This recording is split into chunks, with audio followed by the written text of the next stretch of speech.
fires. It's out.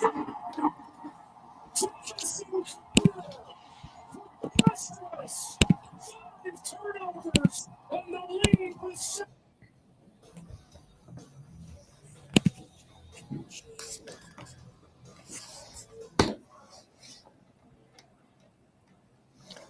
What a tremendous Thursday afternoon. How are you? And welcome to the Jason Gregor Show, Sports 1440, sports1440.ca, Orders Nation, YouTube, Facebook, X, and Instagram. Hope you are having a lovely Thursday. Of course, you got some Jays action we'll get to. Of course, you have a Thursday night football. Can Jaden Daniels do something that hasn't happened in 39 years?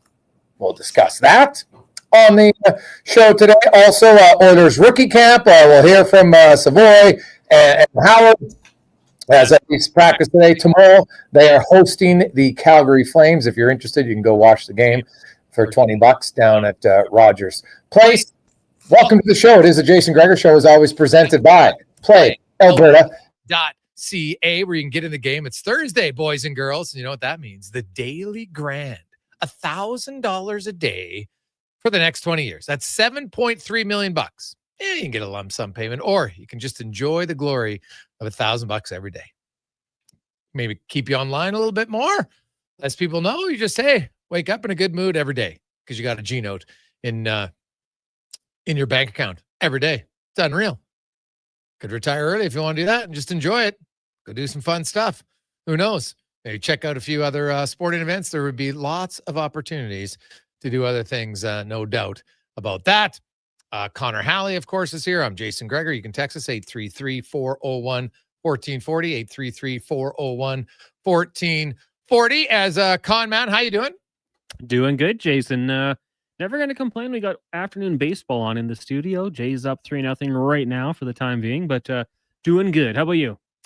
Yeah, things are good. I will say there's different things going on in the world of sports today. I see lots of people chatting about MLB. You look at the Jays playoff hopes. They're making the playoffs, of course, but it's more about where they're going to finish. And they're having a good day today as they lead 3-0 right now over Houston. Although the Stros have a little bit of a potential scoring opportunity here. Runners at first and third in the top of the fourth inning.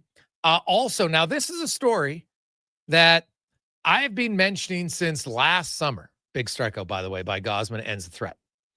And I said it last year, and I said it actually where I thought his highest value would have been this past March, or actually February, leading up to the trade deadline. Now, he didn't want to do it. Totally understandable. I get it.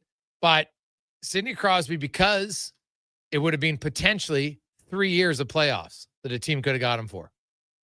Now, his agent comes out in an article, in an interview with Pierre LeBrun, and talked about, because there's speculation of a trade. I want to get to his exact words. Well, it's reality, said Brisson. First of all, he's been consistent for 20 years. He had another great year last year. He just keeps going.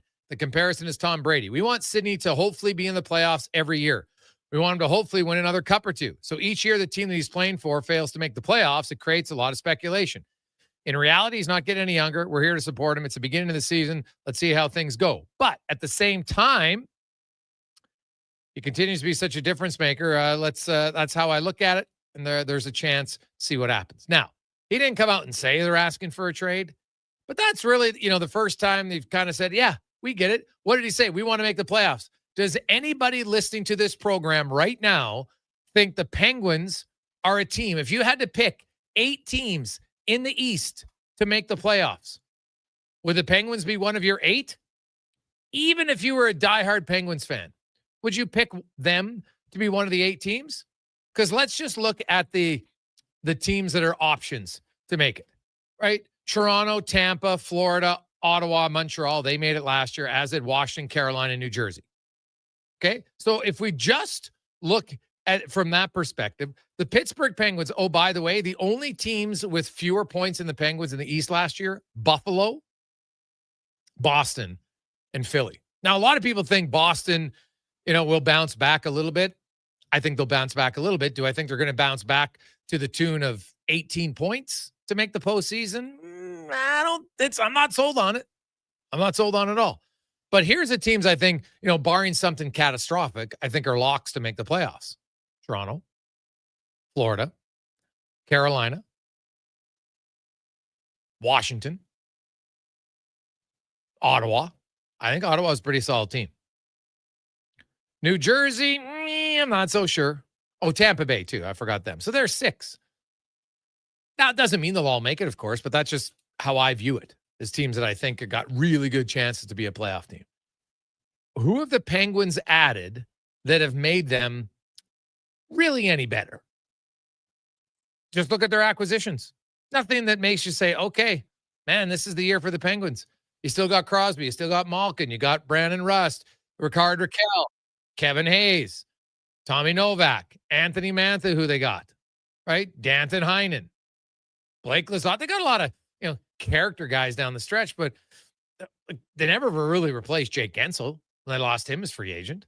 On their back end, Carlson, Letang, Graves, Dumba, Connor Clifton, Tristan Jarry. They're really hoping he has a bounce back year. So to me, them saying, hey, as long as we can make it, then, hey, we'll stay there. But do I believe the Pittsburgh Penguins can make the playoffs? No. I think Sidney Crosby. I know people called me foolish last year. Never going to happen, they told me. Never's a long time. And to me, I just thought Sidney Crosby goes to 4 Nations. You get that competitive juice again. You're like, God, it's fun to win. Now he'll go back to the regular season of the Penguins. And guess what? I don't believe the Penguins are going to really be in the mix. So then he goes to the Olympics. And whether or not Canada wins or not, I think we all know that they're going to be competitive. Right? Canada goes in as, if not the favorite, one of the top favorites. No question. But Sidney Crosby has made the playoffs. The last time was what? 2022. The last time the Penguins won a playoff round, I think, was 2018, Cons. If you want to double check that. I know obviously everybody made it in the and I think they were actually a decent team when it got shut down, but they didn't even win. Didn't they lose in the qualifying round? I think they might have. But I can't remember the Penguins winning. I think their last win was 2018, Cons. Yeah, 2018 over the Flyers. Yeah, because that's when they lost to Ovi in the second round. He finally slayed the Dragon and won the Cup that year. That's it. So, Sidney Crosby, I'll tell you, it's a story to watch for all year long. And I think Sidney Crosby is going to get dealt. It's kind of the first time you heard his agent just not shoot it down. And said, hey, and he gave you an honest answer. Wants to win again. Eventually you realize, you know what? It's probably not going to happen in Pittsburgh. And I'm not one who believes that you have to play your whole career in one market. Why? How many of you stay at one job? If you do, God love you. That's awesome. But how many people stay at one job? And one job that's really fulfilling. Sometimes you get locked into a job and you got lots of responsibilities financially to your family where you can't leave. I get it. But there's not many people who work just one job. I'm not talking when you're, 16, 17, 18 part-time job. I'm talking, you get into the workforce. Now you're kind of, okay, I'm 22, whatever. Maybe you're done university. Now I'm into it. And some of you aren't done until 25. Some of you didn't go back to university like myself, college until 27. So it's all different times. But why would I expect a hockey player to just play in one team? When you look at lots of the greats, okay, Yzerman did, right? Mary Lemieux did. Yeah. Joe Sakic. Sure. But how many others? Gordie Howe didn't even do it. Ended up going back, left actually the NHL. No, Wayne Gretzky didn't do it. Jaromir Jagr didn't do it. Messier, no. Gordie Howe, no. Ron Francis, Marcel Dion. I don't think I don't hear anybody saying, well, you know what? Mark Messier's career would have been looked upon different if he spent his whole time in Edmonton.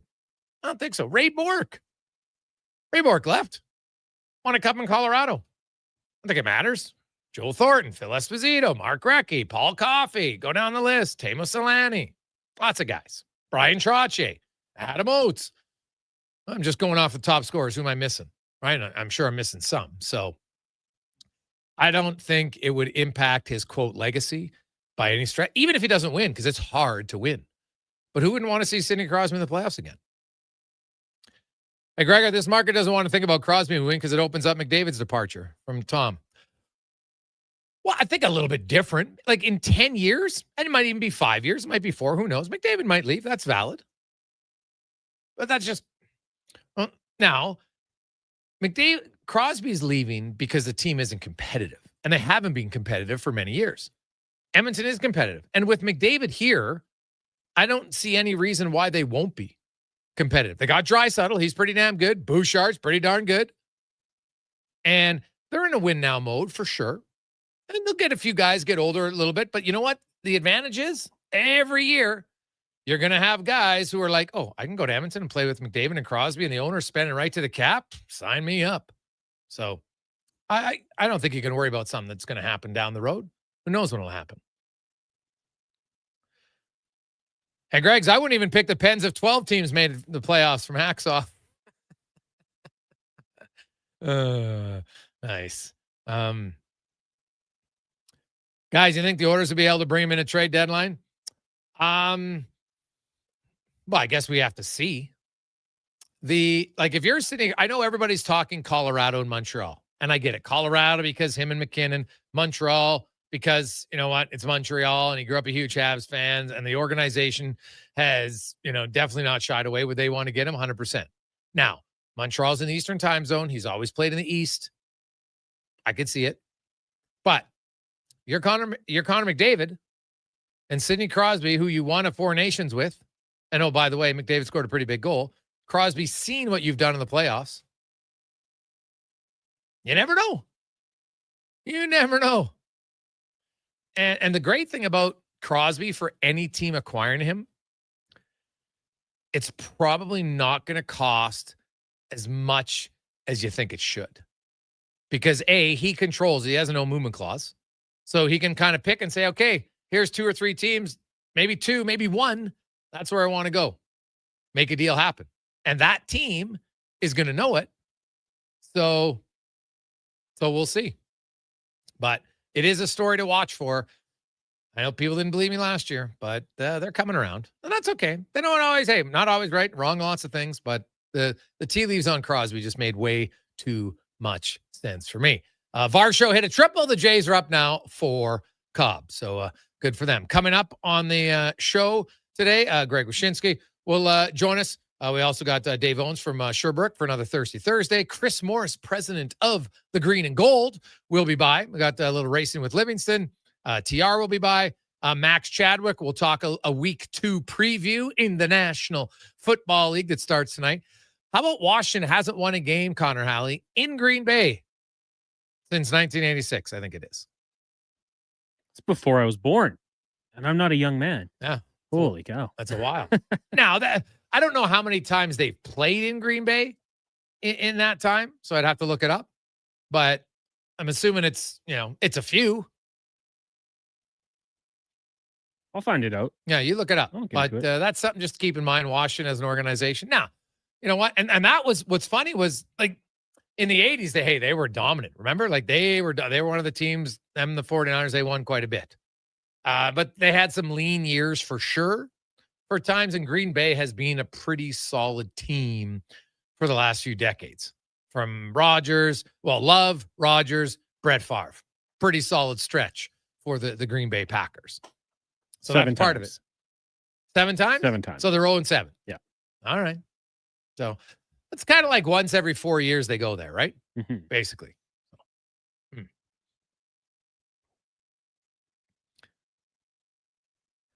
Hey, Gregor, it won't cost much. Have you seen an Oilers trade? Howard wants to come here and it costs our top prospect. Howard Savoy would likely be traded in any Crosby deal. Rick.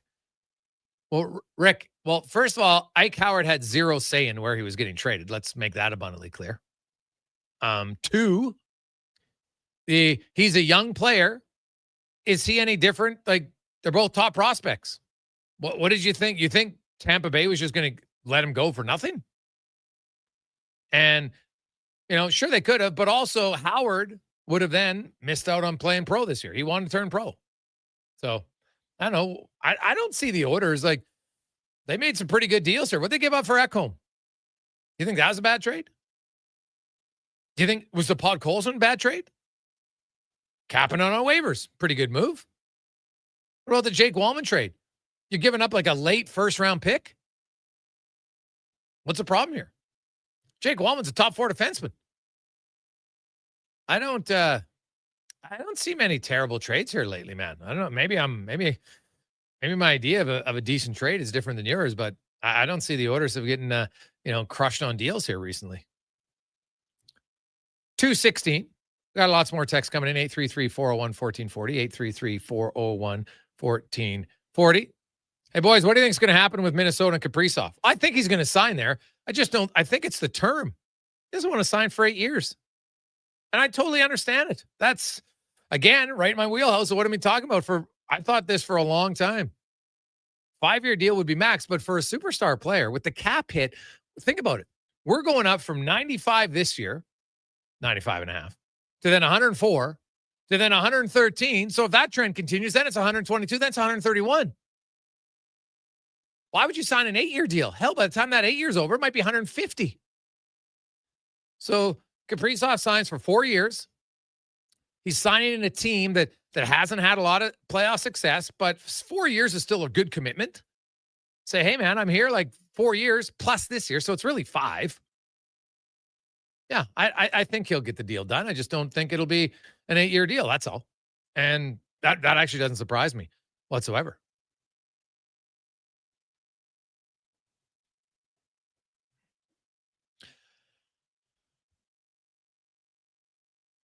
Hey, guys, I'm not saying I think he's waiting the Kaprizov silent. How long do the Oilers let this go on before they consider trading McDavid? KG.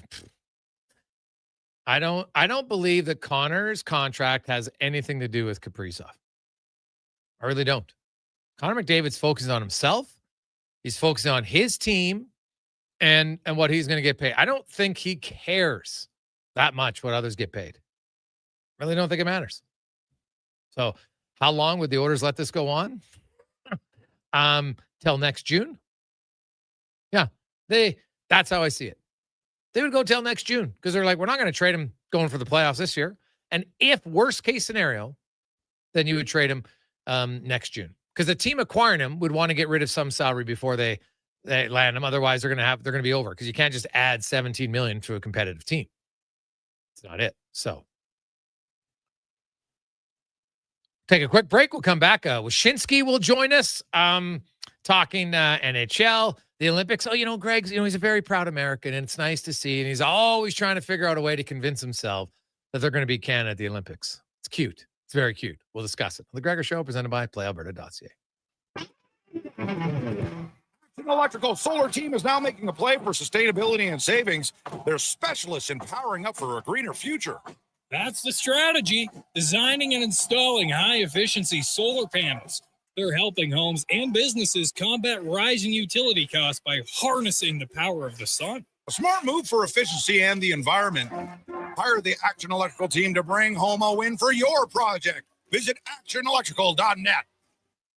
It's the Brick's famous tent sale. Save up to 60% off clearance items in the tent and store, with more amazing deals arriving daily in every department. Like up to $1,800 off power reclining sectionals and up to $700 off big screen TVs. Buy more, save more when you buy 2 or more major appliances up to $1,000 off.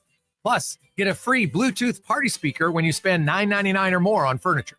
Some exclusions apply. See in-store for details. The Brick, saving you more. That's the sound of the Harley you've been dreaming about. And this is the sound of opportunity knocking. And it's coming from Harley-Davidson of Edmonton. Our end-of-season sale is on, and we're clearing the floor with unbelievable prices on a huge selection of pre-owned bikes. This is your moment to own the legend. Find your dream machine at Harley-Davidson of Edmonton on the Yellowhead Trail. Locally owned and operated by the Kent family and celebrating 45 years. The employee pricing event is on now at GMC. Right now, get up to $14,000 off the 2025 Sierra 1500 Denali Ultimate. Bring power wherever you go with a 6.2-liter EcoTech V8 engine with dynamic fuel management technology. Bring style to the open road with a signature Denali Vader chrome grille and accents. And keep comfort top of mind with available Super Cruise hands-free driver assistance capability. Employee pricing is on now. Ask your GMC dealer for details. Are you relying on credit cards to make ends meet? Are you making just the minimum payment and carrying a balance month after month? It's time to break free from the debt spiral and take control of your finances.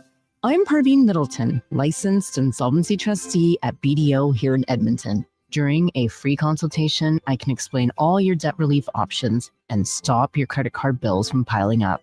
Call 1-833-BDO-TALK or visit bdodebt.ca to discover your debt-free future. I'm Rick Showers from No Bull RV, and I want to explain how our operation works. You see, over at the new RV store, they take orders and try to sell them all by camping season, and sometimes they sell out early. Sometimes they're stuck with a few that just won't move, and maybe they take a couple of used ones on trade. At No Bull, it's a whole different ballgame. You have inventory arriving all the time, right, Rick? That's right, Bob. The RVs at No Bull are here on consignment. Folks choose to sell their RVs with us because the customers are already here. And you specialize in used RVs. Better believe it, Bob. The new RV stores are not that interested in used models. And nobody in Alberta has more quality used RVs than we do. Not by a long shot. So if you want to sell yours fast, come to where the buyers are. And that's here. And that's NoBull. NoBullRV.ca. Stollery Children's Hospital Foundation Mighty Millions Lottery bonus prize deadline is midnight tomorrow. Go top shelf to score the Oilers in $75,000 bonus prize. Lower bowl Oilers season seats plus $75,000 cash. You're also in to win the Porsche Paris early bird and the $2.5 million grand prize. A luxury show home in Cameron Heights. Hurry, bonus prize deadline is midnight tomorrow. Be mighty. Buy your tickets now at MightyMillionsLottery.com.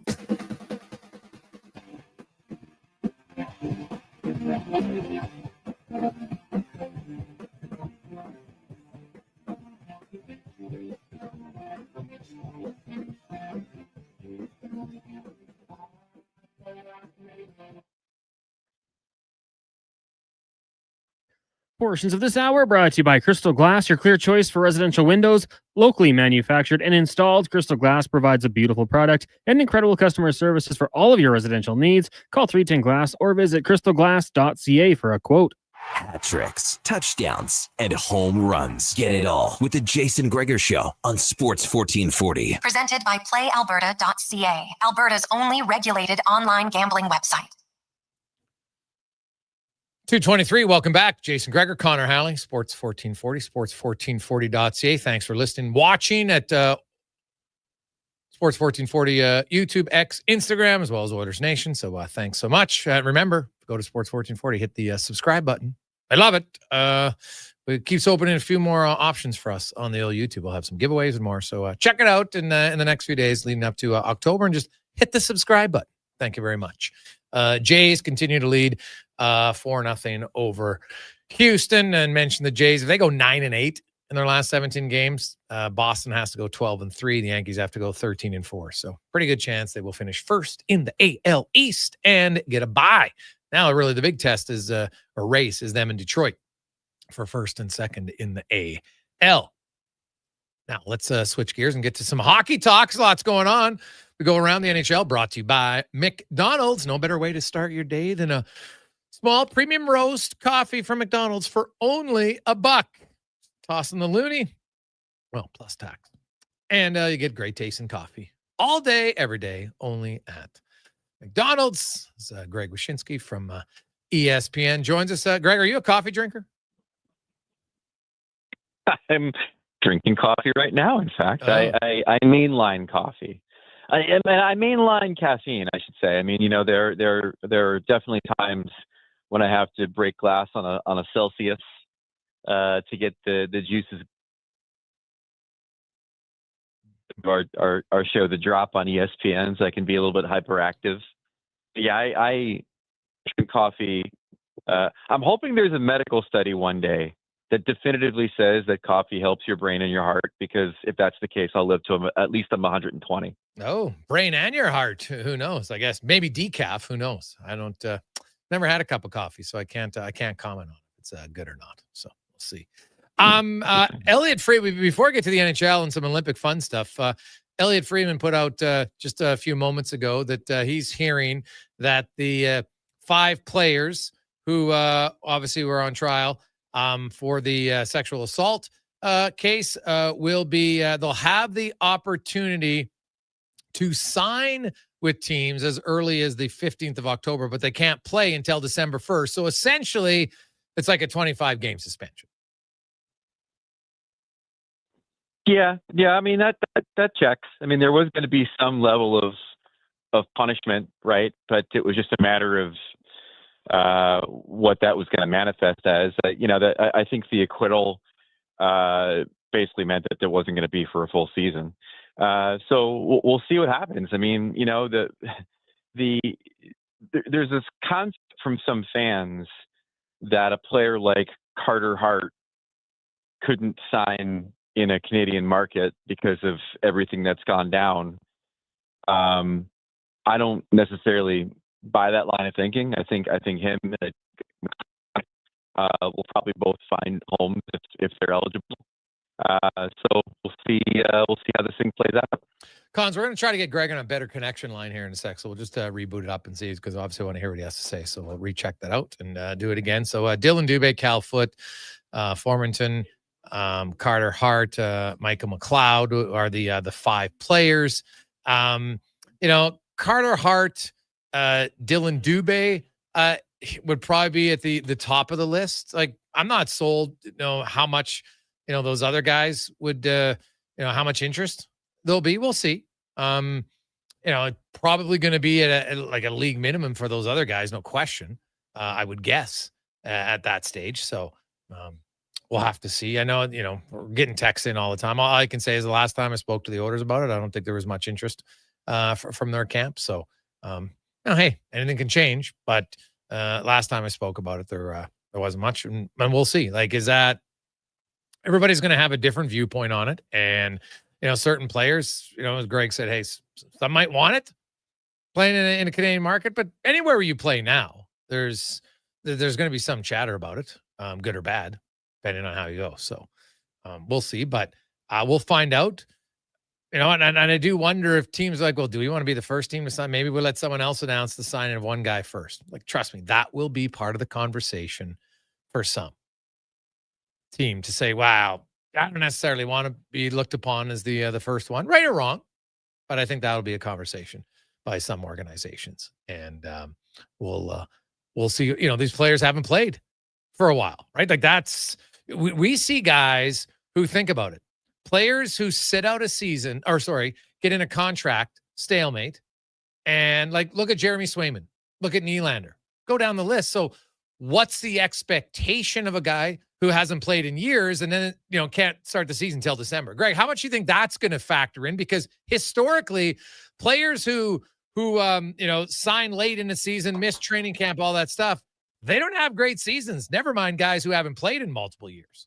No, that's a huge factor. But I mean, again, when it comes to Carter Hart in particular, it's a goalie. And, I think there's probably going to be teams that are willing to take a chance that he can work through whatever rust is there and get in shape. I mean, it all comes down to areas of need. It all comes down to teams that are willing to take a chance at a potential PR hit if there might be one. But again, like with the acquittal, with there being no appeal, and with the NHL obviously overall being the one that takes the responsibility here by clearing them, I think there's not going to be a shortage of teams that are going to be interested. Yeah. Oh, well, I think Carter Hart would probably be at the top. Dylan Dubé, Formanton, Foote, and McLeod. I'm not sure there'll be a boatload of interest for those guys. Do you? I think McLeod was a pretty important player for the Devils before the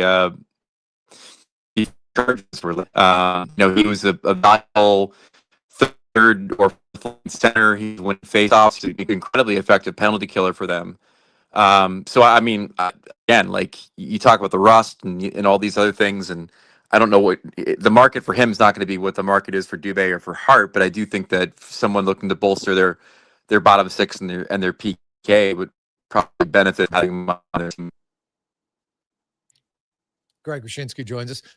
Greg, looking at the start of this season, the Sidney Crosby. I've said it for almost a year that Sidney Crosby in Pittsburgh, it just didn't make sense to stay there, only because you go to Four Nations, you're like, damn, this winning. I remember it now. Like they haven't won a playoff series since 2018, the first round, and then they lost to Ovi.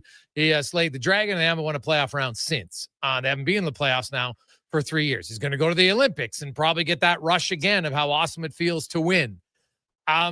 His agent talked about, hey, we see Brady. We want to make the playoffs. We know how old he is. I don't see Crosby finishing this season as a Penguin. Do you? No, I don't. I had heard some things about Sid that I had some at least one source tell me that he's going to be in the playoffs this season, whether that's going to be in Pittsburgh or somewhere else. And I actually asked Sid about that at the player media tour this week, and his answer was more political and diplomatic than maybe fans would want to hear from other markets, which is that he's going to give Pittsburgh the benefit of the doubt and enter the season with an open mind that they could be a contender. But I mean, he knows the reality of their surroundings. Like they certainly haven't done the work that Washington did to build a contender around their veteran players. I think the prognostications that have the Penguins near the bottom of the division are probably more accurate than any idea that they can make the playoffs. So if it's not there, where could it be? And so, look, I think you might have a situation here where Sid's agent, Pat Brisson, has an appetite for him to no longer be a non-factor in this league when it comes to the most important time of the year. Sidney Crosby, who probably still has the desire to see it through in Pittsburgh and finish his career with one team. And we'll see how it plays out because, again, like it's to the benefit of Sidney Crosby and more so to the benefit of the National Hockey League to have him involved in the playoffs. We've seen what happens when you have glamour franchises sitting on the outside looking in, in the last couple of seasons in the earlier rounds and what the interest impact is there. To not have, one of the biggest stars in the last 50 years be part of your postseason for like 3 consecutive seasons is a tough look. So we'll see how it plays out, but I'm kind of the mind of where you are, where I don't think it's going to be a Penguin by the end by the trade. Yeah, I would. And then there'll be speculation. Montreal already. A lot of people have connected him and McKinnon to Colorado, and I understand all of it. And but trust me, there'll be some other teams, and you know what? Probably might be dependent on how teams are playing right now. Because hey, leaving Pittsburgh to go to Montreal, if the Habs aren't in a playoff position at the trade deadline, well, that's you're just going from A to B. Now, would they be better than Pittsburgh? Yes, but I think if he's going to go there, he wants to go to a team that's at least going to make the playoffs. So it would be fascinating to watch. I don't think it impacts his legacy by any stretch of the imagination. If anything, it probably improves it because people get to see him in the playoffs again. So that would be a good thing. I know you talked about the Olympics and hey, the little brother is still waiting to see if they can beat up the big brother. Sometimes it happens in life. Sometimes it never happens. The Americans are hoping they got close, but they weren't playing horseshoe, so it doesn't really matter. When you look at their team, Greg, my biggest question is, who do you think, and let's hope that it's a U.S.-Canada because it's a great rivalry. So let's say they're in the final of the Olympics. Who is Team USA's starting goalie in the final? It's a great question because obviously I don't think Hellebuck played poorly at all in Four Nations. I think he's got the yips in the Stanley Cup playoffs for whatever reason. But I also think that Jake Ottinger, he's had good series, but I think his own was forged a few years ago, and it hasn't necessarily manifested in every other series he's played in. So I think it would still be Hellebuck when push comes to shove. But you talk about biggest question. The biggest question for me is, what is the approach of this team going to be? Is it going to be where it was with Four Nations, where they populated the roster with veteran players that were role players, or is it going to be let's just put the pedal down and bring the most talented players that we have? I don't think that I want to see, an Olympic team that has a Chris Kreider or a Brock Nelson. I'd rather see them take a Clayton Keller, for example, or a Cole Caulfield, for example, because when you're in overtime against Canada, you get a better chance of winning that game with a puck off of one of their sticks than some of the veteran grit and truculence guys that they usually populate the roster with from Team USA. Well, or maybe, and this is crazy, but maybe play Kyle Connor. Just a thought. I mean, that's a crazy one, but just a thought that I agree he could have been potentially a difference maker. Greg, before I let you go, who is your team in the East and team in the West that is going to be a surprise team in the NHL this year? Oh, surprise team. Jeez. I mean, comes out of, and makes the playoffs after not making the playoffs. And don't give me a team that missed by 1 point, because that's cheating. I don't know if I have a surprise team in the East, because I think it's still going to be this. But in the West, I'm real curious about what Anaheim ends up looking like under Quenneville. I think we all kind of sleep on the fact that they now have a coach that traditionally does not miss the postseason, and a coach that could easily go in there and improve them by a great number of points. They've got a good foundation of young players that have now a couple of years of experience and an influx of veterans that are going to, supplement them. And they have a great goaltender in Dostal, who I spoke with at the Player Media Tour, and is an absolute delight.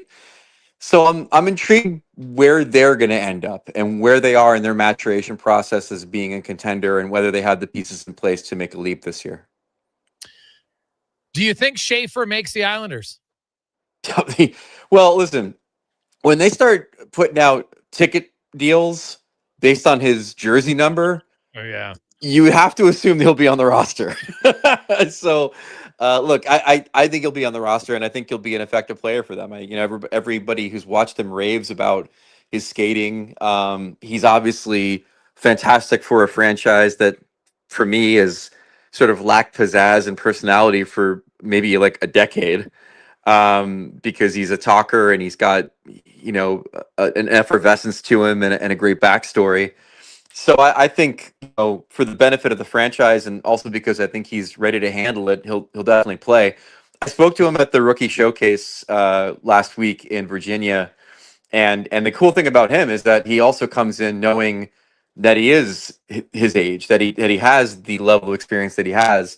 And he's more than willing to play whatever role they need him to play, like as a third pairing guy or whatever, if he's not ready to, quite log the minutes that you need to log on the higher pairings.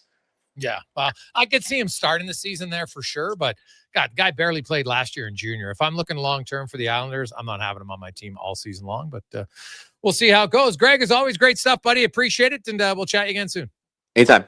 That's Greg Wyshynski from ESPN. He must be in New York today, as his phone was pretty brutal cutting in and out, but slugged through it. So the Crosby one, we got a lot of texts coming in. Gregor, when can those players sign? Well, they can sign as early as October 15th, but they can't play until December 1st. And so if you look at the schedule of most teams, so you go off of that, the Oilers it's kind of like a 22-game suspension, maybe 25-game suspension, actually, probably realistically, to see where it's at, right? So, that's basically what it amounts to, right? Is a 25-gamer, not eligible to play, so they can play. Now, if they're signed on the 15th, but they can't play, I don't know how that works contract-wise. Like, is Are they getting suspended that money? Is it prorated contract? That I would need to find out because they don't clarify that in the release. So we'll see. Do I think the Oilers would sign Carter Hart? My gut instinct, just based on conversations, I'd say no.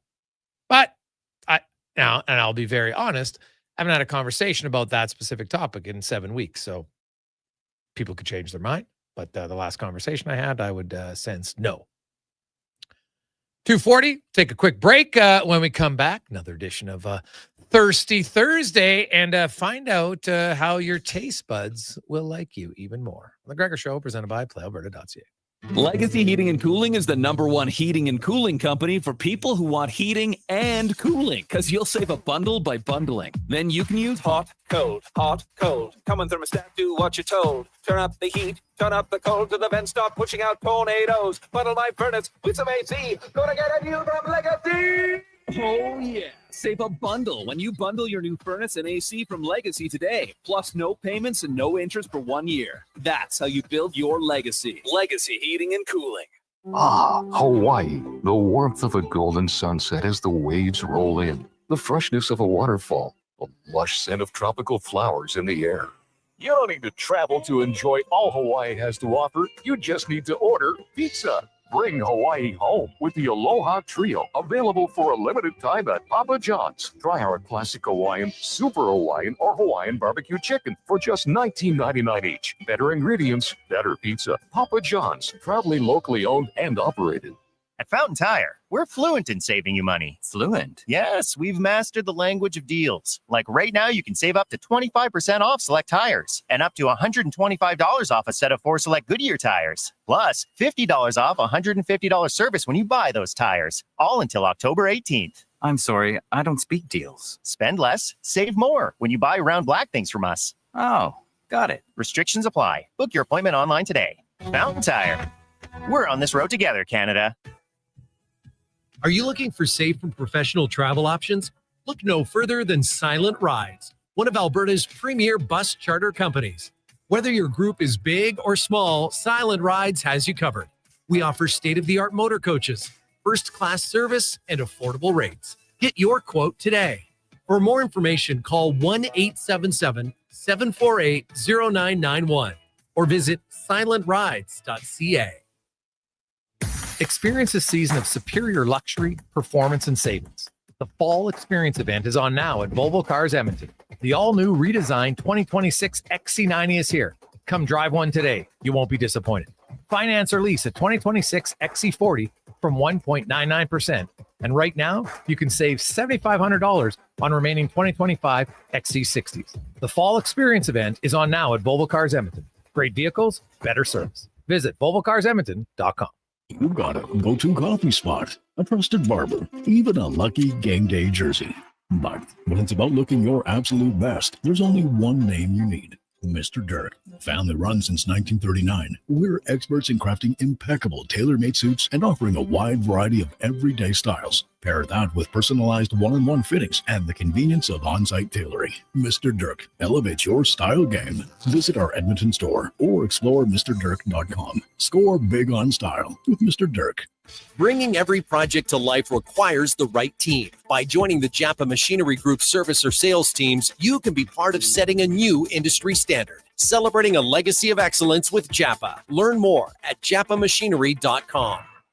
Hi, my name is Stereo Mike. Portions of this hour brought to you by Japa Machinery. Japa is digging deep on their 50-year history of supporting Alberta's construction industry with their line of special edition blackout excavators. Visit japamachinery.com for all the details. The Jason Gregor Show, the best of Edmonton sports talk and beyond. This is Sports 1440. Presented by PlayAlberta.ca, Alberta's only regulated online gambling website.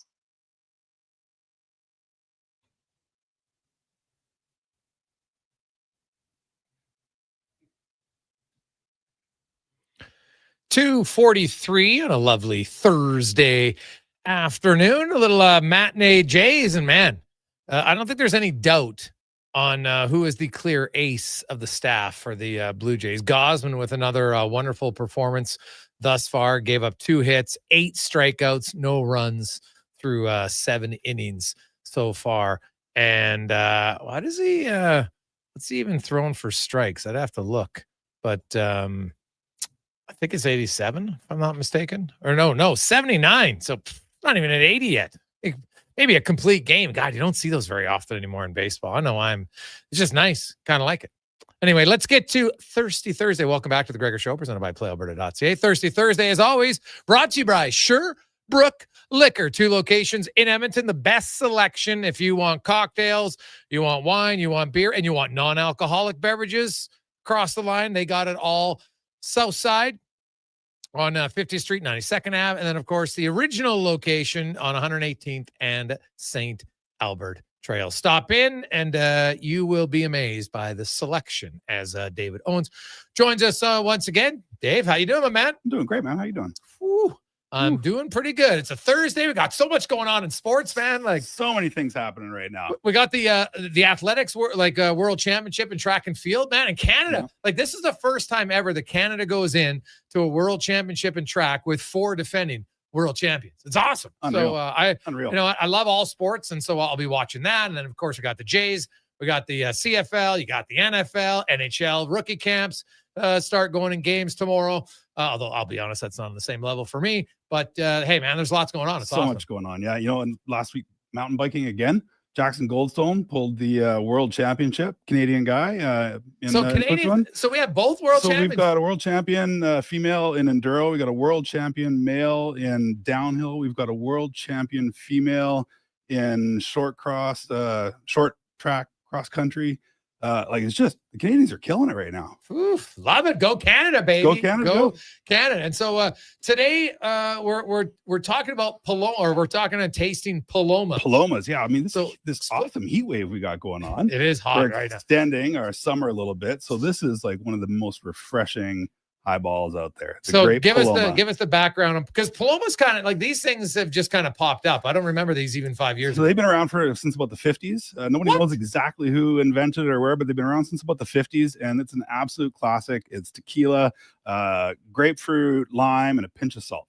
But it's never really been in a cocktail can like up until the last few years? Up until the last couple of years, okay. yeah. And okay, they've just absolutely exploded. Okay. Yeah, so we've got 6 fantastic examples in ready to drink in the can. We've got 4 Palomas here. We've got a beer that's a Paloma sour style beer, and then we've got a non-alc to finish it off. Okay, so we're doing the Great Paloma off here on Thirsty Thursday. Okay, so what we're tasting the first. So first one we're gonna start off with this Please beverage, and I brought in the Please margarita a couple weeks ago, and it was a favorite of the fellows here for sure. So this is their take on the grapefruit Paloma. So 6.9%. It's a full-on 2-ounce tequila cocktail, all real fruit, real botanicals, natural. Great product. That really smells like grapefruit, though. Ever since you taught me how to smell properly with my mouth open, makes a big difference. Yeah, and the beauty of this too is it's with all the natural, it tastes like it's real. There's no that fake sugar that gets added into some things like that. It's right? interesting because it's crisp right off the start, but then it doesn't go more. It almost like it gets a little bit weaker so definitely no aftertaste. But the first part of the sip, I think, is the strongest tasting. Yeah, beautiful fruit and just a little bit of that. I get that sort of grapefruit pith kind of finish to it. Yeah. It's nice and dry. I love grapefruit. If we had some icing sugar right now, I'd be reliving my youth. Right on. So we're gonna move on to the Cinco. We brought some Cincos in here before. So this is the Cinco Drink Company. This is their tequila Paloma. Nice. So this one here is also it's BC 100% Blanco, real grapefruit, splash of agave in this one, and just bright citrus, real tequila peppery kind of lift to it.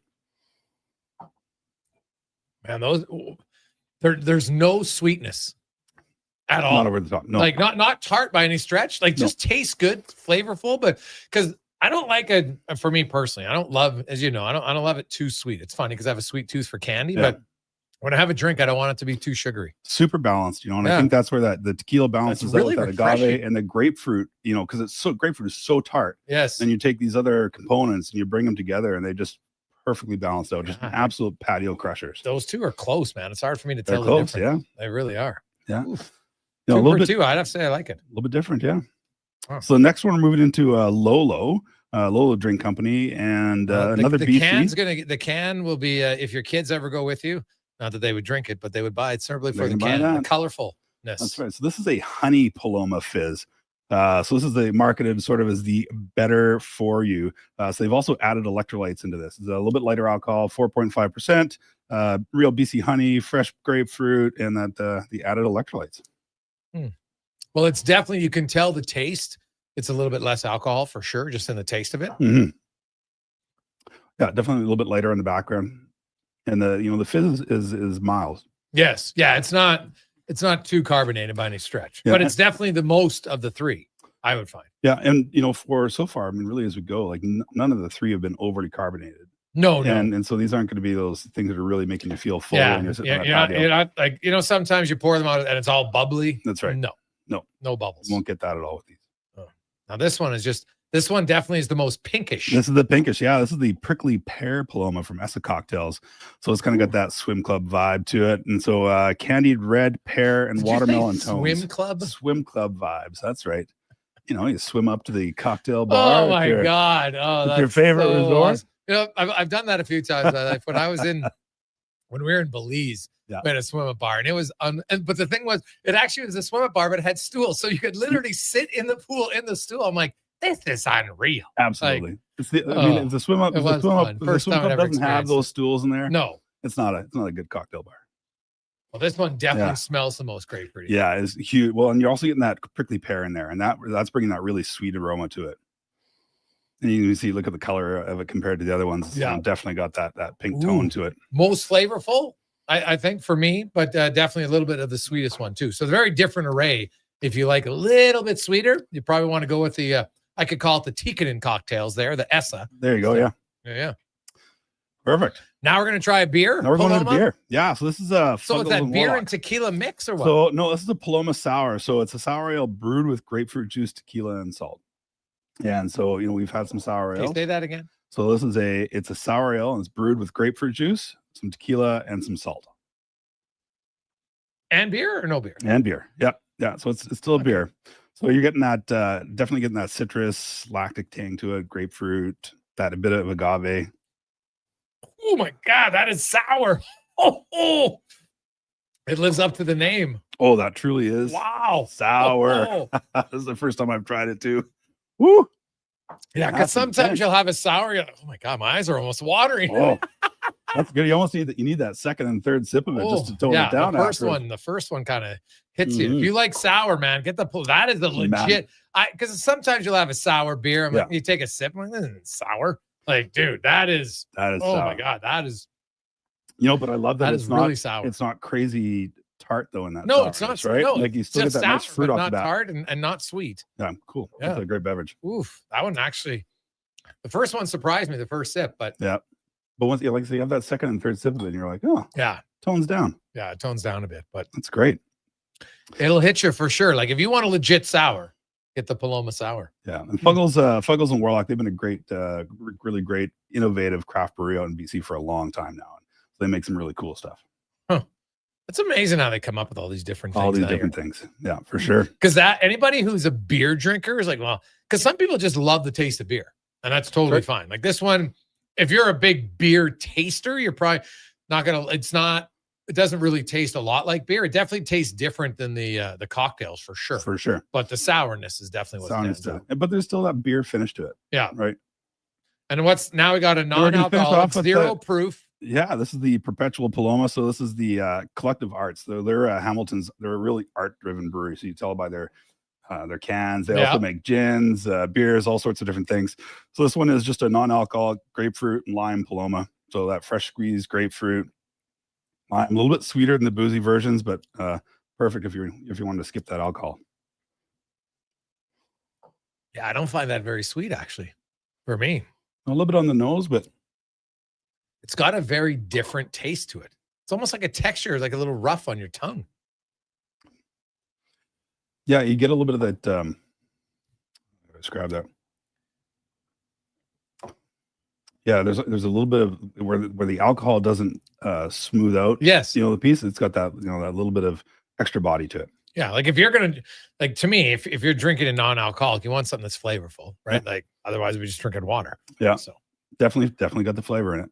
the non-alcoholic, like it is. You put that I don't think if you would have told me that doesn't have alcohol, I don't think by taste I would clearly know. No, Like, I don't that's think what's so. different now about all these non-alcoholic beverages. If some people just like it for the taste, but obviously don't want the alcohol in it, this hits right on the mark. Yeah, absolutely. Yeah, you know, if we hadn't said anything, you wouldn't have known. Yeah. No, for sure. So great lineup today. Fantastic bunch of Paloma sours. Hot weekend. Come and get your Paloma on. Oof, check it out, man. It is very good. I love it. Dave, great stuff. Do you got a prediction on what date you think Connor McDavid signs a contract? 1 month, 6 months? I'm going to say October the 8th.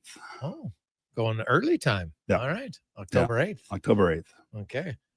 We do have Rod's wondering, do you have old stock beer? You know, we've had with the there's been the warehouse that stocks that stuff has been their ordering system has been offline for the last couple of weeks, so it's been really difficult to get things like old stock Canadian, but like the major core brands. Really? So I don't know what we have left in stock right now, but typically we do carry you know, some of that, but the warehouse has just been absolutely a mess. Man, if it goes offline nowadays, that can ruin it because everything is digital. Yeah, they couldn't figure out how to do it. You know, they're finally getting people to phone in orders and write it down, but yeah. Phone in old school, buddy. Old school. Oh, people are like, how do I dial Old this school. phone? What's Yeah. going on here? But you know, they left all these bars like for the first weekend in the NFL. They left all these bars with no kegs, no beers, and not like anywhere you went, it was just a disaster last weekend. Really? Yeah. Oh, yeah. geez. So Yikes. get back into craft beer. That's Oh, where it was at. there you go. Never run out of that. That's true. I love it. Awesome, Dave. Have a great day, man. Right on, you too. Cheers. It's David Owen from Sherbrooke Liquor. Jason Gregor alongside Connor Halley as Gosman just continues to roll on the bump today for the Blue Jays. Con Man will update you on that. We got Chris Morris coming up in the next hour, the president of the Green and Gold, Cam Tate, 2-minute warning. Talk a little NFL tonight. You got Washington and Green Bay. Of course, Oilers rookie camp. We're going to hear from some of the young guys. There's two in particular that we think have a chance to make the Oilers this year, Savoy and Howard. We'll hear from them and more on a busy Thursday edition of the Gregor Show presented by PlayAlberta.ca. Let's get to the Con Man Sports 1440 update brought to you by Legacy Heating and Cooling, where not only do you get great deals on furnace, but you know what? Sometimes you just need maintenance. Make sure you get your furnace maintenance so it doesn't break down this year. Book one today, legacyheating.ca. This is a Sports 1440 update. According to multiple reports, the 5 former members of the Canada 2018 World Junior team who were acquitted of sexual assault charges in July will be suspended by the NHL until December 1st. Alex Formerton, Michael McLeod, Carter Hart, Dylan Dubé, and Callan Foote will be eligible to sign with the team as soon as October 15th and begin conditioning with the team on November 15th, according to TSN's Chris Johnston. Week 2 in the NFL kicks off tonight. Commanders heading to Lambeau to take on the Packers. That gets going at 6:15. In the majors, great start for the Jays. Bottom of the 8th, they right now lead the Astros 4-0. They'll pick up a series with the Orioles tomorrow. Elsewhere, White Sox up on the race 5-1 in the top of the 9th. Earlier today was the Orioles victorious over the Pirates 3-2. Zach Collaros is out of the Winnipeg Blue Bombers starting lineup for Friday night. The veteran quarterback remains sidelined with a neck injury he suffered in last week's loss to the Riders. Quarterback Chris Streveler starting in his place. And in the WNBA tonight, you got the Sky and Liberty, Mercury in Texas. Lynx host the Valkyries, and the Aces battle the Sparks. Coming up in hour 2 of the Jason Gregor Show, we'll be joined by Edmonton Elks president and CEO Chris Morris, and we'll speed things up in the Cantork Racing Report with Colin Livingston. I'm Connor Halley. This has been a Sports 1440 update. This is Sports 1440, a Stingray radio station broadcasting on Treaty 6 territory. Download the free iHeartRadio app and listen to CKJR wherever you go. I'm a little hungry. I've got Booster Balls from Booster Juice. Booster what now? Booster Balls. They're little protein bites packed with nutrients. Chewy, crunchy, yummy, and new flavors all the time. Like this little guy. The new mint chocolate Booster Ball. Peppermint, cocoa, coconut, peanut butter, maple syrup, all rolled up into a delightful little bite-sized snack. Why am I just hearing about this now? I don't know. Can I have one? No. Booster Juice. Canadian born. Blending since 1999. Listen up, because you're not going to want to miss this. Right now is your chance to get in on Play Alberta's biggest offer ever. For a limited time only, new players can get up to a $1,000 casino bonus when they sign up. There's never been a better time to join the fun. Visit playalberta.ca today to get started with casino, sports, and lottery all in one app. Must be 18 plus to play. Remember, if you gamble, use your game sense. Farm, ranch, acreage, or lake lot. They're here to help at Bashaw Concrete Products. Family owned and operated for 60 years. They continue to provide the best products and service, period. Call now for your free quote on the highest quality ready mix and gravel, a new septic tank, or an outhouse pad and tank, plus precast cattle water pads, garage sumps, and more. Call 780-372-3854 for prompt delivery. Bashaw Concrete Products, 780-372-3854. BashawConcrete.com. At Fountain Tire, we're fluent in saving you money. Fluent? Yes, we've mastered the language of deals. Like right now, you can save up to 25% off select tires and up to $125 off a set of 4 select Goodyear tires. Plus, $50 off $150 service when you buy those tires. All until October 18th. I'm sorry, I don't speak deals. Spend less, save more when you buy round black things from us. Oh, got it. Restrictions apply. Book your appointment online today. Fountain Tire. We're on this road together, Canada.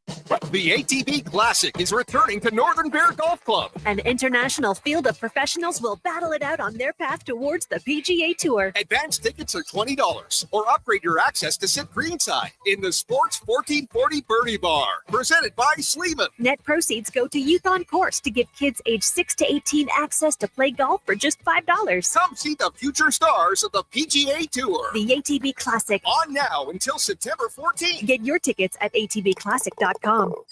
To a child, a new bike means everything. Freedom, mobility. It's a big step forward. You can help by donating your gently used bike during Sports Central's 3rd annual bike drive. Every Saturday in September, Sports Central will be collecting bikes in Edmonton and area. Don't have a bike to give? You can donate $175 for a new bike and helmet. Drop off at Bonnie Doon Mall, participating Fountain Tire locations, and at United Sport and Cycle Gateway. Visit sportscentral.org. Brought to you in part by Sports 1440.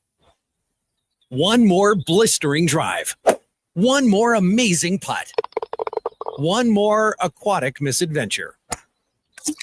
The golf clock is ticking. Wrap up your year the right way with one more round at Colonial Golf Club. After, reward yourself, no matter how you did, with a post-game recap at Colonial Bar and Grill, where even bad shots come with great views. Book your tee time now before the season's over at colonial.ca.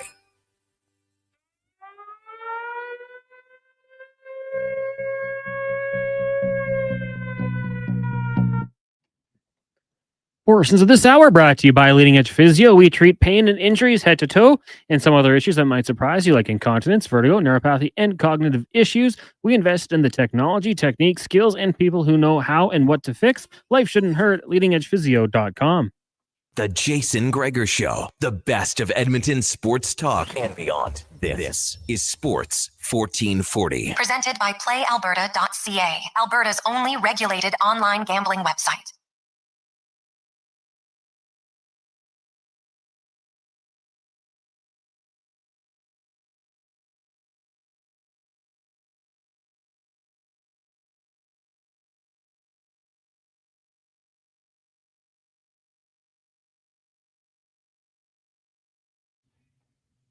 Thursday afternoon.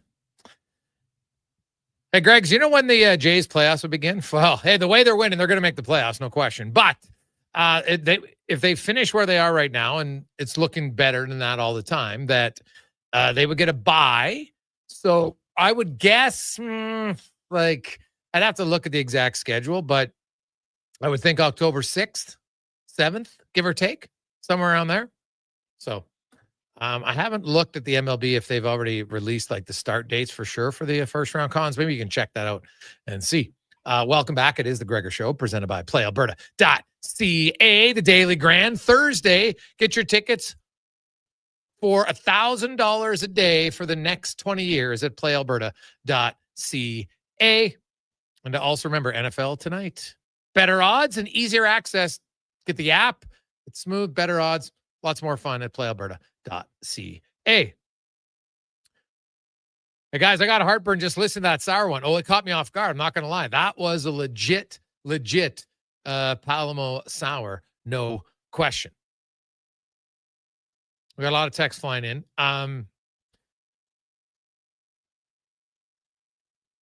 Hey guys, I'm personally angry that the NHL is letting those 5 players come back. It's sends a terrible message to women and young men. And we wonder why women never come forward. The whole situation has been a failure for these men. Team Canada, the justice system, the NHL, and any team that signs them will regret it. That one comes from Lance. Hey, guys, well, I don't agree with it. Everybody deserves a second chance. I hope these guys have learned from it. Do you think all 5 of them will sign? Comes in from Frank. Honestly, I don't know. It's a good question. I don't know if Foote and Formanton will get a lot of interest. Maybe. I could see them maybe having to start in the American League. Maybe even in Europe. I think Carter Hart will no doubt get signed by someone. Dubé and probably even McLeod, I would think. So, but by who and when? That's a very good question. And is it going to be league minimum? What's it going to be? Right? Like the guys haven't played hockey for a while, and then you consider the whole story of everything that went down. Like I don't think all teams are going to be rushing in. Some will, some won't. So I just at Edmonton, if they're in the win now, aren't you going to be looking for a guy with some experience, right? Like even if you take away the off ice situation, are you a lock that that Hart is the guy? Like I think he does have some playoff experience. I think with the Flyers in 2020, my memory's correct, but no, I could be wrong on that. So someone will sign him, but I'd be surprised. Like, I don't know if it's Edmonton. Now, the price point, though, maybe they would. We'll see. We shall see.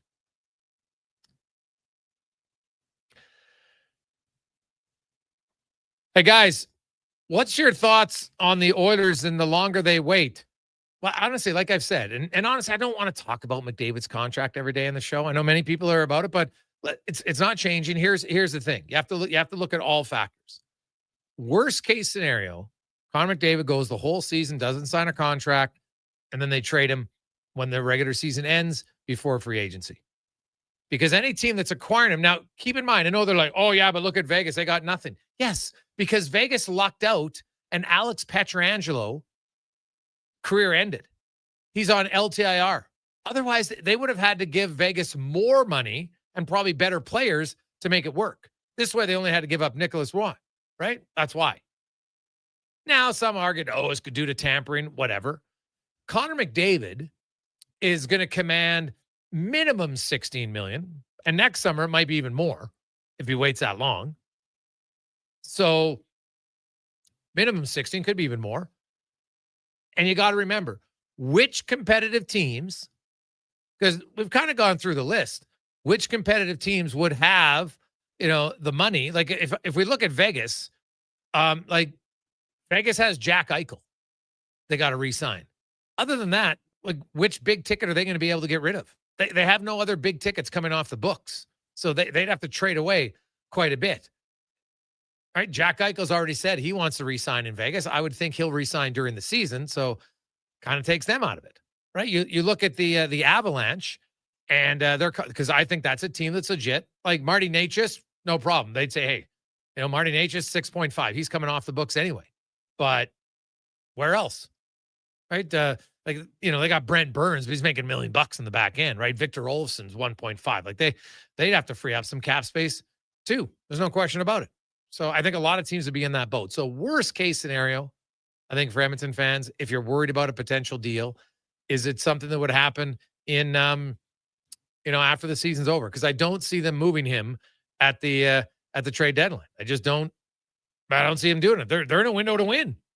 They could easily win. So that's where I see it at. And just when you have your, around the coffee table, around the water cooler, wherever you're chatting with your friends, I think that's something to look at. So, hey, Gregor, can you explain to me why I'm hearing McDavid's leaving, but no one's actually reported anything? Jack. Well, Jack, I don't know where you're hearing McDavid's leaving. Has anybody credible said McDavid's leaving? All McDavid said was he's taking his time. That's it. Right? So when you say everyone, you're probably reading fans from opposing teams. Of course, they're going to dream and hope that he's leaving. But why would Connor McDavid leave at this juncture? Honestly, his best friend plays here. They've been in the Stanley Cup final twice. They've done everything they've wanted except beat Florida. That's it. So I've said it all along and I'll stick with it. I don't see why.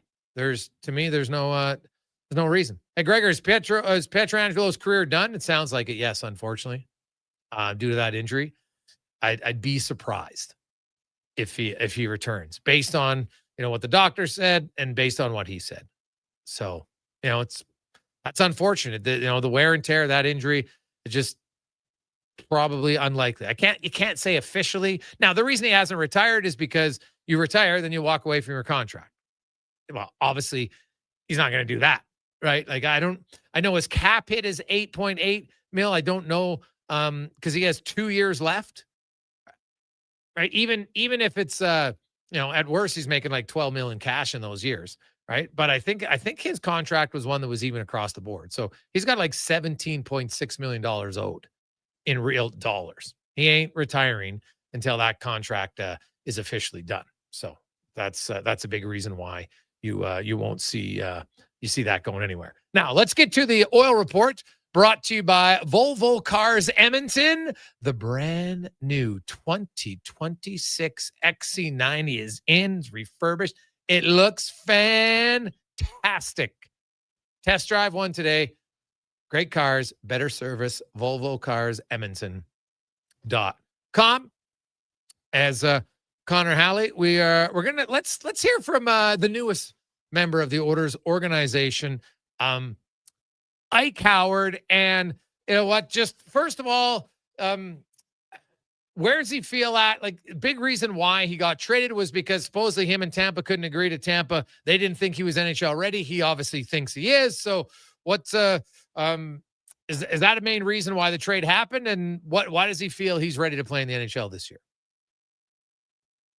Yeah, I mean, I was definitely in a unique situation. Part of me felt that I was ready. I wanted to play in the NHL. At the same time, I was blessed to have such a good time at Michigan State. And, in the grand scheme of it, I was ready to go back for another year and, be there with my guys and, chase national championship. So I kind of looked at it as a win-win situation, and then I was fortunate enough to get traded and end up in a great spot here.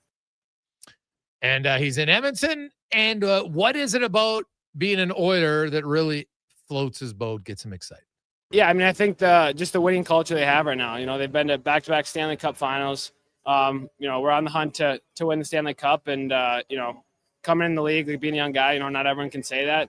And being surrounded with the best players in the world, so many opportunities to learn from them, continue to grow my game. And you come to a team like Edmonton, where you mentioned they're in the window to win. It's going to be an ultra competitive camp to earn a spot. Yeah, I mean, I think that's what's so cool about this place is, they want to win the Stanley Cup, and that brings a fun and exciting aspect to it. And then obviously it can, just for me, just got to play my game during training camp, hopefully get in, just do my thing and see where it goes. What about his overall game? A lot of people rave about the offense. Where does he feel his game is at defensively? Yeah, I think my game is winning hockey. I think that's why I'm excited about this fit. I think I'm ready to take this on, play both sides of the puck, and then just, play my game. And lastly, what did he do? Anything different this summer to ensure he gives himself the best opportunity to make the team? Yeah, I mean, it was a fun summer having that in mind. Every summer, obviously, you have a goal. You have things that are pushing you when you get to the gym and on the ice. So having that in the back of my head, every day, just showing up, trying to get better, knowing what my goal is and coming into training camp, being ready, it was pretty fun. And I think just summer in general, just put my head down, worked hard, kind of similar stuff to summers in the past, but, a new challenge. So Ike Howard, of course, comes in first time, whereas Matt Savoy, this is his second year in the organization, and obviously knows the Oilers quite well, having grown up in St. Albert, grew up an Oiler fan, and really now you're your second year of pro. You had a really good rookie season in the American League. The different feeling for him coming into this year. Yeah, feeling really good. Excited for training camp to get going here. I was, local all summer, so just training and skating here. So body feels really good and feel really motivated here. he should be. I think he's got, and so what was his focus? Where are the areas he was really looking to improve this offseason? Yeah, I think just continuing to, get bigger and faster. Making the jump to the NHL, I think is a big step, playing against bigger guys. So I think just being able to compete physically, and I think I did a good job of that, putting on some weight, getting a little bit stronger. So I think, there's a lot of details of my game that I'm looking to, transfer into camp here and build on. And obviously one of those is going from, an offensive guy at every level, but he did a lot of penalty killing last year. Chris Knobloch's already spoke about that, and just kind of adding more to his repertoire as a young player. Yeah, I think, that's been a big part of my game, going back to my junior days with James Patrick in Winnipeg. I think, he instilled that in me when I was probably 15 or 16 years old to, play both sides of the puck. And then I think last year in Bakersfield, Colin Chalk gave me an opportunity early to, get my feet wet in the penalty killing side. And I think I'm a really effective penalty killer just because of my legs, the way I think the game. I have a lot of experience on the power play. So, sometimes I can pre-read, some of the things that the offensive guys are thinking. So, yeah, I think, I'm quick on plays and I can break stuff up. So I think I'm a good penalty killer and can help out up here. And that year in the American League for him, what did he feel it did for him to prepare him that he can be an NHLer this season? Yeah, I think it just adds more confidence, more comfortability. Within the organization, I know everybody. I have a kind of a feel for everything. I think last year coming into camp, I was, pretty nervous, getting my feet wet early. And, this year, I think it's more just comfortability and, belief that I can do something special this year and be a contributor. I look at Matt Savoy and Conman, I think the safe projection is third line player for Matt Savoy with legit possibility to move into the top six. Yeah, and I think that's got to be kind of the mindset for a lot of guys on this team, whether you're there or not. Like, that's the goal. Playing with McDavid or Draisaitl if you are Savoy, or you're Ike Howard, Mangiapane, depending on who else it's going to be. There's a lot of guys that I think have that versatility. I'd like to see Mangiapane there, but I'd like to see these guys get a shot who were drafted highly because of their offensive upside. Obviously, they can't be a liability on the back end, but they were drafted that high for a reason. They can put the puck in the back of the net. And how nice would it be to give Connor McDavid that guy and Leon Draisaitl that type of guy? So I'm really interested to see how it plays out season long and how Coach Knobloch uses these guys and moves them in and around the lineup. The training camp is one thing. You see kind of where he lines up, and then we'll go to they're going to bounce around a little bit. Obviously, the absence of Zach Hyman, I think, is going to impact the right side with both Savoy, Mangiapane, and Damon Tomasic. So we'll kind of see where all those guys go. And I think Matt Savoy, like when I look at Savoy and I look at Howard, I'd probably rank Savoy higher right now to be a guy who's going to play more minutes early on this season in the NHL, just because of his penalty killing attributes. And he's been a pro player for a year. So he's just a little bit more responsible. Just how it is. And that's not a knock on Howard. I just think that, like, if we looked at minutes played, I won't be surprised that Savoy ends up with quite a few more minutes than Howard, at least to start the season. So kind of just makes sense, right? And like you said, being around the organization a little, just being a little bit more comfortable, a local guy, like, knows the area. Yeah, I'm totally with you then. I think the professional season under his belt goes a long way. And Kevin Gausman went the distance. A 2-hitter, 9-inning shutout. Jays win 6-0 over Houston, and they just get closer to wrapping up the AL East. How about this for Gausman? So 9 innings, threw 100 pitches, 79 of them for strikes. Like, he was dialed in. Gave up 1 walk, 9 strikeouts. Just a great performance, and by him. And you know what? Like, he's looking like the guy who will be starting game 1 of the playoffs, I think, for the Jays. I don't think there's much question about that. Then after that, it's, who's going to be in game 2? And that maybe even like who's going to be 2 and 3, right? And the way Barrios has pitched, can't really see. You got Scherzer, you got Bassett, you got Shane Bieber. If you're going just a 3-man rotation, one of those guys out. I could see them maybe going 4, but Kevin Gausman right now, Cons, I think it's probably obvious he's the number 1. I would think so, and he's feeling it right now too. Good confidence boost there. That was a fun performance to watch. Crowd was getting into it there at the end as well. So yeah, that's good. Nice little win, and then you got the Orioles tomorrow kicking off the weekend set. Should be good. Let's take a very quick break. When we come back, we will discuss more about the green and gold, who are surging a little bit, and not only on the field, but off of the field, which was where you could argue, well, both needed to really work, but it kind of goes hand in hand. They needed both to survive and move forward, and trying to build off, obviously, the biggest crowd in 5 or 6 years for Edmonton. We'll hear from President Chris Morris on the Gregor Show, presented by PlayAlberta.ca. Fans, we've got a clear choice for you. At Crystal Glass, we provide customers with the perfect glass for any job. From home to auto and even commercial, installation or repairs, we're your team. Call 310 Glass or visit crystalglass.ca. Crystal Glass. Well, get ready for a silly hockey fans. Your partner in power just skated onto the ice. EWEL.ca, the new e-commerce website for electrical wholesalers Edmonton, is ready for the power play 24/7, 365. UL skates to where the puck will be in 5 years. Now that's forward thinking. Killer selection, slamming products from the best brands, and legendary service. Don't sit on the bench. Get your account today at ewell.ca and win that project. Plug into your partner in power. Get an EWEL.ca account today. Scott McGilvery here, HGTV host and renovation expert. The one upgrade I know homeowners will love: better, fresher Culligan water straight from the tap. Culligan's Aquasential reverse osmosis filtration system takes your water to the next level. With up to 7 stages of filtration and 14 filter options, they're certified to reduce over 90 contaminants. Your tap water is about to get a major upgrade: safer water that tastes great. Get started with a free in-home water test at Culligan.com. Culligan, water you love. Mr. Rooter goes for a fall stroll. Ah, the beauty of fall. These leaves are crunchier than that calcified shower head I replaced this morning. And the earthy yellow oranges and browns are as colorful as the wad of hair I pulled out of the shower drain. Ugh, Mr. Rooter, can we talk about something else? Well, I'm sorry. I didn't realize you didn't like fall. You look about as sour as the sewer line I unclogged yesterday. For a plumber you'll truly fall for, call Mr. Rooter. Come for Canada's largest trade shows, the biggest names in entertainment, exhilarating sporting events, and more. Stay for the experience at the Edmonton Expo Center.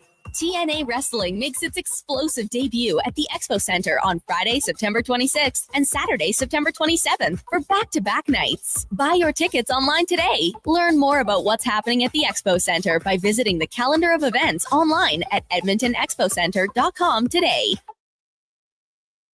Want some good news? St. Albert Dodge is holding the biggest sale of the year on their in-stock Ram 1500 Sports. Every single one on the lot is discounted by a whopping $14,000. Yeah, 14 grand. And St. Albert Dodge has the best selection in Alberta. Over 90 Ram 1500 Sports to choose from, with great packages, including the Night Edition and GT models, all $14,000 off the ticket price. Get down there and see how easy it is to do business at St. Albert Dodge.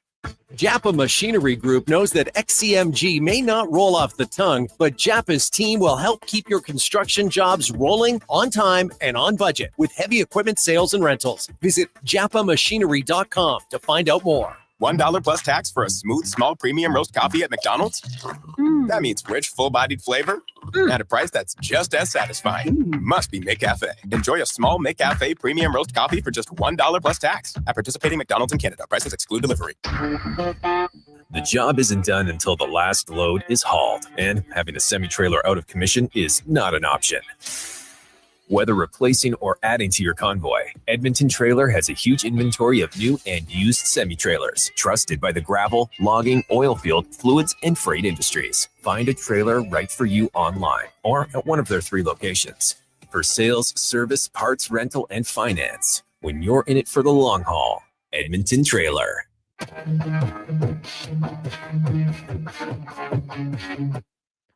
Portions of this hour brought to you by Sherbrooke Liquor, the best place for wine, cocktails, and beers from all over the world. Also, a variety of excellent non-alcoholic options. See more at SherbrookeLiquor.com. Hat tricks, touchdowns, and home runs. Get it all with the Jason Gregor Show on Sports 1440. Presented by PlayAlberta.ca, Alberta's only regulated online gambling website.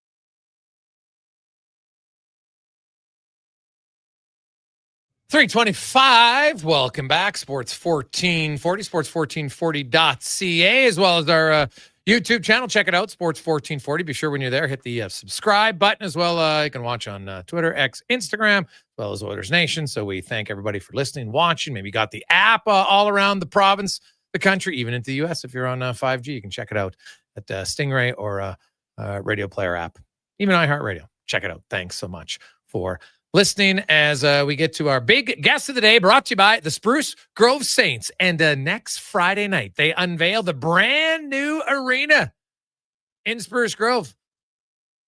Thompson Arena is unbelievable. So it's their home opener. So you want to get tickets and be there. Should be a great crowd. And you're going to be wowed by the bill. I got a sneak peek of it. It is unreal for a junior A hockey facility. Wow. So people in Spruce Grove are going to love it. Absolutely love it.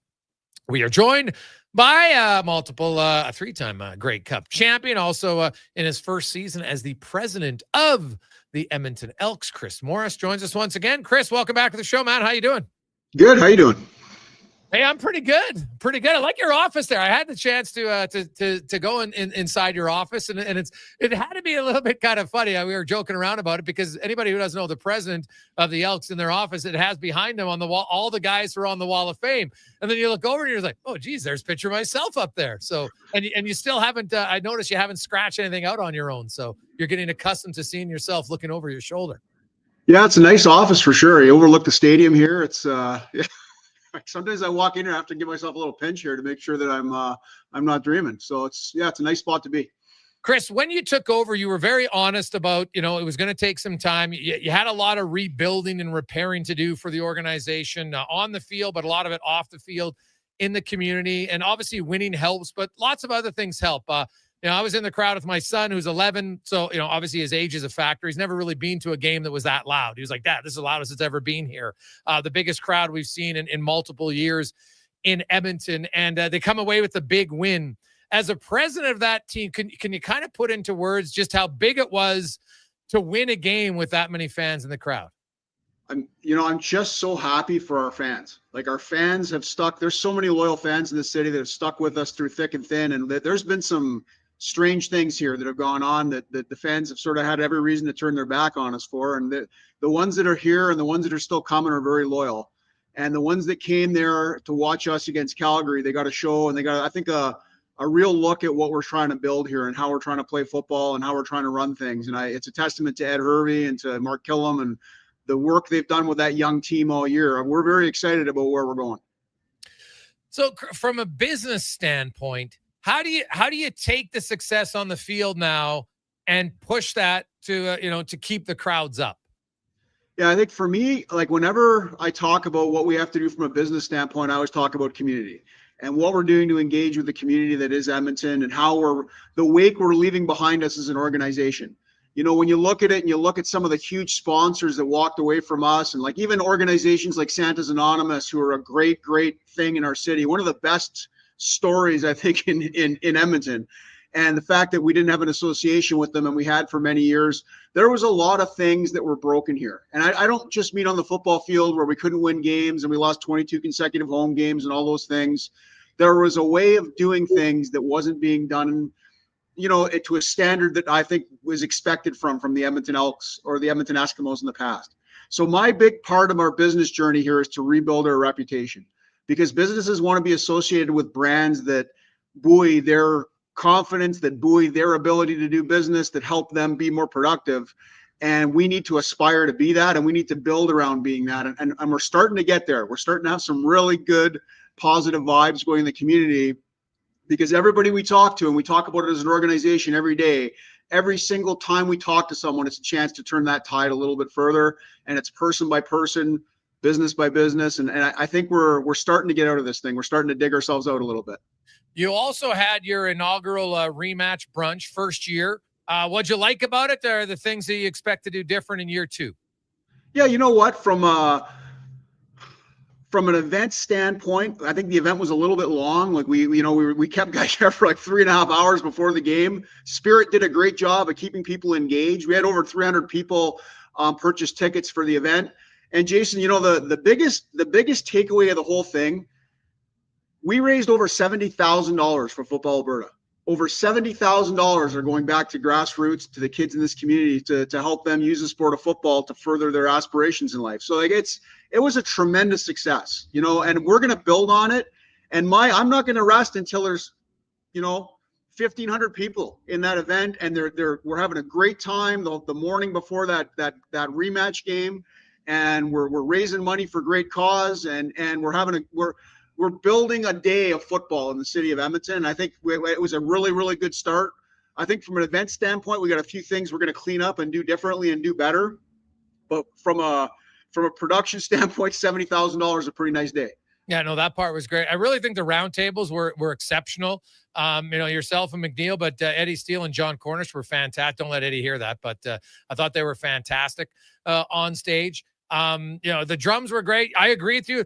If I give one thing, there'd be like have some downtime where people can go mingle and just kind of visit in between. I think would be a great, because everybody's there. They're having football. The brunch was fantastic, though. I will say that the food was excellent. A lot of guys at our table went for multiple stretches to the brunch, which is what you should do. Brunch for whatever. It's like you combine 2 meals, so you should have 2 plates. That's the way. Absolutely. Yeah. And I tell you, some of the food, like a lot of that stuff, people from the community just stepped up and donated a lot of that stuff because they knew all the proceeds were going to a great cause, right?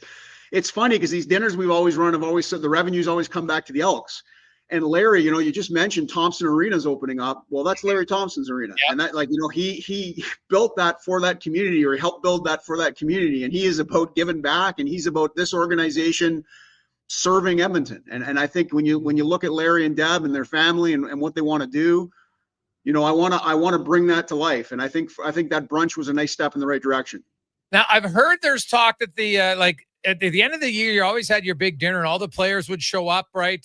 And I know that's not happening this year. Are you planning to bring that back? Because incorporating the players into it, like I remember people say, man, I got to sit with, you know, Chris Morris at my table, or I got to sit with Ryan King, or, you know, ex-players. And now like Mike Riley, when they came back for the 75th, which of course was announced with you know, there's so many big name players came back for that. It was unreal. And I know that that was for the Elks and the community owned team.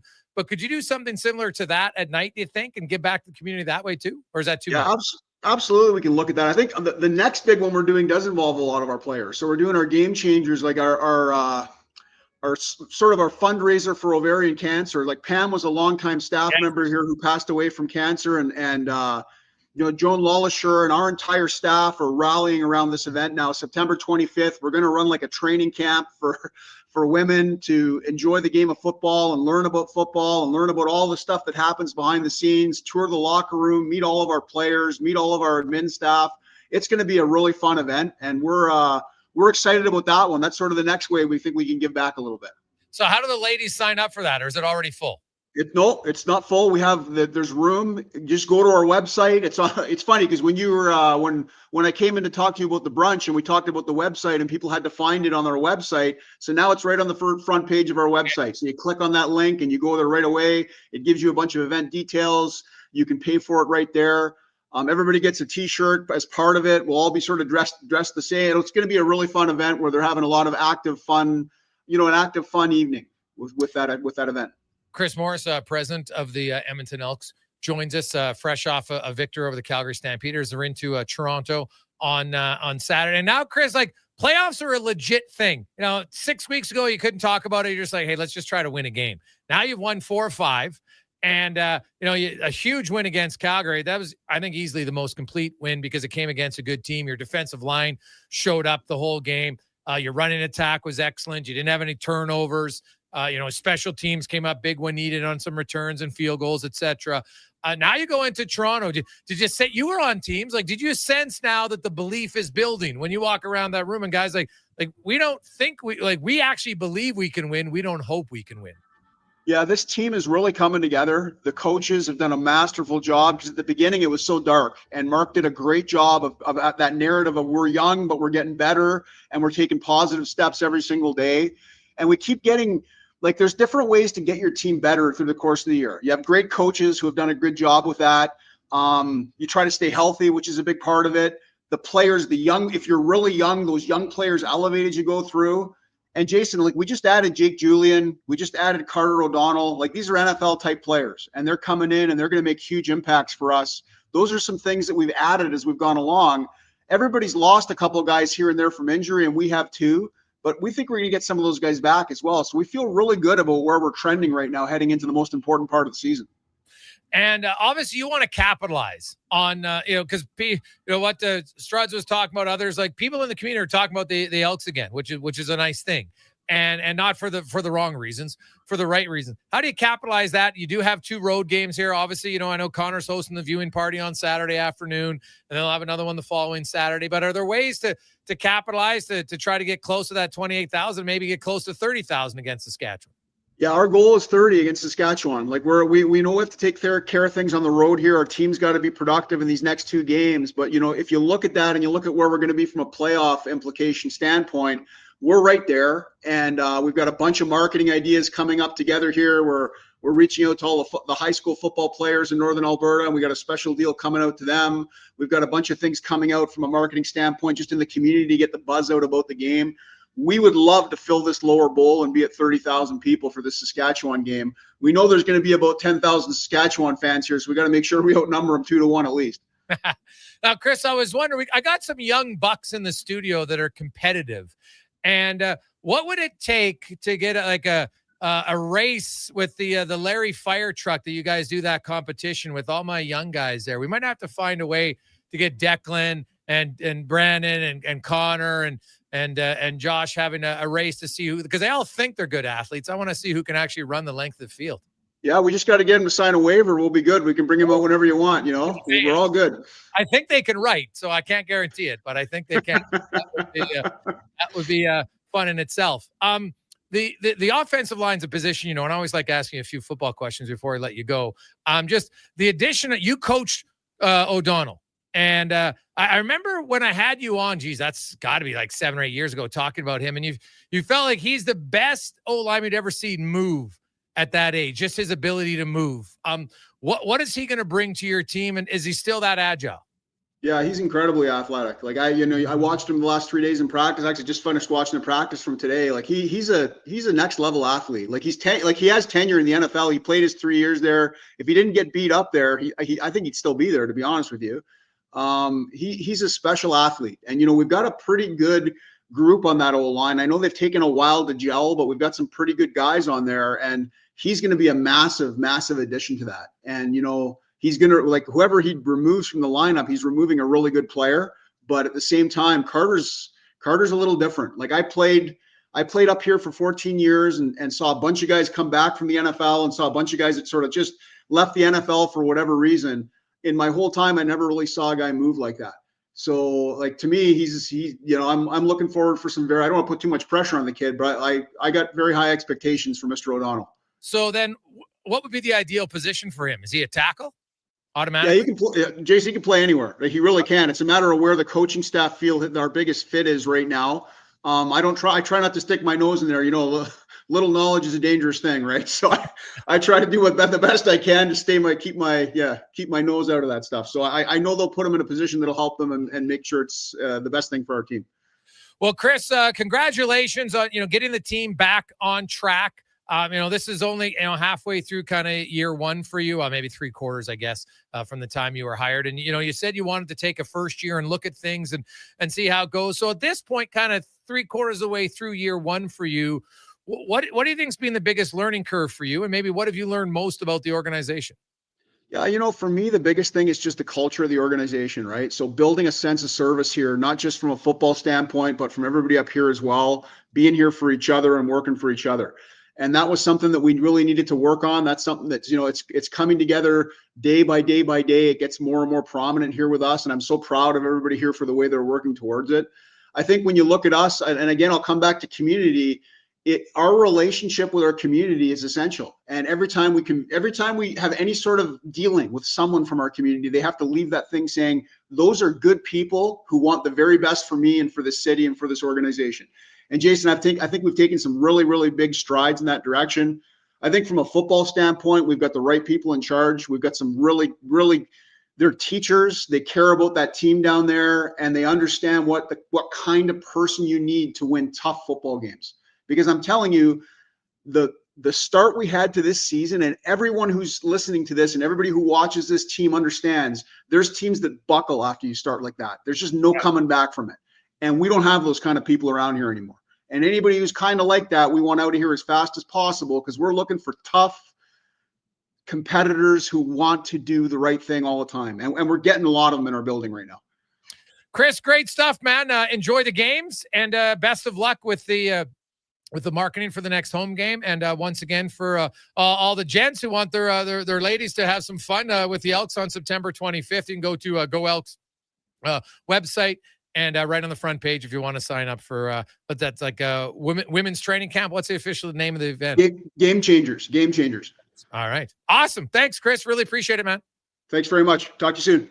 There you go. That is Chris Morris, the president of the Green and Gold. And hey, now Saturday, they were off the rails. Let's make no mistake. And I like Chris honesty. He goes, man, there was lots of things in our organization that had to change. Just, he's a real strong, ethical person. That's really what and it's funny. We have people who Chris was their principal or their teacher, and they text in and rave about him now. They hasn't been involved in their school for many years, and they still just talk about what a huge impact he had. And trust me, not everybody just says that kind of willy-nilly. We know that the type of world we live in right now, some people for whatever reason are hesitant to want to give out compliments to others. But man, we get every time we have Chris on the show, we get 5 to 10 texts from people that he's touched their life with, a student or, a parent from some kids who went to his school, some of his former players. And he wants to instill that in the Green and Gold. And I think they're on the right path, no question, off the field. And they keep winning on the field. I won't be surprised if in the coming years, maybe as early as next year, you see a sellout in the lower bowl, like the whole bowl sold out, and then you move to the second deck, and that would be awesome. Let's take a quick break. We'll come back and we'll speed things up on the Gregor Show, presented by PlayAlberta.ca. I'm a little hungry. I've got booster balls from Booster Juice. Booster what now? Booster balls. They're little protein bites packed with nutrients. Chewy, crunchy, yummy, and new flavors all the time. Like this little guy. The new mint chocolate booster ball, peppermint cocoa, coconut, peanut butter, maple syrup, all rolled up into a delightful little bite-sized snack. Why am I just hearing about this now? I don't know. Can I have one? No. Booster Juice. Canadian born. Blending since 1999. Experience a season of superior luxury, performance, and savings. The Fall Experience event is on now at Volvo Cars Edmonton. The all-new redesigned 2026 XC90 is here. Come drive one today. You won't be disappointed. Finance or lease a 2026 XC40 from 1.99%.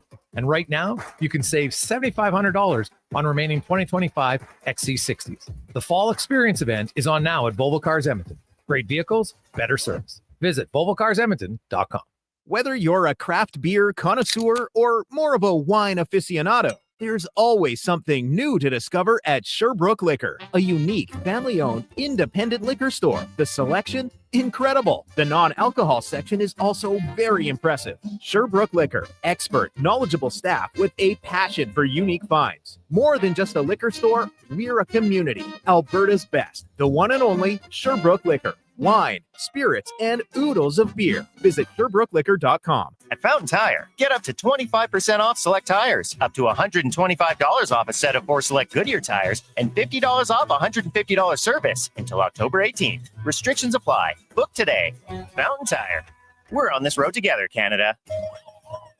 Listen up, because you're not going to want to miss this. Right now is your chance to get in on Play Alberta's biggest offer ever. For a limited time only, new players can get up to a $1,000 casino bonus when they sign up. There's never been a better time to join the fun. Visit playalberta.ca today to get started with casino, sports, and lottery all in one app. Must be 18 plus to play. Remember, if you gamble, use your game sense. The ATB Classic is returning to Northern Bear Golf Club. An international field of professionals will battle it out on their path towards the PGA Tour. Advance tickets are $20 or upgrade your access to sit greenside in the Sports 1440 Birdie Bar, presented by Sleeman. Net proceeds go to Youth on Course to give kids age 6 to 18 access to play golf for just $5. Come see the future stars of the PGA Tour. The ATB Classic. On now until September 14th. Get your tickets at atbclassic.com. alberta.ca.com. Get this, Metal Supermarkets now offers welding services for their customers. Simple welds, steel, stainless, and aluminum welding. TIG, MIG, and stick are all available. And I tell you, these welding helmets are really something. Like the jousters wore in the days of yore. Quick, fetch my lance. Lance is on lunch break. That's not what... Never mind. Metal Supermarkets, your local convenience stores for... and welding. Southside, West End, metalsupermarkets.com.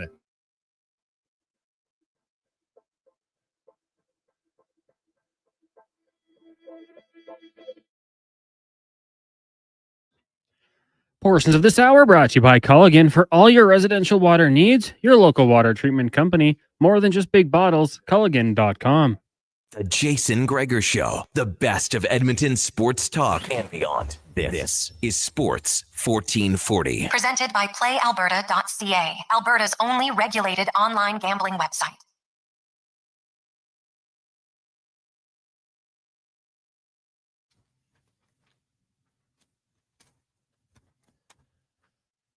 Thursday afternoon continues on Sports 1440, Oilers Nation, YouTube, Facebook, X, and Instagram. Thanks for listening. Thanks for watching. Also, of course, sports1440.ca. When you go to our YouTube page, just hit the subscribe button. We'll thank you later with some gifts and much more. Well, at least your chance to win some, I would say. Also, speaking of wins, the Jays, another win. So they win another series. I got 16 games left now in the season, and just basically go 8-8. And you put your the Yankees and the Red Sox would have to dominate and win like 13 and 14 games respectively in their final 16 and 17 games. So pretty difficult for sure. Let's get to the racing report now, brought to you by Cantork. Best way to beat the tariffs?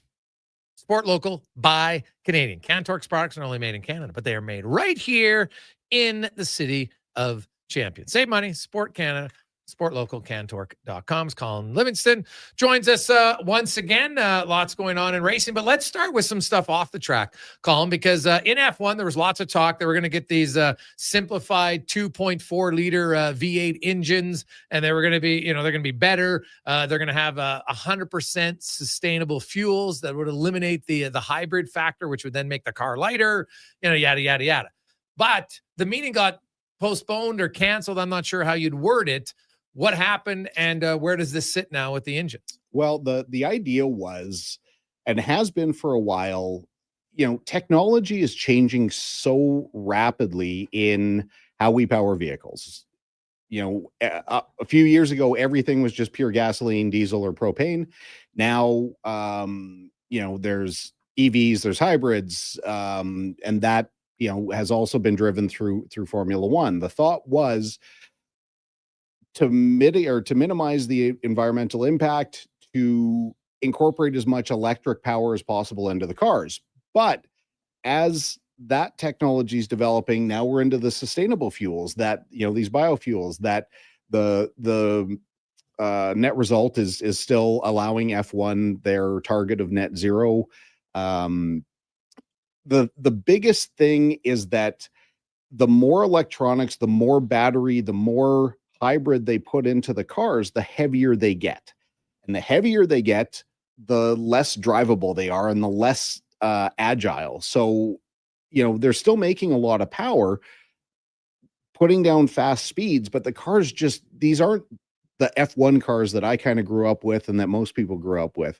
The hope is that while they get through this next iteration of the rules, which kicks in next year, 2026, once that gets through, they're trying to find the reasonable amount of time for all these manufacturers like, Mercedes, Ferrari, that have gone through and poured hundreds of millions of dollars into developing these new engine packages, that they can actually see some return on that before they go back and change the rules again. But the upside is, if they can get to like a conventional style V8 engine that they've run before, naturally aspirated, we'll get the sound of an F1 car back. We can get the cars lighter. We can start making them smaller. And as they're trying to go to these street courses, it might make those street courses a little less parade-like, and a little less boring. but then get that sound of a Formula One car back, which, traditionally I never really cared about. But go back now, once the show's over at 6:00, go back to YouTube and pull up any video of a V8, V10, V12 F1 engine. They just sounded awesome. Okay. And now, you see them at the track, and like the spectacle has kind of gone away, with this turbo hybrid era. Now, speaking of track, this, Max Verstappen absolutely dominant on the way to victory last week. Really the only story, Lewis passed a few cars. Yep. McLaren had the pit stop, and then they gave it back to Norris, which, I don't know. I know it's not his fault in the pit, but that's kind of the risk of going in a pit. But you sent me a note that I found maybe the most fascinating one. I know they haven't won, but the fact that Williams has more points this year than they've combined from 2018 to 2024. Yeah, last 7 years. Crazy. And there's still 8 races to go in this season. So, yeah, the impact of James Vowles from Mercedes on that team has been absolutely palpable. The fact that they've got 2 very accomplished drivers with Alex Albon and Sainz, they're both contributing, although Sainz seems to be, he makes as many mistakes as he has great weekends. But yeah, remarkable turnaround for those guys for sure. Well, I was going to ask you about Sainz. Like, how much of that is just like, there's a level, and obviously never driven a car at that rate, but is he just too much of a risk taker? Is it a lack of focus? Like, some of his decisions, I listen to the broadcast and I'm like, what the hell is he doing? Yeah. I think a guy like Sainz, outside of the car, I know he's a great guy, and he's very thoughtful with how he speaks, but we all, again, I'm nowhere near to the level of these guys, but there's a metamorphosis that happens when we put our helmets on that just changes the way that a lot of us think. And it seems like when Sainz is in the car, he believes that he can't make a mistake, or that he never makes a mistake. I saw him at Miami this year, hit the wall, didn't accept responsibility for that. Later on in the race, drove down the back straightaway, ran Hamilton right off the racetrack, and then walked away and said, what was Hamilton thinking? Well, we're on the same racetrack and you have to leave room to race. He just really seems to have a hard time accepting responsibility for what he does on track.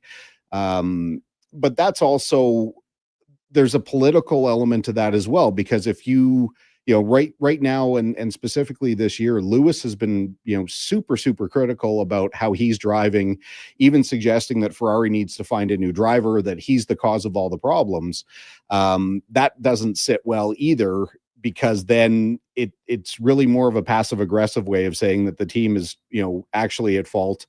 But it makes things really difficult for your PR people and for the team to kind of continually smooth out. But I guess I would rather take that than, the drivers who are never willing to speak about what they're thinking, and they never really voice an opinion. So, yeah. Okay. I was just kind of curious about a few weeks off now. Piastri's 31-point lead over Lando Norris. Like, with 8 races to go, what are the most pressing storylines for you? Yeah, the title the title fight's going to come down. Again, we talked last week. Is it possible? Yeah, 100%. Like, one bad weekend for Piastri and a great weekend for Norris, and this is anyone's game.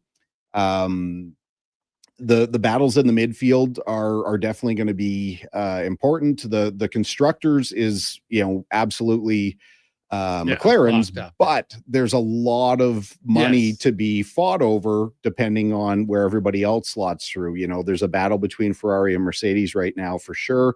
Whether Red Bull can maintain some decent standing, really, where they only have one driver again contributing. Unfortunately, Tsunoda just hasn't adapted to that car to be able to contribute alongside Max. Then you get to the battles between the Williams, the Alpine, the rest of them. This is not insignificant amounts of money, so it will be very cool to see.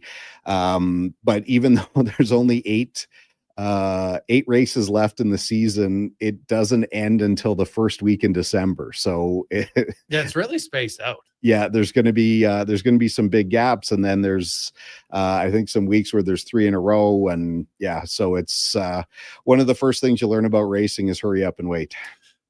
Now Max's dominant performance, is it repeatable or is that just one race? I think that was really Monza dependent. They pulled the same philosophy or the same gamble that they tried to do at Silverstone, where they really lowered the downforce on their car. You know, Monza is really, really, really about the straightaways. You've got whatever it is, 3 chicanes and 1 big sweeping corner that kind of break up the straight. So they were maximizing their speed on the straightaways to make sure that the other fastest lap, fastest race ever. Yeah, I mean, those are all subjective, because how do you really define that? You know, every racetrack's different. You know, no, at that track, I should. Yeah. I mean, there weren't, from what I remember, there weren't any cautions. I was kind of half asleep as I was watching. I didn't get to watch the race till late on Sunday after my kart race, but yeah, I don't remember a caution. So they were able to run pretty much green the whole way through. You know, Max is definitely, like, that car just isn't really going to be the contender that they wanted to be this year. Although it seems like Max was pretty quick to praise the new team principal, Laurent Mekis, saying that he's got the engineers making the right calls now, basically implying that Horner was kind of misdirecting them. So yeah, it'll be interesting. Speaking of karting, and you know, there's the 2-stroke, the 4-stroke engines, and what is the biggest difference for people that don't know? So 4 and 2-stroke. Really, really simply, pistons. Like a karting engine has a single piston, just one piston, one connecting, or little tired today. One connecting rod, one crankshaft. But a 2-stroke engine literally does all of the work that a cylinder will do in 2 strokes.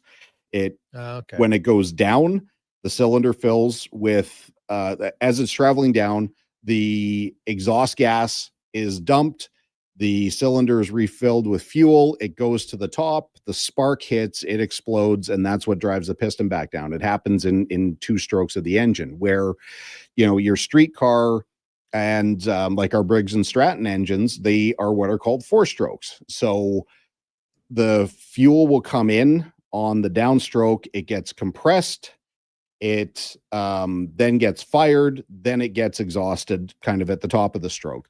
So they're more economical. They are you know, way less maintenance.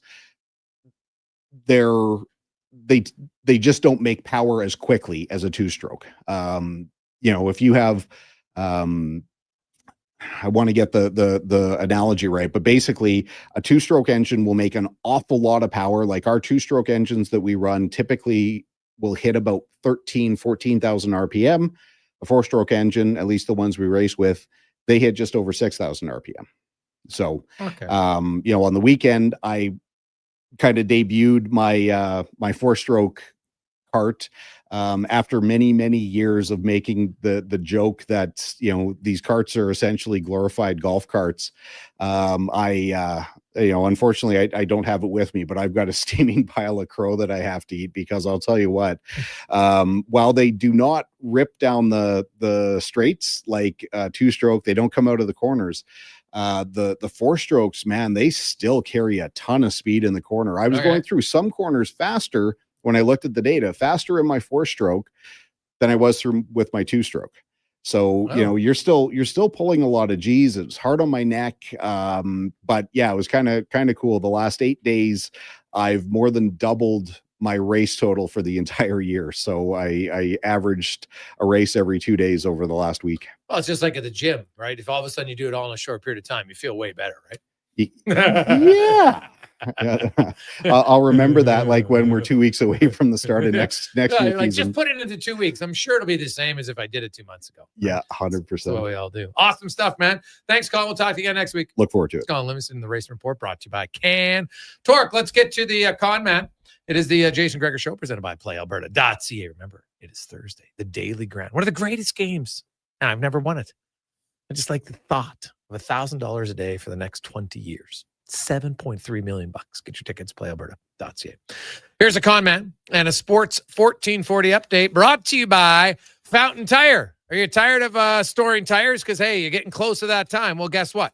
You buy a new set of tires and you get $50 off storage at Fountain Tire. So leave the stocking to them. Check local details at fountaintire.com. Sports 1440 update. According to reports, 5 former members of the Canadian 2018 World Junior Hockey team who are acquitted of sexual assault charges in July will be suspended by the NHL until December 1st. Alex Formanton, Michael McLeod, Carter Hart, Dylan Dubé, and Cal Foote will be eligible to sign with the team as soon as October 15th and can begin conditioning with the team on November 15th. Week 2 in the NFL kicks off tonight. Commanders at the Lambeau taking on the Packers. That gets going at 6:15 in the majors. Great day for Jays and Kevin Gausman. 9 innings pitched, 9 strikeouts, only 2 hits as the Jays knocked off the Astros 6-0. Up next, a series with the Orioles in Toronto right now. No games underway, but later on, you have the Marlins and the Nationals, Tigers and Yankees, Guardians host the Royals, the Mets and Philly, Mariners host the Angels, and the Rockies take on the Padres. Earlier today, Orioles got past the Pirates 3-2, and the Rays falling to the White Sox 5-1. Zach Collaros is out of the Winnipeg Blue Bombers lineup in Friday night's matchup with the Hamilton Tiger Cats. The veteran quarterback remains on the sideline with the neck injury he suffered last week in a loss to Saskatchewan. Chris Streveler will get the start. And in the WNBA tonight, Sky hosts Liberty at 6. We've also got the Mercury in Arlington, Lynx host the Valkyries, and the Aces in Los Angeles for a battle with the Sparks. Coming up in hour 3 of the Jason Gregor Show, we'll be joined by former NHLer Terry Ryan, also Pro Football Focus's Max Chadwick, and we'll ask 5 questions. I'm Connor Halley. This has been a Sports 1440 update. Sports 1440, Stingray radio station. CKJR broadcasts from West Edmonton Mall and Wetaskiwin. Download the free Stingray music app and listen wherever you go. It all started in 2006. The year Twitter was founded. Google bought YouTube. We played Wii Sports. And On the Rocks opened, changing Jasper Avenue forever. Celebrate 19 years of OTR on September 19th. Featuring Edmonton's own, the Royal Foundry. Along with party band The Curve, DJ Deadly Nedley, and DJ Kenny K. Edmonton's biggest party started in 06 and is still rocking harder than ever. See you September 19th. At On the Rocks. Jasper Ave in 118. September, back to class and back to carting the kids around. Good news. Until the end of the month at Wolf GMC Buick, get GMC employee pricing on all remaining 2025 GMC Sierras, so you'll have loads of room. Plus, get 0% financing on Sierra light-duty crew cabs. If you're eyeing up an SUV, we have the completely redesigned GMC Terrain and our entire Buick family with incredible prices. And Costco members up to $1,200 additional off the price. Come see us, corner of 184th Street and Stony Plain Road. Afternoon. GMC Buick. We're making it easy. The Spruce Grove Saints home opener is Friday, September 19th, and you don't want to miss it. The Saints will be playing their first game in the brand new Thompson Family Arena as they host league champion Brooks Bandits at 7 p.m. with a completely new Thursday afternoon game experience, including a state-of-the-art jumbotron. The Thompson Family Arena will be the place to be. Don't miss the Spruce Grove Saints home opener, September 19th. For tickets, visit tickets.sgsaints.ca. Some people wake up and get dressed for work in a suit and tie or a nice dress. At GS Construction, we're less fashion forward and more putting our best foot forward. We wear hard hats and steel-toe boots, and most importantly, we wear 50 years of experience with pride. It's not glamorous, it's definitely not easy, but it matters. We do it well. So if you'd like to be part of something where your work matters, GS Construction is hiring. Just remember, when you come for an interview, ditch the tie. See more at gsconstruction.ca. You've got a go-to coffee spot, a trusted barber, even a lucky game day jersey.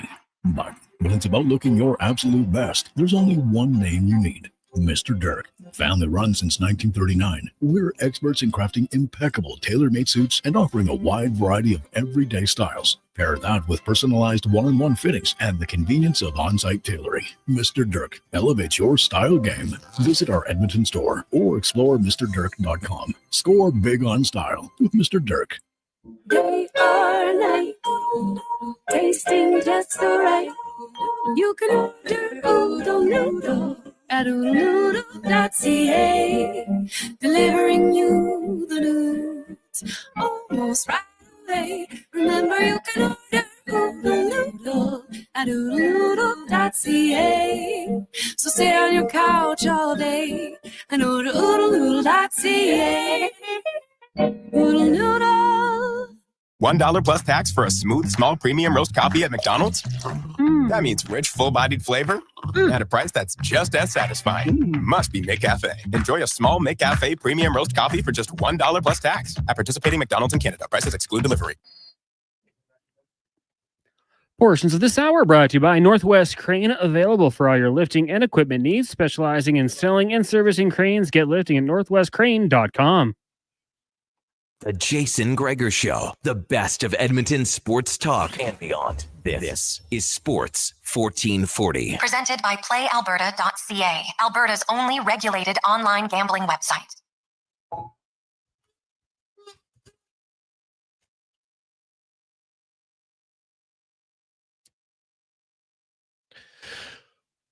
Just after 4 o'clock, welcome back. Jason Gregor, Connor Halley.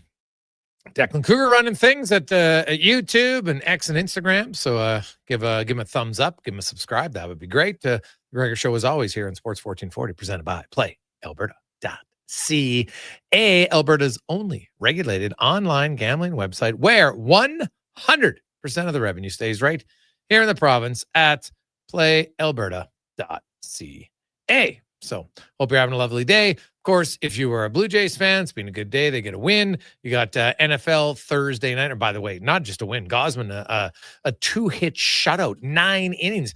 You don't see complete games very often anymore in the major leagues of baseball. That's got to be his first complete game of the season, Cons. I'm pretty certain about that. I'm going to go out on a limb and say yes, but I could be wrong. We just don't we don't see that in Major League Baseball anymore. The complete game is definitely one that we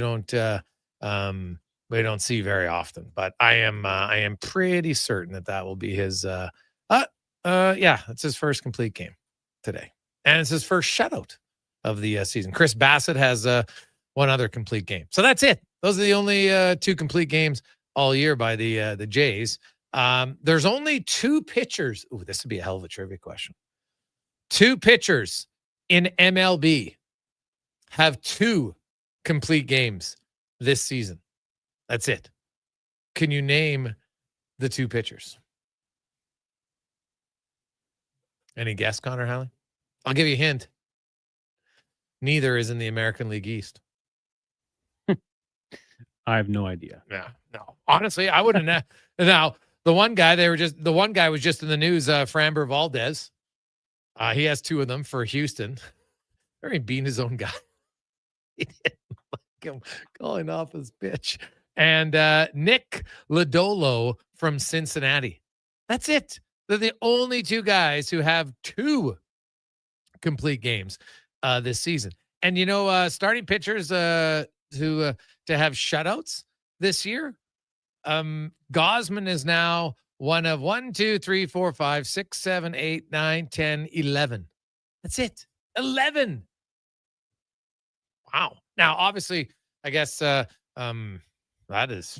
Now I know there's been more shutouts than that, but they obviously split them amongst multiple guys, right? So there you go.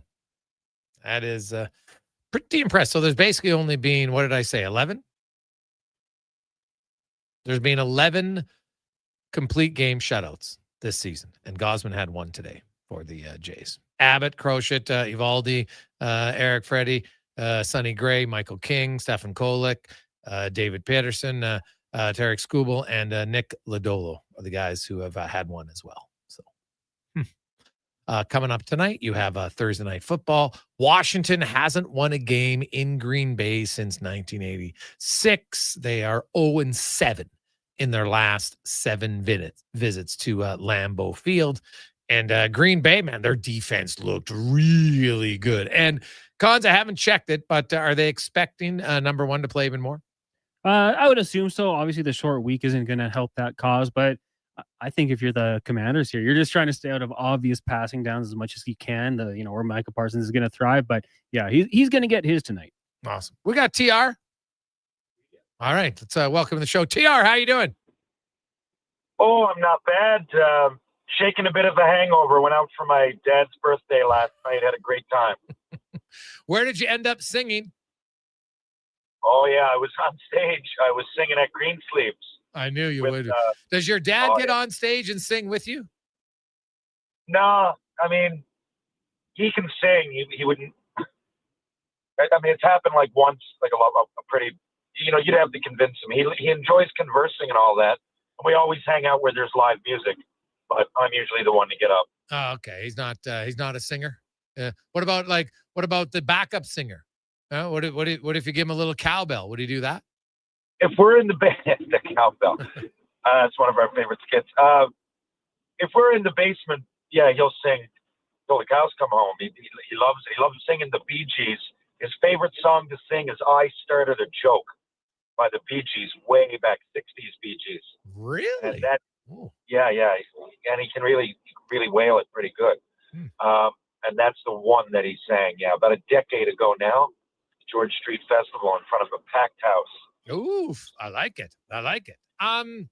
So rookie camps today, they're on the ice, and guys are super excited. I know you've been to now. Some guys are in like year 2 or 3 when they're still in a rookie camp, right? So it's definitely different for first timers than others. You want to go through rookie camp, but there's lots of people say, man, if Ike Howard and Matt Savoy don't dominate in the rookie games, well, then they're not going to make the NHL team. And I don't really think that's the case, right? Can you explain the difference of when you see the guys in the rookie games where it's all a bunch of rookies, and it is, I've heard from lots of players, like sometimes it's easier to play in the NHL if you have the skill because everybody's in the right position.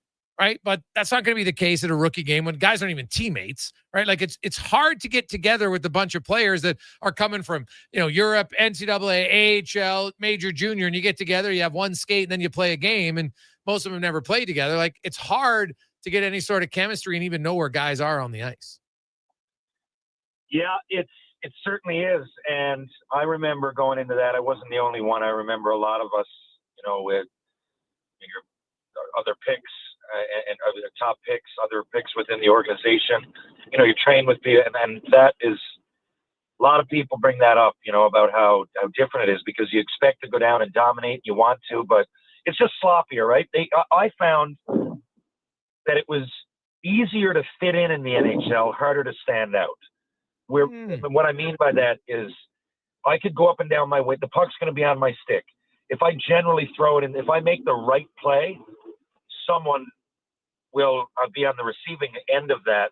It flows pretty good. I mean, I remember then some of those guys, I bring up Mark Recchi a lot, but like he could take a pass like no other. Like you could just bomb it over there off the way it's going to get to him. And I found that, but you got to be ready and sit down, dump it in, do your job. I find that hard. Easy might be the wrong word to use, but it's definitely, I found it's a more comforting fit to just go up there and do your job. But standing out in the NHL, obviously, I don't really know what that's like. But yeah, for sure. And down in the minors, it's just a bit sloppier. That's all. The further you go down, there's more and more mistakes made, right? So some people that benefits, others not so much. And some players, God, there's a lot that are better. I don't mean they might be better scorers. Scorers, if you go down, you tend to score more points in a lesser league. But I mean, like, there's players that play the game that are good third and fourth line guys, sometimes even second, maybe first here and there. That you tend to flourish more in the NHL. And a good checker that can skate, that's there to do that job, a defensive player, you probably won't even notice him in the American League or at these rookie games. And sometimes, even those guys, I remember Boyd Olson. There's a guy who's probably listening to this right now. Boyd Olson played with me in Tri-Cities. 6th round pick. I'm telling you, he was Brian Scrudlin. He should have gotten a shot for the NHL. I always say that. And Boyd was a two-way dog, man. A really, really good player. And he had enough hockey sense that we would go and play those exhibition games. And I was like, man, this guy should get a chance. I absorbed a lot of the focus being a first-round pick and Brad Brown and Matt Higgins and on and on. But guys like that, I know if Boyd got a chance, he would have been a great NHL player. He was better in the American League than he was in junior. He was just that guy, he could adapt, and you put him with some great players and he's going to have the speed and the hockey sense that maybe looks a bit sloppy in the minors. And I can think of lots of guys. I just mentioned him. Yeah, so you look at Ike Howard, he comes in and you got to have confidence and you got to have belief in yourself, no question. He's an offensive player, TR. You were an offensive guy, 50-goal scorer, you come out of junior, and you get to that NHL level, and it's great having the confidence and the belief. What do you think is going to be the hardest hurdle for a guy like Howard to get acclimatized and accustomed to the NHL? Well, I'd love to know what his expectations are. If I'm him, obviously it's to make the team. What's he thinking? Because I'm just going from personal experience. When I got in there, I set my goals, but when I was at those, I really, really squeezed the stick. I remember at least 2 camps, like really squeezing the stick and putting pressure and paying attention to the media. And I don't mean that's always bad. I did. I mean, I didn't read every article, but I like to know where I kind of stood in the hockey universe. And without social media back then, you grab the Gazette or La Presse in Montreal, whatever, the Edmonton Journal. But, now that there's social media, I find you can get caught up in that. At least a lot of players that I skate with here that, I work with, and they go away and play. And I find that's often, they often go and put a lot of pressure on themselves. I think it might be natural as a player, but if I'm Ike, if I'm Matt, I'm really just trying to breathe, focus, and go do my job. If there's one thing that I used to really enjoy, and I remember that, is going in a little bit early. Now they call them captain skates. Right. I don't know what we called them back then, but you could go if you wanted. I mean, Montreal was always there. Like, they were great like that. If you wanted to go up 5 weeks early, go out. You're staying there at the Chateau Champlain or the Novotel, and you can skate with us. And there was always guys. Montreal was an advantageous place as well because a lot of players were from in and around there. A lot of just retired players, a lot of current players. Half our team was from Montreal. So, they were always there. So I really enjoyed that. That kind of settled me down a little bit. So, I don't really know. They seem like confident players, but come on, you're out there with some of the best players on the planet who just went to 2 Stanley Cup finals. So rather than use that energy, in an anxious or negative way, I used to want to harness it the right way, and that would be by asking them questions, being really vocal on the ice. I used to make it a point, be the first up in a line, always ask questions right there when the coach is explaining something, even if I know the answer. Ask the question. Be noticed. You're into it. Be engaged. Right? I remember that. Now, I don't know if everybody has that approach. I don't know. It really worked for me, and it helped me feel into it. And I felt a connection with the older players and the coaches immediately. And that goes for any, that's right from junior A up to the NHL. That was always a way that I had to deal with the anxiety of the whole situation. Yeah, because there is a lot of anxiety. And it's funny, there's a lot of excitement too. I don't discount that for a second, but there is anxiety there because you're like, man, like, I want to perform well. I want to play well. And, sometimes you overthink it. Geez, if I don't play well, maybe I'm not going to get another chance. And so you can be your own worst enemy at times because it's hard, right? Like, and if you have one bad day at camp, you probably think, oh my God, I'm getting sent down tomorrow, right? Like that probably becomes your biggest challenge, is to not focus on the negative. Oh, yeah. It's a huge challenge that a lot of people don't talk about. That's the nature of it when you're trying. It's so obvious, right? If you got a job interview or something, you can have some time to think about it. Not everybody's in the interview at the same time. Like, I remember being even in a drill going like, oh my God, Asham just scored 3 out of 4. Like, now I got really, really weird stuff getting in my own head. And like I said, I would deal with it like what I just mentioned. But the other side is that some of that nervous energy is a good thing, right? Like, sometimes it is because it pushes you. Something in there has to motivate you.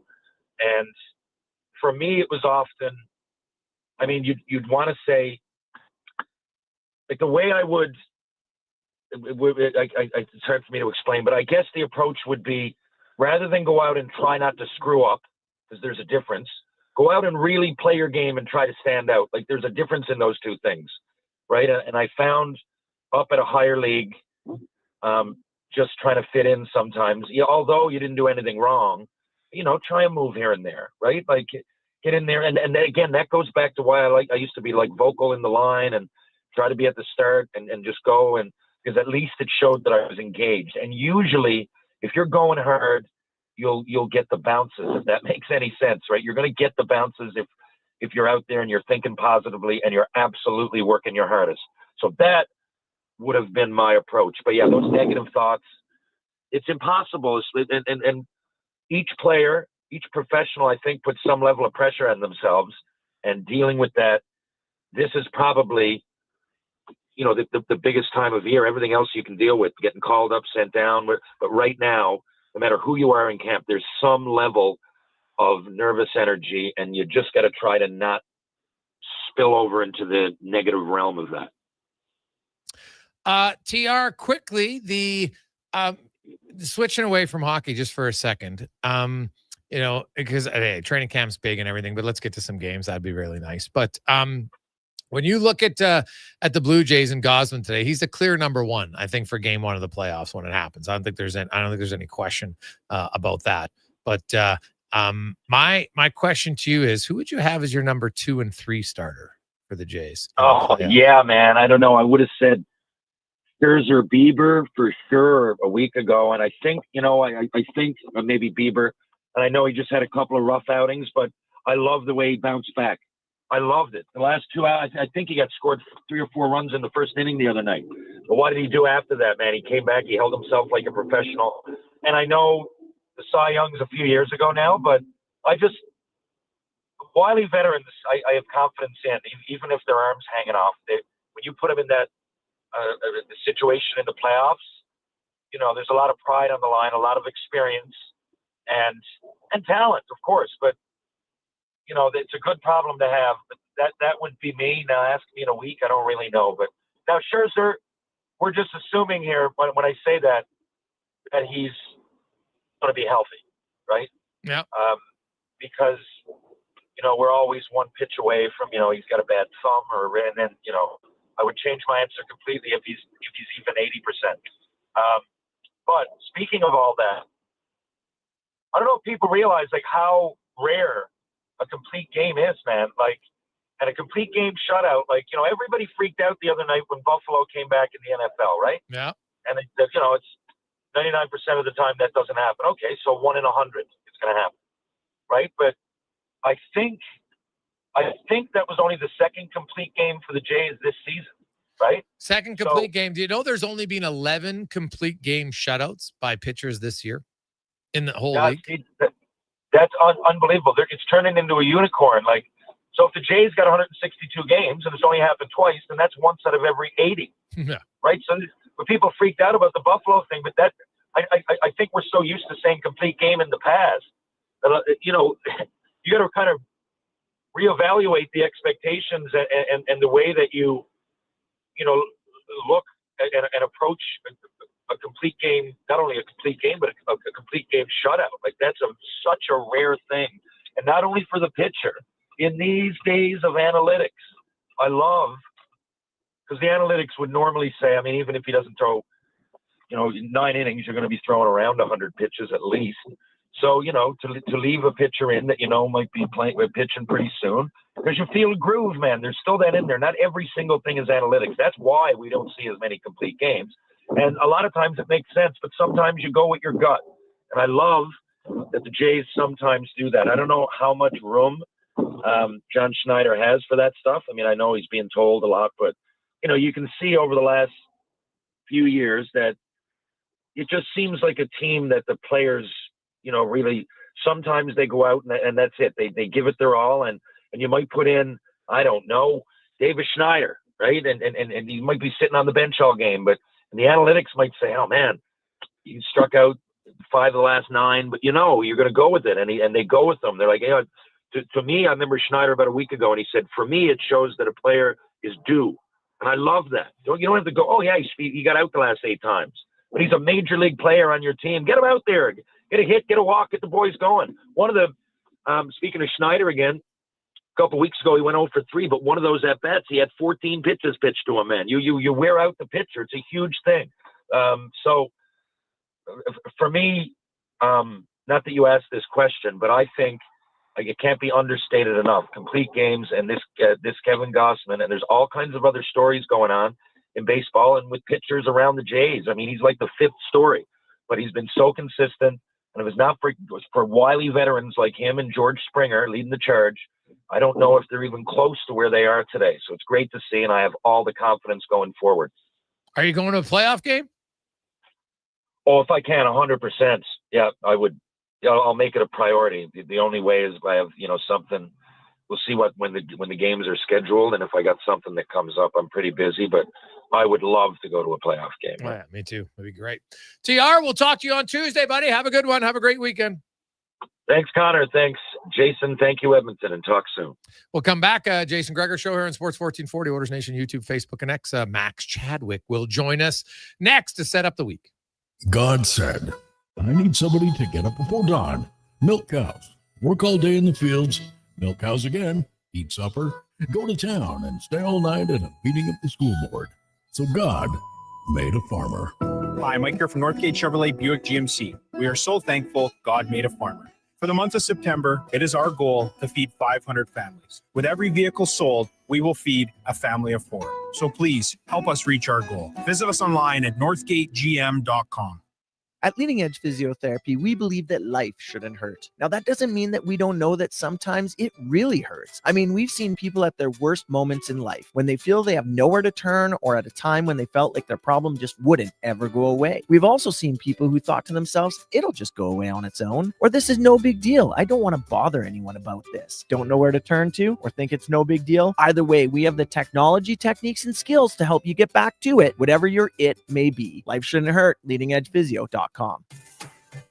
It's the Bricks famous tent sale. Save up to 60% off clearance items in the tent and store, with more amazing deals arriving daily in every department. Like up to $1,800 off power reclining sectionals and up to $700 off big screen TVs. Buy more, save more when you buy 2 or more major appliances, up to $1,000 off. Plus, get a free Bluetooth party speaker when you spend $9.99 or more on furniture. Some exclusions apply. See in store for details. The Brick, saving you more. Day or night, tasting just so right. You can order Oodle Noodle at oodlenoodle.ca, delivering you the news almost right away. Remember, you can order Oodle Noodle at oodlenoodle.ca. So stay on your couch all day and order oodlenoodle.ca. Oodle Noodle. Portions of this hour brought to you by On the Rocks. On the Rocks is celebrating 19 incredible years at their iconic location. They want to celebrate with you. Join them September 19th for an incredible night of live music and so much more on therocksyeg.com. The Jason Gregor Show, the best of Edmonton sports talk and beyond. This is Sports 1440. Presented by PlayAlberta.ca, Alberta's only regulated online gambling website.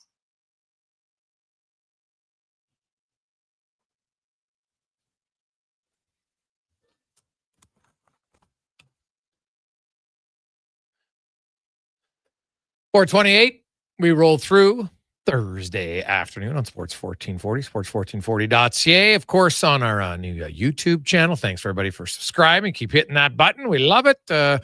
X, Instagram, Oilers Nation. Thank you so much. As always, brought to you by PlayAlberta.ca. Revamp better than ever, and it's even easier. Download the app. You can take it with you. You got better odds on the NFL, which includes tonight, Green Bay and Washington. Keep in mind, Washington hasn't won a game in Green Bay. They're 0-7. They haven't won there since 1986. But Jaden Daniels, first time. Can he get a win? We'll see. Let's talk a little football as we get to our NFL report, brought to you by Legacy Heating and Cooling, where the rates never change. No overtime charges. That's how you build a legacy at legacyheating.ca. From Pro Football Focus, Max Chadwick joins us. Max, welcome back to the show, man. How you doing? Good. How are you guys doing? Excellent. Now, before we get to the NFL, I do want to ask you about your 2 for 2 the last 2 years predicting the college football champion. You picked Clemson this year. Are you still confident in Clemson? I wouldn't say I'm confident in that pick right now. I still think it's a wide open year. Like, if you asked me to redo that pick, if I got to redo, I actually don't know who I would pick right now. So I obviously don't feel as good about Clemson after losing to LSU and playing closer to Troy than I would have liked. But they're not over yet either. It's not over for Clemson yet either. They have a big game this weekend against Georgia Tech, and we'll see what they do the rest of the year. But, yeah, I'm definitely not as confident in that pick as I was going into the year. What do you make of Manning? Like, my goodness, people were wanting to anoint him, and like some people, generational talent. Which, I'm not blaming him. I'm blaming the people that call someone a generational talent when they haven't even made it to pro football yet. I think it's a little extreme. But what do you make of his early start in NCAA? I actually think it's been better than people have given him credit for. That first 3 quarters of Texas kind of shaped the narrative around him, and I completely understand. The fourth quarter, if you actually go back and watch the game, he was unbelievable. In the fourth quarter of that game, it made 4 big-time throws in our system in the final 8 minutes of that ball game, and looked pretty good against San Jose State this past weekend too. So overall, I think it's been pretty solid, pretty good from Arch Manning so far. I don't think he's getting way too much hate is what I should say right now. I don't think he's been as bad as people make him out to be, and we'll see what happens the rest of the year. But, yeah, I think I get why he got a lot of hate in that Ohio State game, but overall wasn't as bad as people think it was in the fourth quarter especially. So I think Arch Manning has been better than people are giving credit right now. Now let's switch to the NFL, Max, and at Pro Football Focus. I know a lot of you guys, you have tons of numbers to look at. It's got to be hard, though, in the first week of the NFL because most teams barely play their starters anymore in the preseason. The first week of the NFL is kind of like a preseason, right? So there's a little bit of rust going on. You obviously saw some teams have great, fourth quarters here, both the Sunday nighter and the Monday nighter, I think would speak to that on Buffalo and Minnesota side of things. So is there any numbers you came up with in week 1 where you look and say, hey, yeah, this team maybe didn't look good, but I think that the score wasn't great, but I think they'll be fine? Yeah, I think there's some teams like that. Obviously, the Ravens, who were my pick to win the Super Bowl preseason, I still feel really good about them. That was just a heck of a ball game, and obviously those are 2 teams that are going to be competing for a Super Bowl at the end of the year. So even though Baltimore's 0-1 to start the season, they're still absolutely a Super Bowl contender in my eyes this year too. I was impressed by the Jets, honestly. Now, I'm not thinking they're going to be a contender to make the playoffs or anything like that, but Justin Fields looked way better than I thought he was going to in his debut in New York. So I liked what I saw from him too. I thought the Seahawks showed some good things in their loss too. So those are some teams right there. But ultimately, the biggest one for me is the Ravens. I think the Ravens, even after starting off 0-1, they are still absolutely a team to watch out for, and definitely a contender to win it all this year. Joined by Max Chadwick of Pro Football Focus here on the Jason Gregor Show. Looking at the Miami Dolphins, that's a team that probably hasn't done very well, and I don't know if people believe they can find their footing once again. I'm just curious about them because I remember, last year, I see Tyreek Hill, Jalen Waddle, Devon Achane. If Tua can find his game, who knows what they can do. Do you think they have a hope of finding any game? And if not, is the head coach on the hot seat?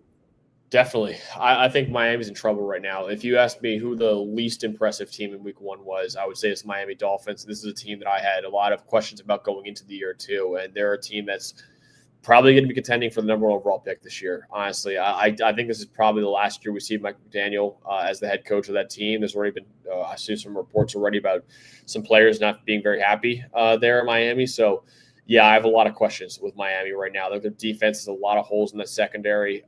Their offense, obviously, the offensive line has been an issue for a very, very long time. I think Miami's in big trouble right now. Now, we saw J.J. McCarthy make his debut on Monday night. We also saw Caleb Williams there. If you had to go back and give me your power rankings for the quarterback selected in the first round of the 2024 NFL Draft, who would you have at the top and who's at the bottom? Oh, I would definitely Jaden Daniels at the top. He has been easily the most impressive one out of all of them so far. So I would say he's been he's a guy who'll play at the top there.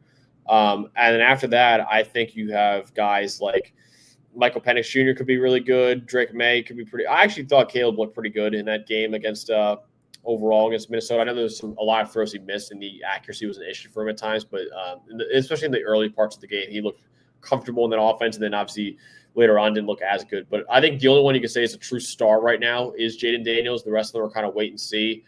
Bo Nix was really bad in that game against Tennessee, I thought. So he's got to play a lot better. But he played decent enough last year. Drake May was solid, I thought, overall in that game. I think it's wait and see for a lot of them. J.J. McCarthy is wait and see with him. He was okay, I thought, in the win over Chicago. Penix was okay, I thought, this past weekend too. But he looked really good at the end of last year too. So the only one I would say is a guaranteed to be the best right now as Jaden Daniels. But the rest of them, you could order them 2 through 5 in any order. I think it's completely understandable. Max Chadwick joins us. Max, the Cincinnati Bengals, an amazing 7 yards in the second half of that game against Cleveland, and somehow the Browns lost the game. My goodness! But the offensive line did not look great. There's some questions going in anyway.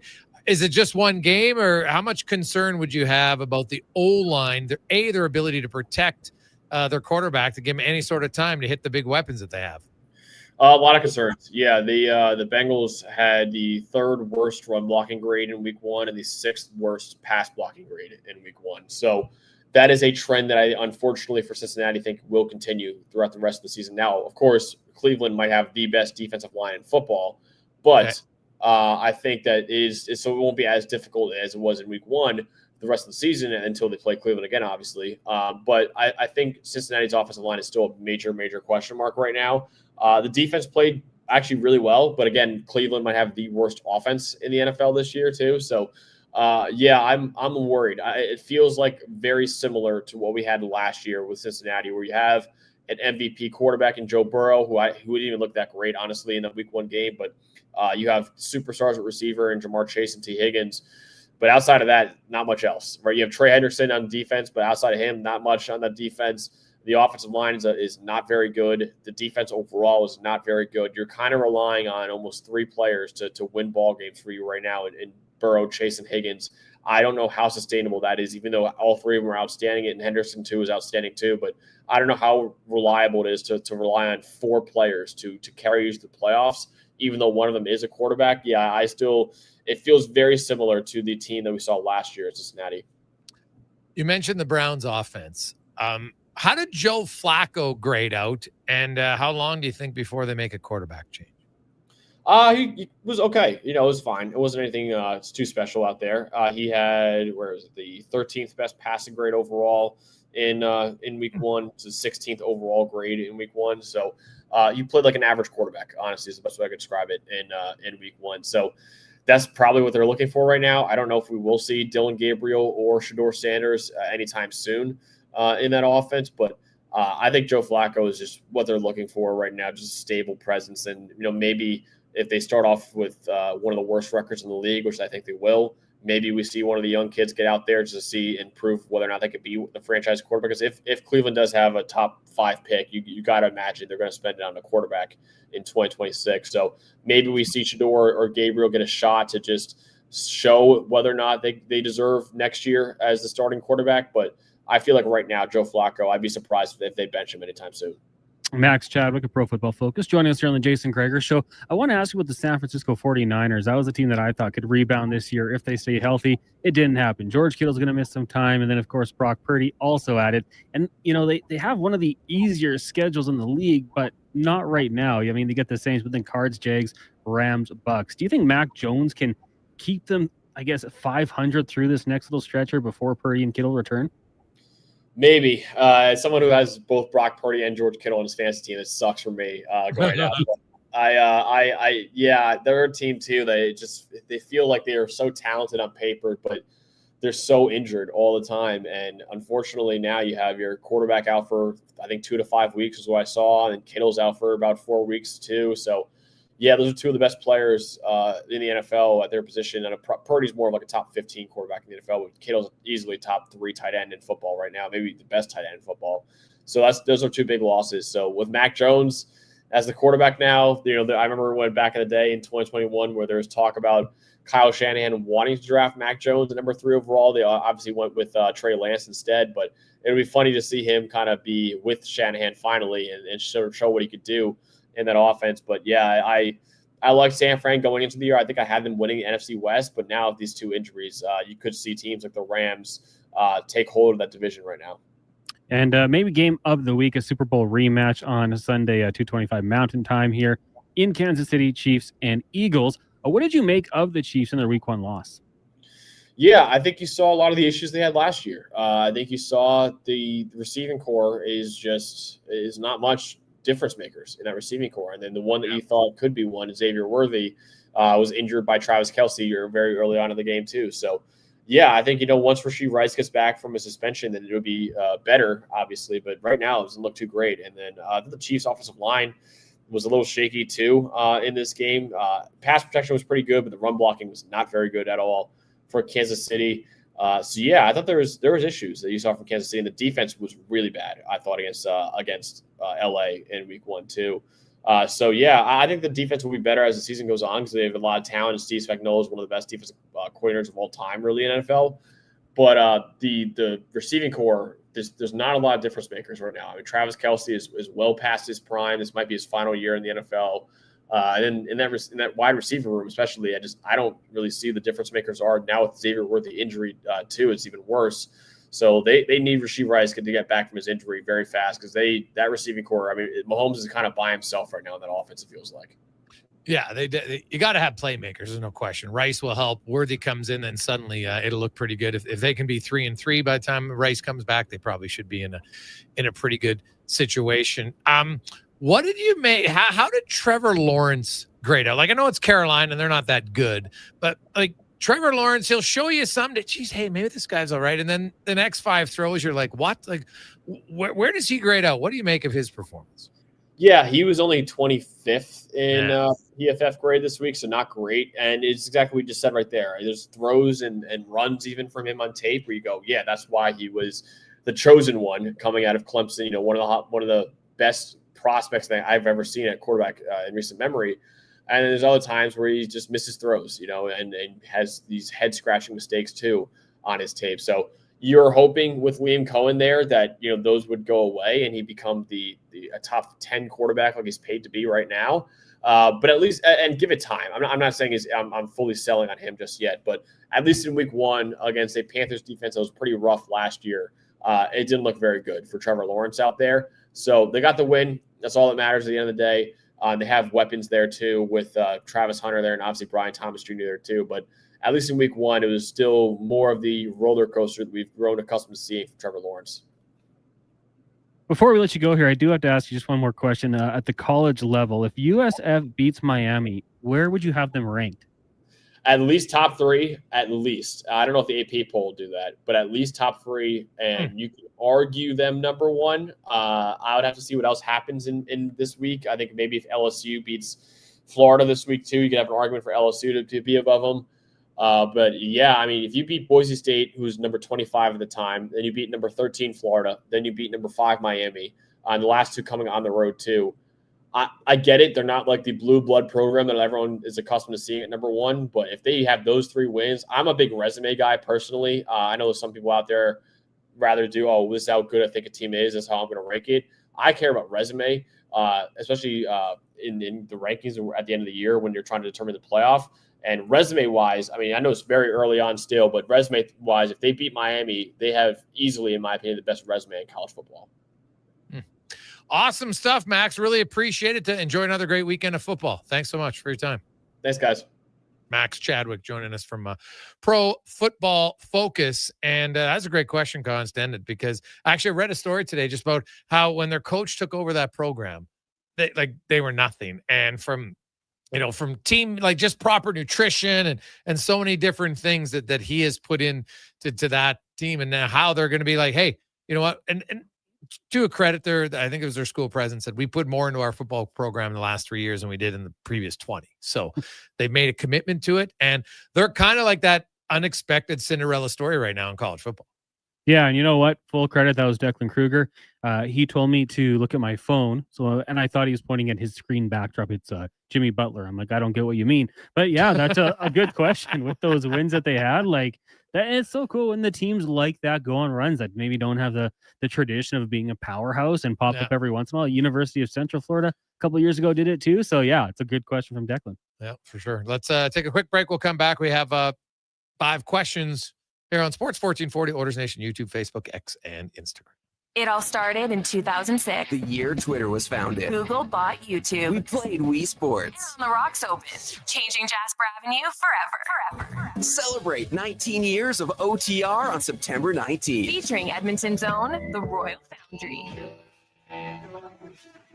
With party band Curves, DJ Deadly Nedley, and DJ Kenny K. Edmonton's biggest party started in 2006 and is still rocking harder than ever. See you September 19th. At On the Rocks. Jasper Ave and 118th. The job isn't done until the last load is hauled, and having a semi-trailer out of commission is not an option. Whether replacing or adding to your convoy, Edmonton Trailer has a huge inventory of new and used semi-trailers, trusted by the gravel, logging, oil field, fluids, and freight industries. Find a trailer right for you online or at one of their 3 locations. For sales, service, parts, rental, and finance, when you're in it for the long haul, Edmonton Trailer. And now Action Electrical's testing team is on defense duty. They're the guardians of safety and compliance, a critical part of any lineup. Precisely. They perform rigorous safety and code compliance testing for commercial operations. Think of them as the referees, ensuring everything is up to standard before disaster strikes. Their preventative plays are legendary, spotting faults early. Hire the Action Electrical team to bring home a win for your project. Visit actionelectrical.net. Summit Restaurant, located in the heart of the Silent Ice Center and just minutes from South Edmonton Common. Summit is your destination for exceptional house-made pizza, delicious entrees, and expertly crafted cocktails. Experience the perfect blend of flavor and ambiance in a modern setting. Join us for a straightforward yet elevated dining experience where our commitment to quality speaks to every bite and sip. Make Summit Restaurant your next night on the town. $1 plus tax for a smooth, small premium roast coffee at McDonald's? That means rich, full-bodied flavor at a price that's just as satisfying. Must be McCafe. Enjoy a small McCafe premium roast coffee for just $1 plus tax at participating McDonald's in Canada. Prices exclude delivery. While the players gear up for the new season, make sure you gear up your snack game with Will Hawk Beef Jerky. Okay, this jumbo bag of beef jerky should last the preseason. Whoa. Will Hawk has more than just beef jerky. There's smoked sausage and pepperoni products, too. Well, how about we have jerky for Eastern opponents and pepperoni sticks when we face the Western teams? Now that sounds like a Will Hockey game plan. Will Hawk Beef Jerky, because you don't win games with salad. Only available in Leduc. They sure saw you coming. You went in for about $200 in auto service, and by the time Johnny Slick out front was done telling you everything he thought you should have replaced, you got hosed for $3,000. Big Toy Shop won't lie to you, inflate your bill, or waste your time. You'll know exactly what your service actually costs and when it's going to be done. Take your ride to Big Toy Shop, 8315 Argyle Road, 780-298-2797. It takes grit. It takes heart. It's the legendary Canadian Finals Rodeo, powered by ATV. From October 1st to 4th in Edmonton, the nation's best go head-to-head in a battle of pure willpower. Witness the raw strength and adrenaline at Rogers Place. Plus, soak up the Western lifestyle at the Canadian Country Expo, with free admission and shuttles running between the expo and the arena. This is more than a rodeo. It's a showdown. Get your tickets now at cfr.ca. Perhaps by now, your golf game is in fine mid-season form. Nice shot, Bob. Or perhaps it isn't. But that's okay. At Colonial Golf Club, you'll find lush fairways, challenging greens, and just enough hazards to keep things interesting. After, reward yourself, no matter how you did, with a post-game recap at Colonial Grill and Bar. Colonial Golf Club, where even bad shots come with great views. Book your tee time now at colonial.ca.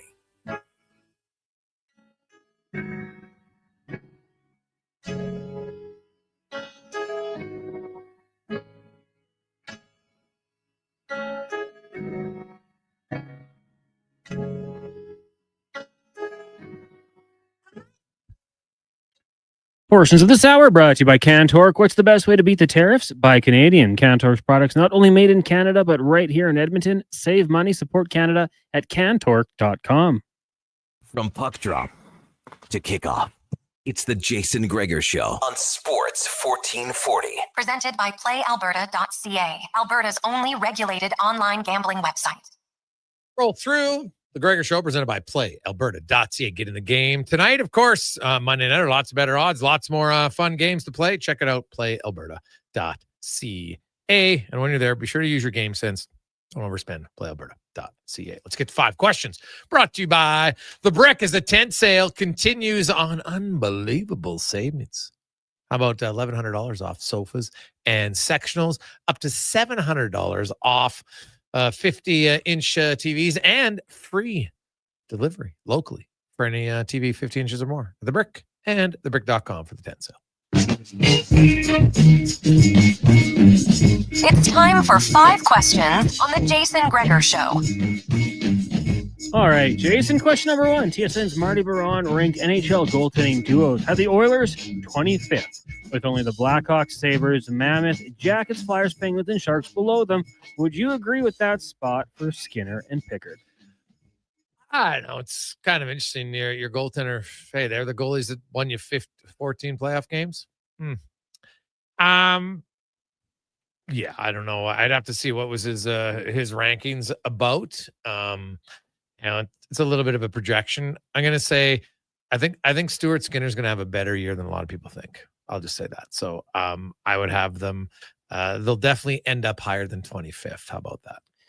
I'm with you. I mean, I can understand if you want to be critical of them as a duo. Yeah, and come on, that's $3.5 million against the cap. I don't expect them to be a top 10 duo, but I can't be that critical when they've got you to 2 consecutive Stanley Cup finals and really within 3 games, I guess we'd say, of winning it all. So yeah, I'd have them higher up personally, but not crazy high, not top 10. Question number 2 for you. When you look at the CFL MOP potential candidates, if you had to rank the power rankings for your MOPs, who would you have? Good question. There's no one who Nick Arbuckle might be having the best season, to be honest. But Bo Levi Mitchell, would be my number 1. He's having another great year. Only got 7 picks, 24 touchdowns. He's, I think, second in the league in passing yards, so he'd be right up there. I've liked Vernon Adams Jr.'s season pretty solidly, although doesn't have a ton of touchdown passes. So that's probably what limits him. It's kind of hard to overlook Nathan Rourke in BC. So yeah, I guess I would go with those 3. Yeah, hard to disagree totally. Well, Trevor, you know what? I'm going to take out Adams Jr. and put in Harris. All right, okay. Because I'm trying to look at the other positions that aren't just going quarterback. Like Kenny Lawler having a very good year, double-digit touchdowns. I believe the next closest receiving is 7. He's at 10. He's making big plays, leading the league in big plays over 30 yards.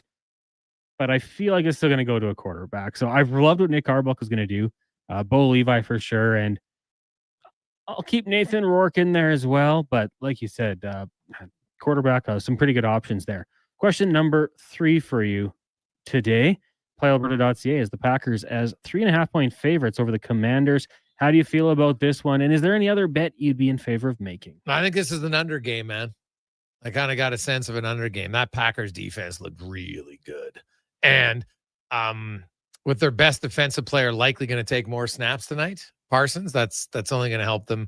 The fact that they not never, but haven't lost at home against Washington in years, I would take the under for sure. And yeah, I would. What are the Packers? You say 3.5? I'd still take them with the points. Yeah. Just coming down a few minutes ago, Packers are going to be down 2 offensive linemen, Aaron Banks and Zach Tom, so right tackle and left guard. So even less scoring. Potentially even less scoring, yeah. So the under might be a good one in this one. I always like the anytime touchdown. And you know me, I hate the under. So it'd be awful. Only 3 in week 1. We need more this week. Give me a Josh Jacobs anytime touchdown. That would help our fantasy team. So that's the route that I would go for this one. But yeah, I think probably the under, and it's not as crazy. You're not going to get the big payout, but Packers money line might be a good safe one tonight.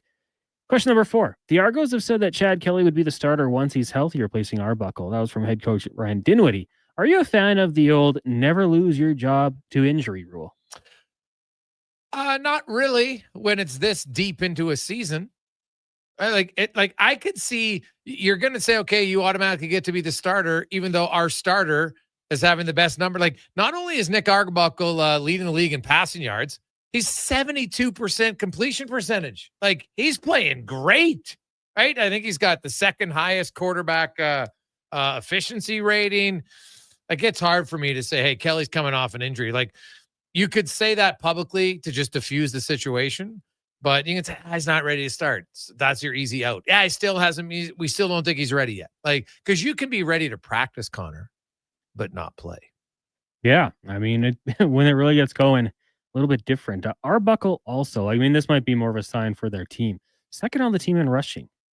Well, they don't run the ball. They don't run the ball. That's the thing about the Elks here. You always have to respect the run, but if you can limit their passing game, you're going to have success, but it's going to be hard. No one's done it. Like, they pass the ball a ton. Arbuckle's on pace for like 5,700, 5,800 passing yards right now. He's had a great year.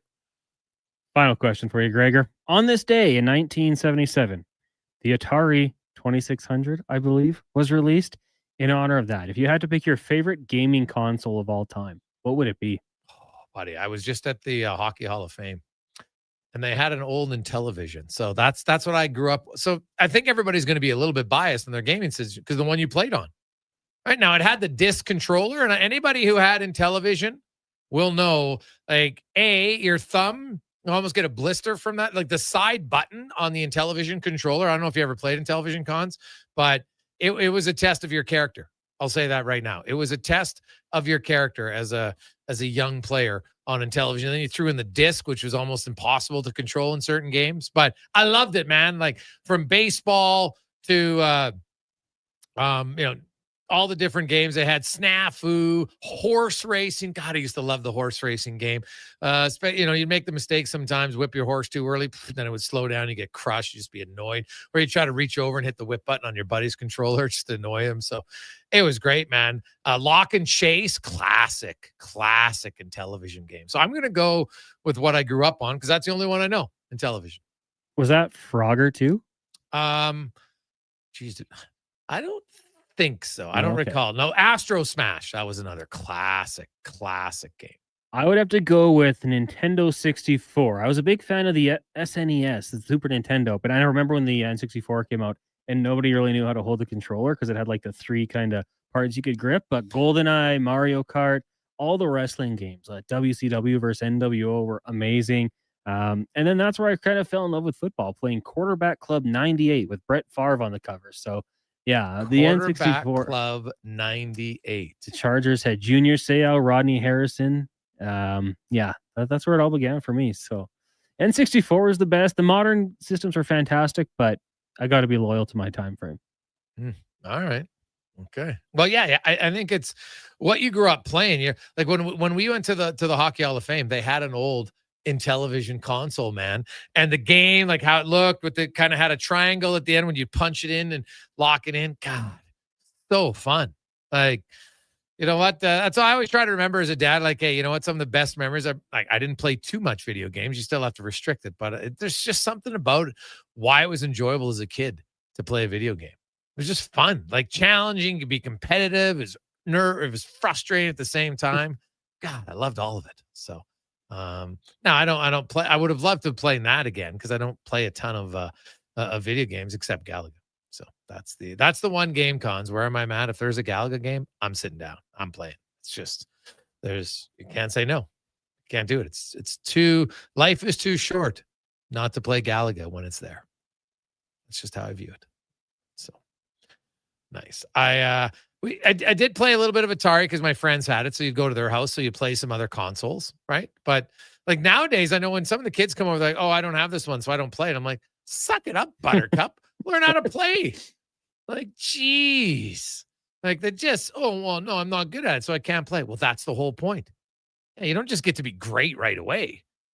Well, like schmuck like me, like it took me a while to get good at some games. And then, yeah, it sucked going over to your buddy's house and he's just getting schooled on his console, right? Like that's just kind of part of friendship. You know, you're going to Doug's house because you're going to lose. All right, well, next time we're coming to my house. It's great. I do when my son plays some of those games, like he's just like, what? And I'm like, yeah, well, that's because you don't play them. And I try to play his games and like I'm getting crushed, like absolutely crushed. So. But yeah, Frogger, I think, was Atari Cons, if I'm not mistaken. That's it. Okay. Yeah. So obviously, Seinfeld, classic game. Yeah. Classic game. So, like, I remember track and field. I don't even know which one it was, but we used to play that at the arcade, right? Remember, you'd have to be like, and then, oh, God, it was so good. What was the one? I think they also had the ball on that one, right? And you smash the ball for certain ones. And then you like the palm of your hand is just killing you after a while. Like, maybe you're too young. You probably never went to an arcade, did you? When I was young, Circus, I believe, was in the food court here, something like that. And then, but not like in a strip mall, kind of grungy. No. Someone standing outside, hey kid, So none of that. No, not that. You just, you missed out. The kids today, like it was like a rite of passage. I remember you don't go to the arcade. Yeah, don't worry. of course, you'd go to the arcade, right? But and I never had any problems in the arcade by any stretch, in lovely Leduc. But man, the Odyssey is what it was called in Leduc. It was a classic. There was a Max, a Taco Time, something else, and then the and basically I would run the gamut. I'd go to Max and I'd buy a pop because they had Crush. And then I'd bring it with me. I'd go into Taco Time. I would get a soft taco and Mexi fries, and I would drink my Crush. And then I would take what I had some money left. Then I would go to Odyssey. God, unbelievable Saturdays for a few years of my life. So good, man. So good. It's a pleasant afternoon. Oh, unreal. Like, it's too bad there's not a lot of arcades now. And I get why kids have all the consoles at home, but could you just, you got to learn a little street smart there. Right. You got to learn how to, read the room, and when there was because there was obviously, I was like 13, I think. So, it was 18-year-olds or whatever in there. So you kind of, which part of the arcade to stay away from. Right. There was kind of like the older air. And then there's like, okay, this is where the little schmucks can hang out. So we had Palladium growing up. That was the space we are currently in. Yes, I've heard about it, but I never went to Palladium. Yeah. So. Like I was a West End kid. It's too bright, so it's a little too classy. You need a little grunge if you're going to the legit arcade. You need a little bit of grunge. So I know Sherwood Park has one right now, an old arcade that you go in there. There's all the games, like the stand-up game. It's just different. You're standing up, you're playing it rather than just sitting down on your couch.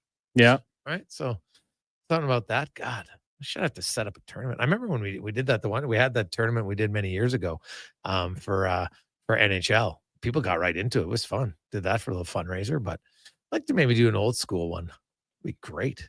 What's the name? Anybody out there in Sherwood Park know the name of that arcade out there? Let me know. 833-401-1440. Let's get to the con man and a sports 1440 update brought to you by Northgate Chevrolet Buick GMC. Buy a vehicle and help feed families in the month of September. For every truck sold, Northgate will feed a family of 4. See all their vehicles at northgategm.com. This is a Sports 1440 update. Week 2 in the NFL kicking off tonight. Commanders head to Lambeau to take on the Packers. Kickoff 6:15. Green Bay will be down 2 offensive linemen, right tackle Zach Tom and left guard Aaron Banks. Major League Baseball today, Kevin Gausman was on fire. 9 innings pitched, 9 strikeouts, only 2 hits as the Jays beat the Astros 6-0. Up next, a series with the Orioles in Toronto.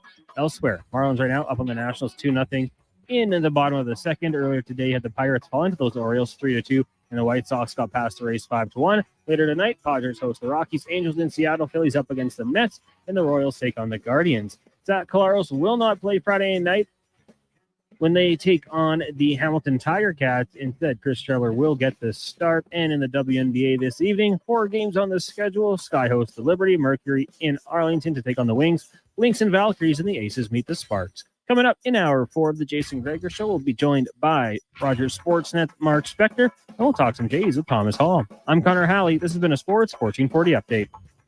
Sports 1440 in West Edmonton Mall and Wetaskiwin. CKJR is a Stingray radio station. Download the free radio player app and listen wherever you go.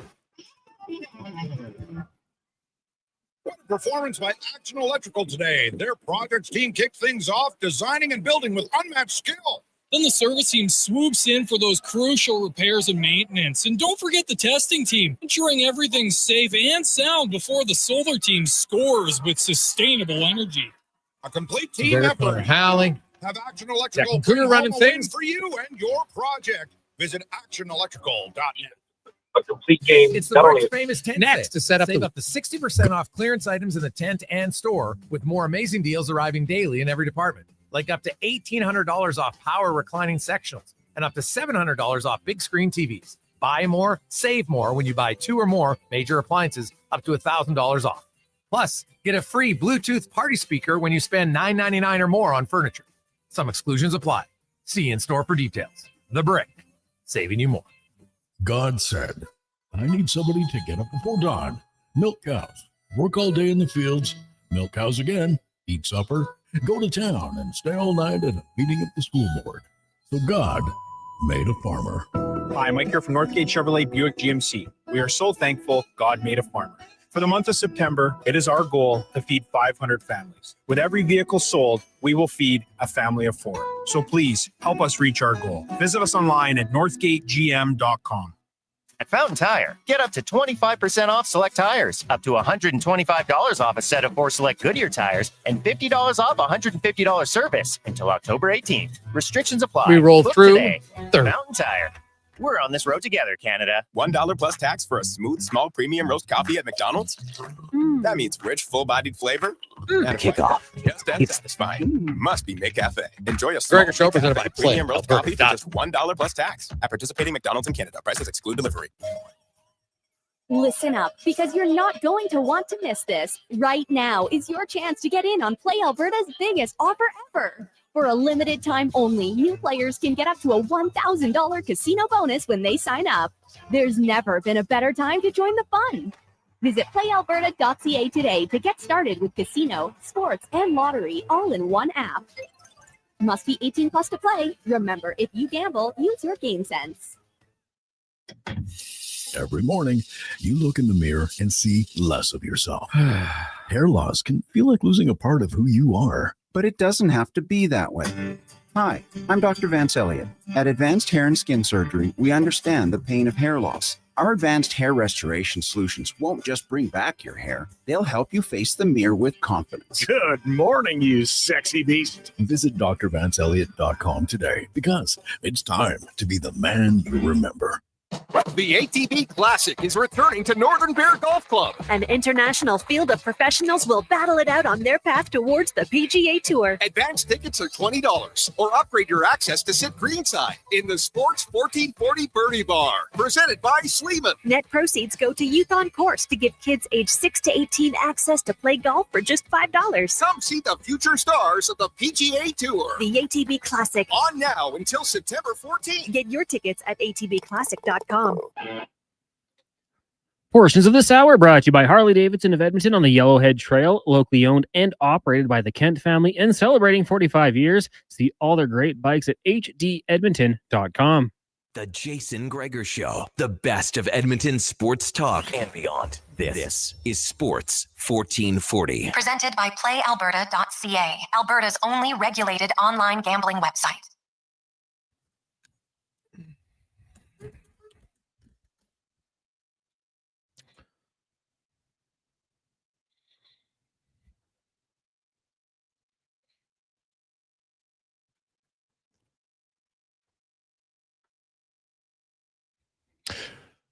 Just after 5 o'clock. How are you? Did you make your way home, baby? Weekend tomorrow.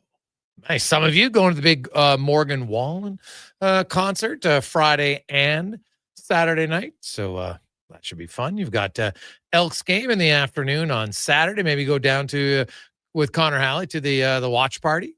Cons, where are you at for the watch party this year? Going to be out in Spruce Grove at the Beer Hunter. Ooh, nice beer. 1 o'clock start. Oh, jeez. Afternoon delight. There you go. That should be awesome. The Jays with a weekend set.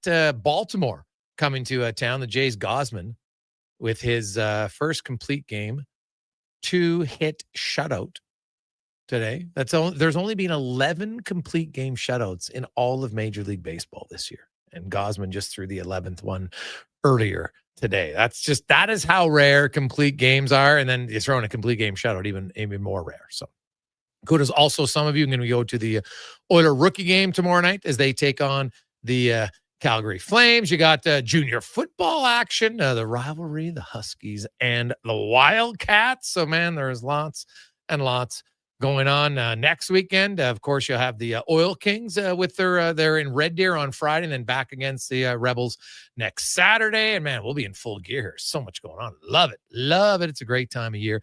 And hey, you can have some fun. A lot of those sports at playalberta.ca, revamped site, better odds, more fun for you. Check it out at playalberta.ca.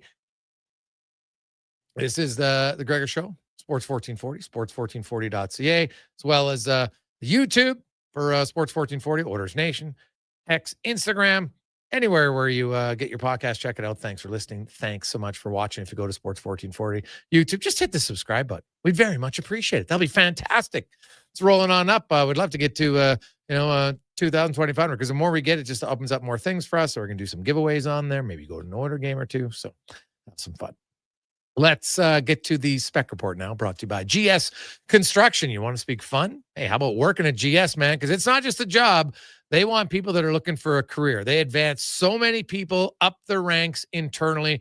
That's how build a great company with great people who care at GS Construction. Go to Indeed.com. Apply today for GS Construction. As Mark Spector from Rogers Sportsnet joins us once again. Spec, good afternoon. How you doing? Doing great. It's this time of year. I keep seeing all these tweets about all these hockey players who put on 10 or 15 pounds of muscle over the summer. And I'd like to say I put on 10 or 15 pounds of muscle over the summer too. So I guess that makes me ready for camp, Jay.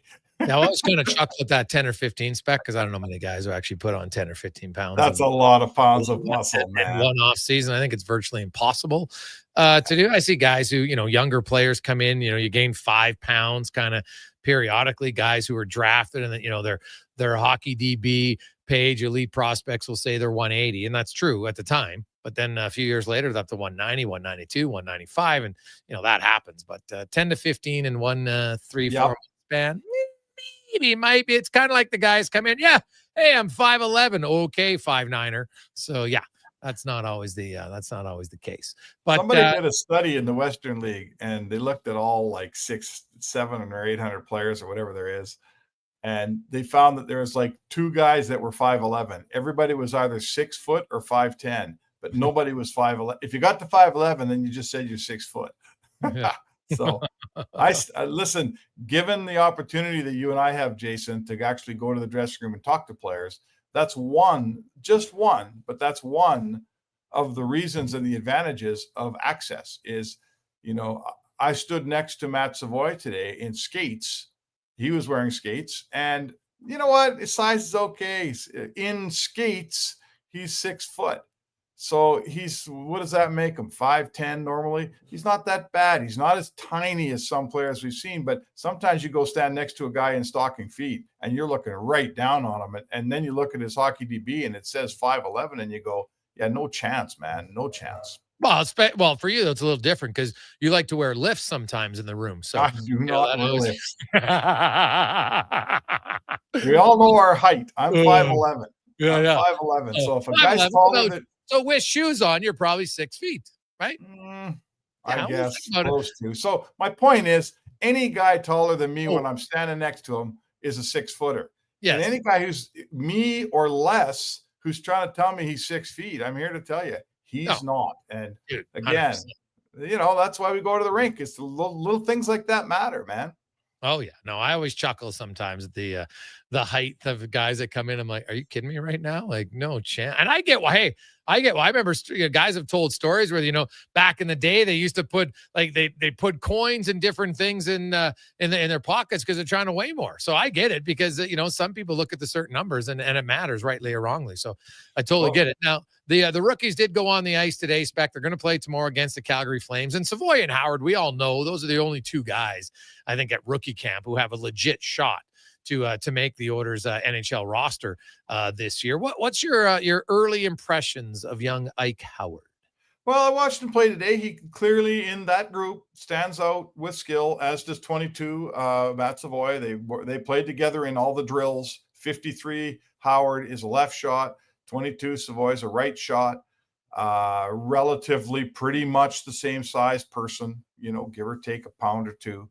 And you could see, like when they went in, they threw the puck around. It looked a little different than a lot of the other guys. So it's, I'm not telling you anything you don't know. You just said it. They're the 2 top forwards in this rookie class. And, listen, it was the first day of practice, so I'm not making too much out of it. But it was pretty easy to spot 53 and 22 down there today, Jason. It didn't take you didn't need to be a professional hockey scout to know that those are 2 of the sort of guys that stood out to you for sure. Yeah, and as they should, right? Like that's supposed to. they should look a little bit better than others, and they will, and that's fine. And then but I don't expect them to absolutely dominate every rookie game either, because it's sloppy and it's hard, and guys get together. Like literally, lots of these guys have never played together. Some of them don't know each other's name, right? Yeah. And they get together. Now they're going to play a game after one like practice and a morning skate. Like, so there's gonna, Terry Ryan told us those games are pretty sloppy, and sometimes sloppy can be hard.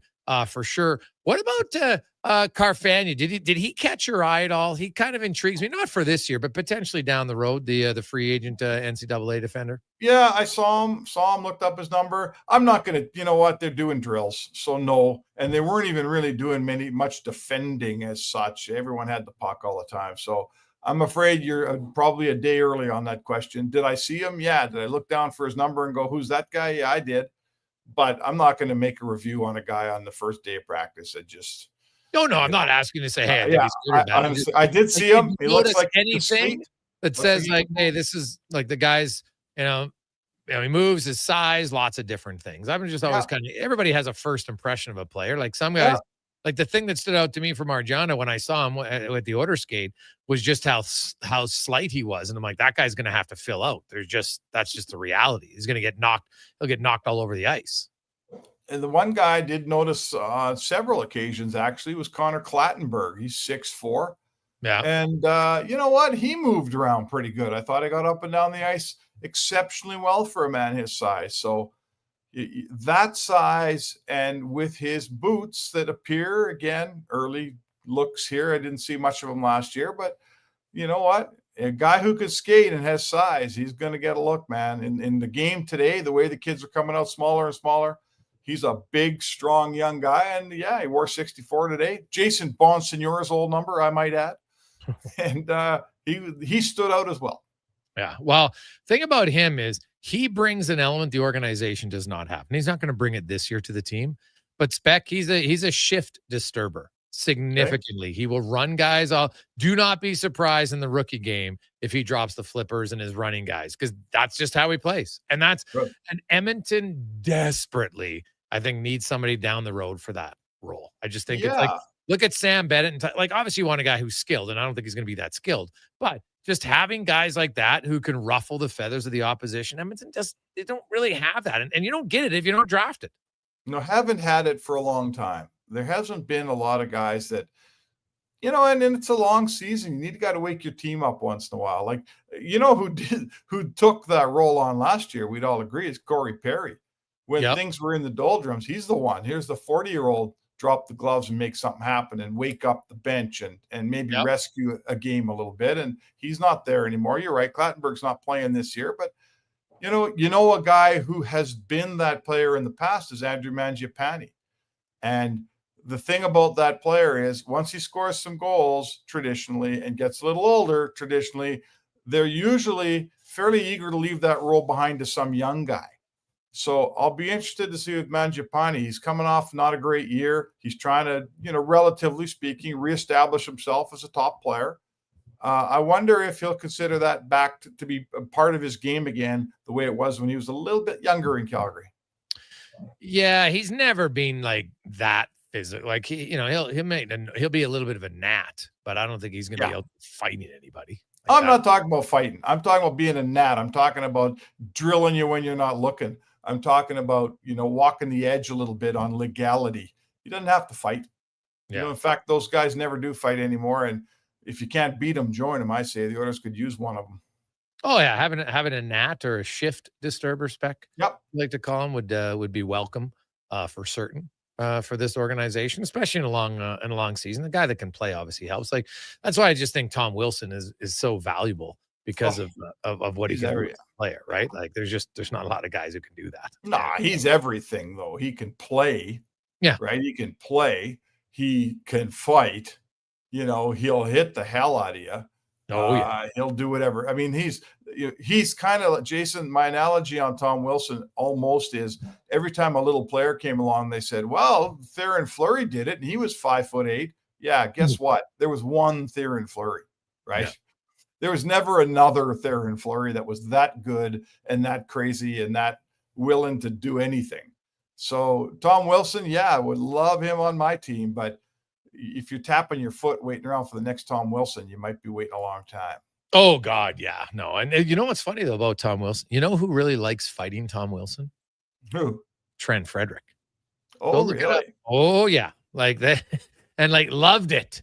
So it's just kind of certain guys who, but yeah, I was noticing and just stumbled across Fred and was like, oh, it's Tom Wilson. It's interesting. Tom Wilson, yeah. So now they don't face each other very much, and I think Trent Frederick. It's funny.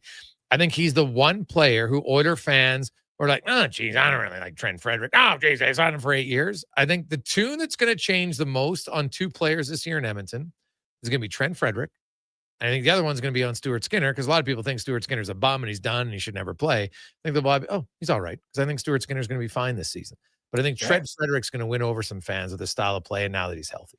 Oh, good. And you know, I think you have to say if you're a coaching staff or Stan Bowman, you got to think we did lose some elements in Corey Perry. When they signed Corey Perry, I never thought they were going to get those elements. None of us sat on here in the radio and said, oh boy, it'll be awesome when Corey Perry leads the team in fights, right? Like none of us saw that coming. But you know what? He adopted the role. He said, okay, I'm a fourth liner. Here's what a fourth line right winger has to do once in a while. He got in some tilts. He changed some momentum. He gave his team a spark. He's gone now. And Trent Frederick is absolutely armed for that role. Like he's tough and we've seen him fight, you know? So yes, I'd love to see him. That's going to be a little bit of a leadership role that he can grab around here.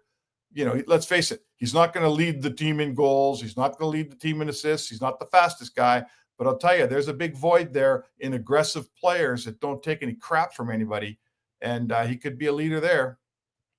This just coming down out of Buffalo. The Sabres have signed Alexander Georgiev to a 1-year deal at an $825 cap it. So he has take another goalie off of the ranks. So there you have it. You know who that is, Jay? That becomes if he let's just play it out. Let's say it's March and he's having a hell of a year for Buffalo and he's better than we thought he was. He's the big trade deadline goalie out there. That's what he is. Yeah, he's going to have to play pretty well. Like that. Hey, I'm just saying. Tough in Buffalo, but well, we'll see. That'll be difficult. Buffalo will turn him into a second-round pick or something if they can. Hey, I do want to leave you with this. Camrose Chris wants to know, hey, Spec, what are you talking about Jason Bonsinger? Why don't you mention Nail Yakupov, your favorite 64? Yeah, he did have 64 and then also 10, right? So that was a tough number in Oilers lore, I can tell you that. Yeah, and did Van de Velde or did he wear 65? Oh boy, that I don't remember. I just remember Jason Bonsignor wore 64 because his dad was like a stock car driver and his car was 64. That's a good reason, actually. I kind of like that. I didn't know that. Yeah. And he came to Edmonton, and God bless him, he was a nice young man, but he had his head so filled with people telling him, where was he from? Somewhere in New York, right? If I'm not mistaken. Yeah, I think so. Yeah. Yeah, he came from small town Hockeyville in New York, and man, he was the superstar there, and everybody told him how good he was. And I'm not ripping him. Was he Rochester, Spec? Could have been Rochester. Yeah. And he just felt like he already was good enough. He didn't have to work at it. It was all just going to come the way it's come for all those years in Rochester. And the opposite was quite true. The NHL fed him quite a lesson, young Jason Bonsignor. Yeah, no. The other number 64 Spec was Kintner. I know I might have only played 5 games, but I remember Milan Kintner. Remember him? Yeah. He's a prime Decade of Darkness. I think he wore it actually he might have been before Yak. I got to look that up. Cons, you look it up. Milan Kintner. Milan Kintner is get him on your show. Find out where he is now. I'd love to know. There's a few of them. So tough stretch there for a while, Spec. Whoa, I covered it all, buddy. Dude, we could one day for fun. We should probably go through like just the names from the Decade of Darkness, guys who played limited games, and yeah, it was a tough decade for Oilers fans, tough decade for anybody to cover that team. People forget, did they not draft Bonsignor 4th and Ryan Smith 6th? Yes. Right? Yeah. Yeah, that was the day that Lauren Davis said to Glenn Sather, look, we just blew our pick on this Bonsignor. If we don't pick Smitty 6, I think I'll probably be drafting for somebody else a year from now. So they put their faith in the best scout they ever had, or one of them. And thank goodness you got Smitty out of that, because between Bonsignor and Smitty, they played over 1,000 games. Touche. Lastly, Spec, before we let you go, the Jays, Gosman, great day today. But did you notice today down in the minors, Anthony Santander is playing, and he went deep with a bomb and like a great swing, and like that could be almost, Spec, like, you know, it's like a big addition to your team down the stretch here. A guy that, you know, where he fits in, maybe comes off the bench, but that guy can swing the bat when he's on, and that could be a huge addition here late in the year for the Jays.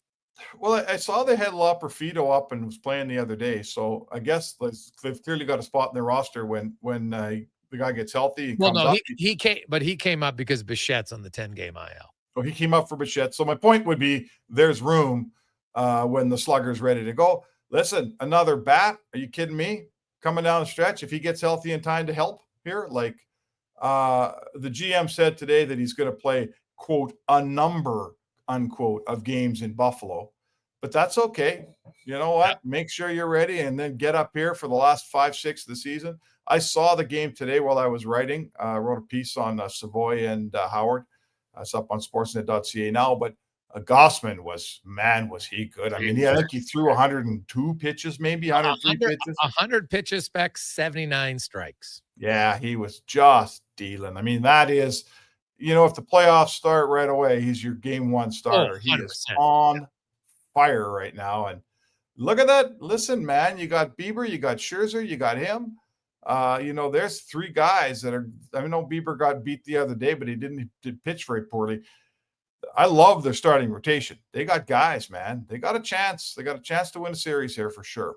Yeah. No, should be good. And also Manoah is being sent down to start pitching in the. I'm not counting on him this year, buddy. Sorry. I know it's fair, but I'm just saying, like, he's getting healthy. Like, there's another guy down the road, like maybe next year for them. So I don't know. Guy had some pretty good stuff, man, early on. Like, you know what? I know, hey, maybe it won't come back, but when you have it that good, you might be. So, well, he's got to find it fairly soon here, or he'll be pitching for the Owls of the Two Laredos in the Mexican League, buddy. Great name. Spec, have yourself a good one. We'll talk for you tomorrow on a Positive Friday. Have a great day. Hey, sounds good, Jay.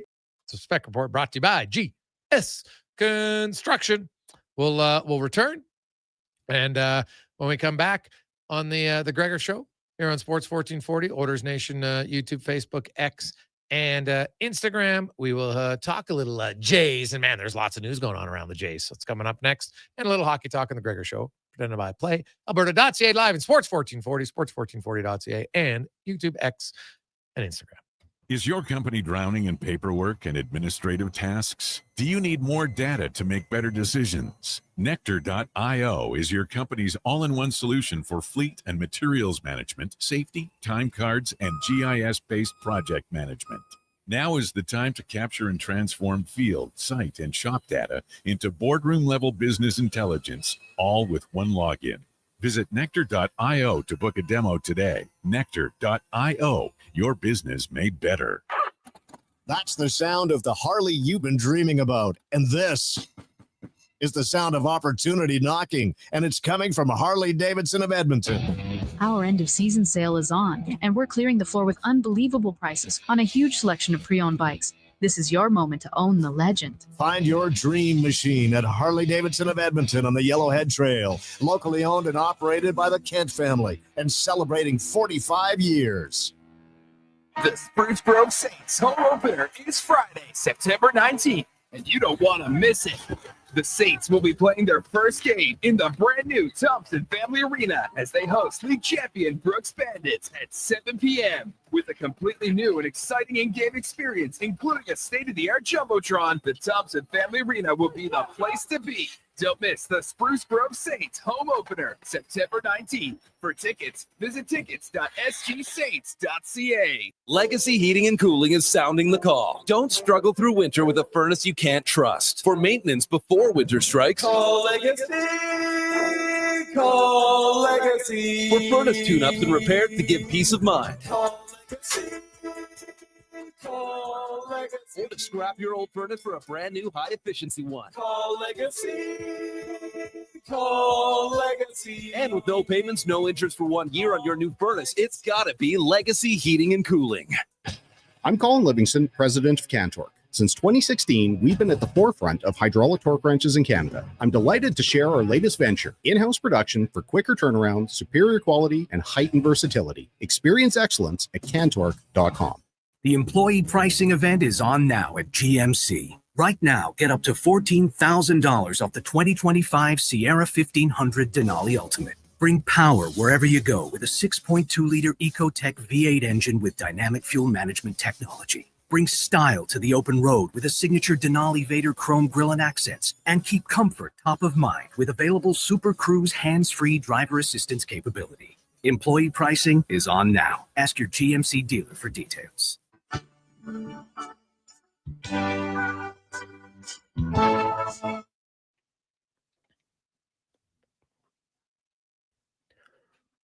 Portions of this hour brought to you by Papa John's. Enjoy a taste of Hawaii with Papa John's Aloha Trio. Try the classic Hawaiian, Super Hawaiian, or Hawaiian barbecue chicken pizzas for only $19.99 at papajohns.ca or on the Papa John's app. The Jason Gregor Show, the best of Edmonton sports talk and beyond. This is Sports 1440. Presented by PlayAlberta.ca, Alberta's only regulated online gambling website. 5:30. Welcome back. Thursday afternoon. Shout out to David and many others in Sherwood Park Arcadium. Cons. That's the name of the arcade out in Sherwood Park. And also to Stephen that Van de Velde was 54, not 64. That is correct. It was 54 for Chris Van de Velde, along with Jujar Kara also wore 54, if I'm not mistaken, for a time. So lots of guys change numbers, right? They wear it for a year and then you maybe get a little bit more established. And there's others who only wear it for a brief time because they're only here for a brief time. So it's like, do you remember what Ryan McLeod's first number was as a member of the Oilers? So some of you probably do. You diehards, you'll know. Text it in. 833-401-1440 in our inbox, your partner in power. Since 1975, for all your electrical gear, it's very simple. EWEL.ca. And now it's time to talk a little baseball as we go in the room, brought to you by Action Electrical. Commercial solar, it's growing. More important than ever, green energy projects have business income tax incentives. Capital costs associated with solar projects can be fully deducted in that year. So learn more, actionelectrical.net. They will help you out. As the Blue Jays' big win today, 6-0 over Houston. Kevin Gausman was electric on the mound. A complete game, 2-hit shutout. That is only the 11th complete game shutout in the majors this season, and Gausman had the most recent one today. Thomas Hall from Jays Nation joins us, and Thomas, I think it's pretty obvious when the playoffs begin who's going to be the game one starter. Yeah, for sure. It definitely is going to be Kevin Gausman. If knock on wood, assuming he stays healthy over these last 16 games. But yeah, what he did today absolutely solidified his spot as the game one starter for the Toronto Blue Jays, whether that's in a wild card series or in the ALDS. He has been absolutely tremendous in this second half. And today he just showed that he continues to get even better as the season winds down here. And, we're still not like all the way back to like vintage Gausman, but today is the closest we've gotten to that type of version of him since his early days with the Jays. Yeah, and really for the Jays to be in a wild card spot, they're going to really have to tank it. So with their win today, if they go 8-8 the rest of the way, which that's not that hard to do, New York has to go 13-4. Boston has to go 12-3. So it's I think they put themselves in a really good position. The race probably is going to come down to them and Detroit as far as who's going to get in. There is some other news. Santander just hit a home run tonight as well. What's your expectations for him? I know he's going to play down there for a while, but if he comes back and is looking good, like, does he slot in, ahead of Lucas right away, or does he kind of have to fight his way in? What do you make of Santander and potentially what he could do here in the final week of the season, maybe for the Jays? It is really interesting, right? Because we haven't seen Santander play a game since May. So it's definitely encouraging to see him homer tonight, even if it's against a AAA pitcher. But we'll see how he looks over this next week or week plus that he spends with the Bisons. He's going to get some reps as the DH. He's going to come off the bench as a pinch hitter, just so that he can be a flexible type of weapon with the Blue Jays, assuming he gets back up here. I think the big test to determine where he's going to slot in is how he fares against Major League pitching, because that'll be the final hurdle for Santander here, before he can retake his everyday spot in the Blue Jays lineup. And you don't want to necessarily mess with the chemistry and the how well everything has been performing lately for this Blue Jays lineup. But if he is any version of what he was last season with the Baltimore Orioles, then you will move mountains to try and create as much playing time as you can for Santander without taking away too much from guys like Nathan Lucas and Addison Barger and Dalton Varsho, and as well your depth guys too, like Miles Straw and Davis Schneider.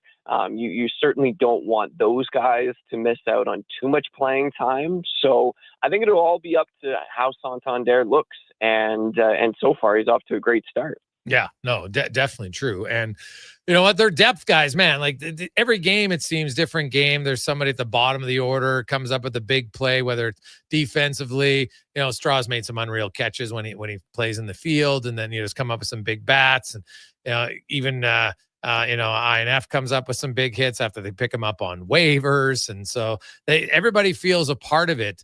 But with Santander, that's just somebody who has to come off the roster, right? Like Loperfido's up because of Bichette being down. But you have any idea if they brought him up, who would go down? So, yeah, like the Bichette element of all of this is huge, right? We still don't have any sort of timeline in terms of when Bo could be back. So if the earliest he could return is next Wednesday in Tampa Bay, but yes. If that doesn't happen, then you'll probably see Loperfido go back down to Buffalo if Santander is ready at that point, I would think. But it'll be an interesting situation for the Blue Jays if Bo does come back when he's first eligible or shortly afterwards, and Santander follows him after that. They could be backed into a bit of an interesting spot. Like maybe they have to cut ties with somebody like IKF, even though he's been a great story since rejoining the organization. I would think, that would make sense, actually.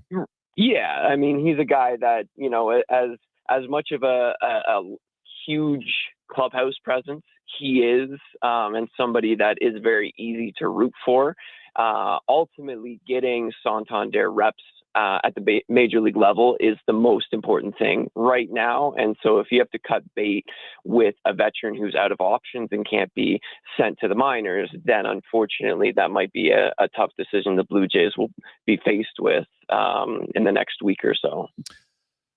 Looking at, as Thomas Hall joins us from Jays Nation, now I don't expect him this year, but Alex Manoah announced today that they're going to send him down and get some appearances down in the minors. I think it's probably next year for him, right? And they're hoping we'll see, but it's good news for him that it's been a long road. Yeah, no, for sure. And, today's move was more of a formality than anything else, just because the Blue Jays were faced with having to make a decision by Saturday with Manoah, just because they had already extended his rehab assignments 3 separate times. And so at that point, you have to either option him down or put him back on the shelf with a separate injury. And so the Blue Jays decided to get out in front of that move today and unfortunately cut bait with a former top prospect in Aurelvis Martinez, somebody who has had a really rough season, unfortunately, and has seen his prospect stock drop immensely. But, again, that's, another one of those tough decisions that this organization has had to face recently. And for Manoah, he's somebody that is still working his way back up the mountain. And he's had some encouraging flashes down at AAA and in the starts that he's made, but the command isn't there yet, and the stuff hasn't ticked back up for him yet either. And so the rest of 2025 is all about getting him ready to hit the ground running next spring. Because then at that point, the Blue Jays could potentially have 2 openings in their starting rotation, with Chris Bassett and Max Scherzer being pending free agents. You don't know what's going to happen with either of those guys. And Shane Bieber. And Shane Bieber as well, right. So, there's a lot of uncertainty with the core of the rotation moving forward, and it would be a great storyline if Alek Manoah could come back up and look more like the guy he was in 2022 when he finished 3rd in AL Cy Young voting. What do you think the chances are that Bieber re-signs in Toronto?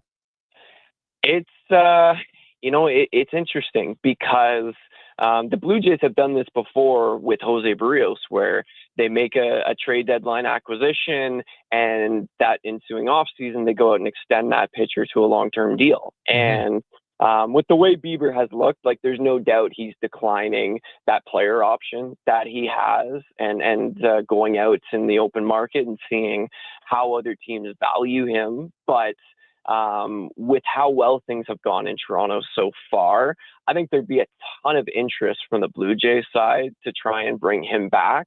But I think it all comes down to what the market looks like for a guy like Bieber. And, there are going to be a lot of talented starting pitchers available in free agency this winter. And so, hopefully that helps the Blue Jays case and not inflating Bieber's market too much. But he is somebody that perfectly fits the mold in terms of what this front office looks for in a starting pitcher.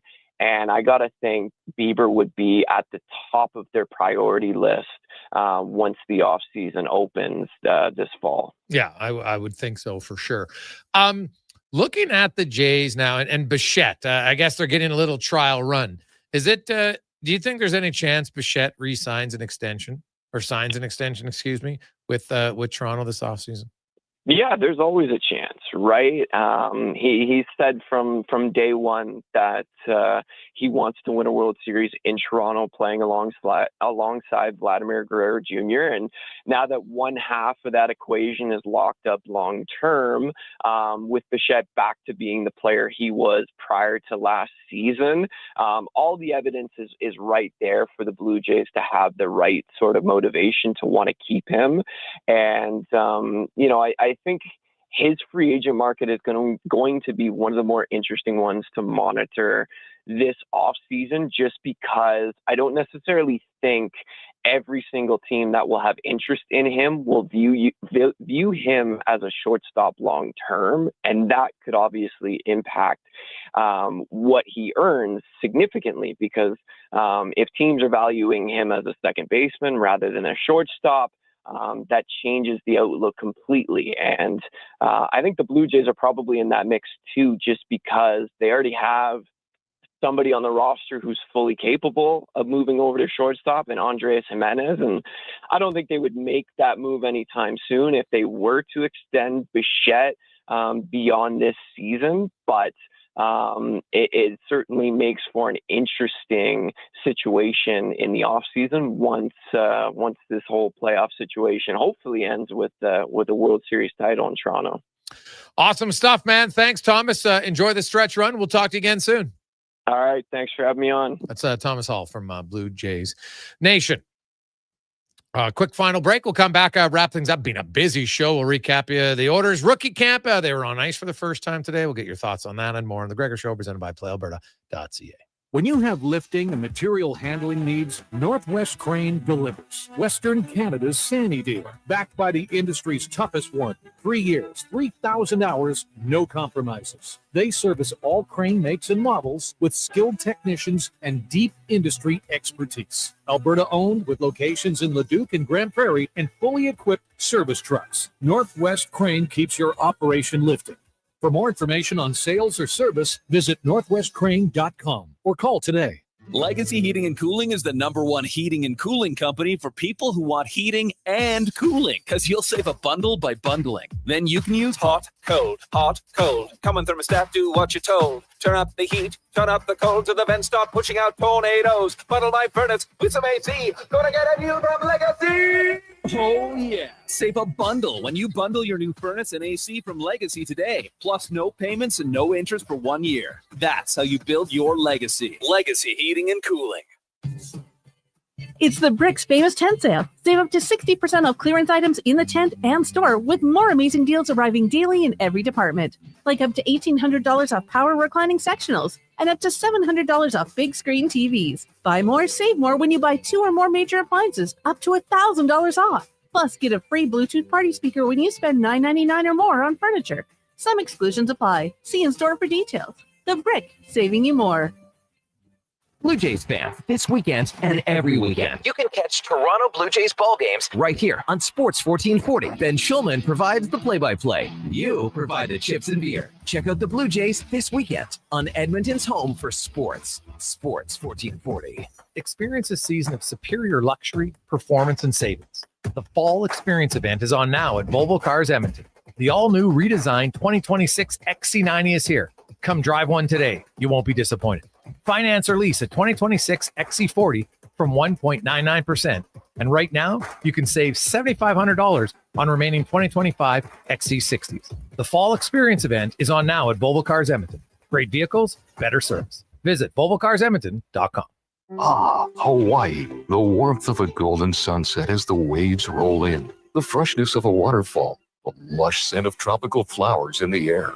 You don't need to travel to enjoy all Hawaii has to offer. You just need to order pizza. Bring Hawaii home with the Aloha Trio, available for a limited time at Papa John's. Try our classic Hawaiian, super Hawaiian, or Hawaiian barbecue chicken for just $19.99 each. Better ingredients, better pizza. Papa John's, proudly locally owned and operated. Fountain Tire. You can save $50 off tire storage with the purchase of 4 select tires now until September 30th at participating locations. Okay. Or you could squeeze them into your backseat, possibly causing upholstery damage, drive them home, struggle, sweating buckets trying to get them out of your vehicle, resulting in you feeling guilty for not going to the gym more often, or at all. But at the end of the day, it's your choice. Totally up to you. Definitely $50 off the tire storage. You got it. Book your appointment today at fountaintire.com. Fountain Tire. We're on this road together, Canada. It takes grit. It takes heart. It's the legendary Canadian Finals Rodeo, powered by ATV. From October 1st to 4th in Edmonton, the nation's best go head-to-head in a battle of pure willpower. Witness the raw strength and adrenaline at Rogers Place. Plus, soak up the Western lifestyle at the Canadian Country Expo, with free admission and shuttles running between the expo and the arena. This is more than a rodeo. It's a showdown. Get your tickets now at CFR.ca.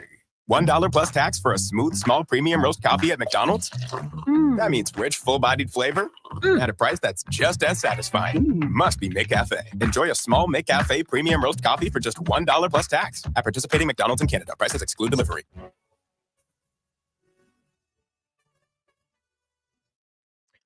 Portions of this hour brought to you by Cantork. What's the best way to beat the tariffs? Buy Canadian. Cantork's products not only made in Canada, but right here in Edmonton. Save money. Support Canada at cantork.com. The Jason Gregor Show. The best of Edmonton sports talk and beyond. This is Sports 1440. Presented by PlayAlberta.ca, Alberta's only regulated online gambling website.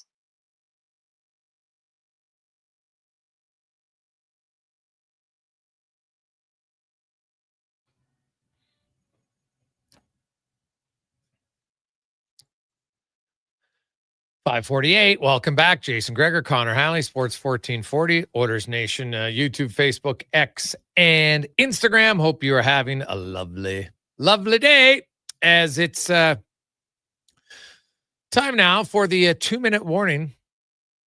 Today brought to you by Volvo Cars of Edmonton.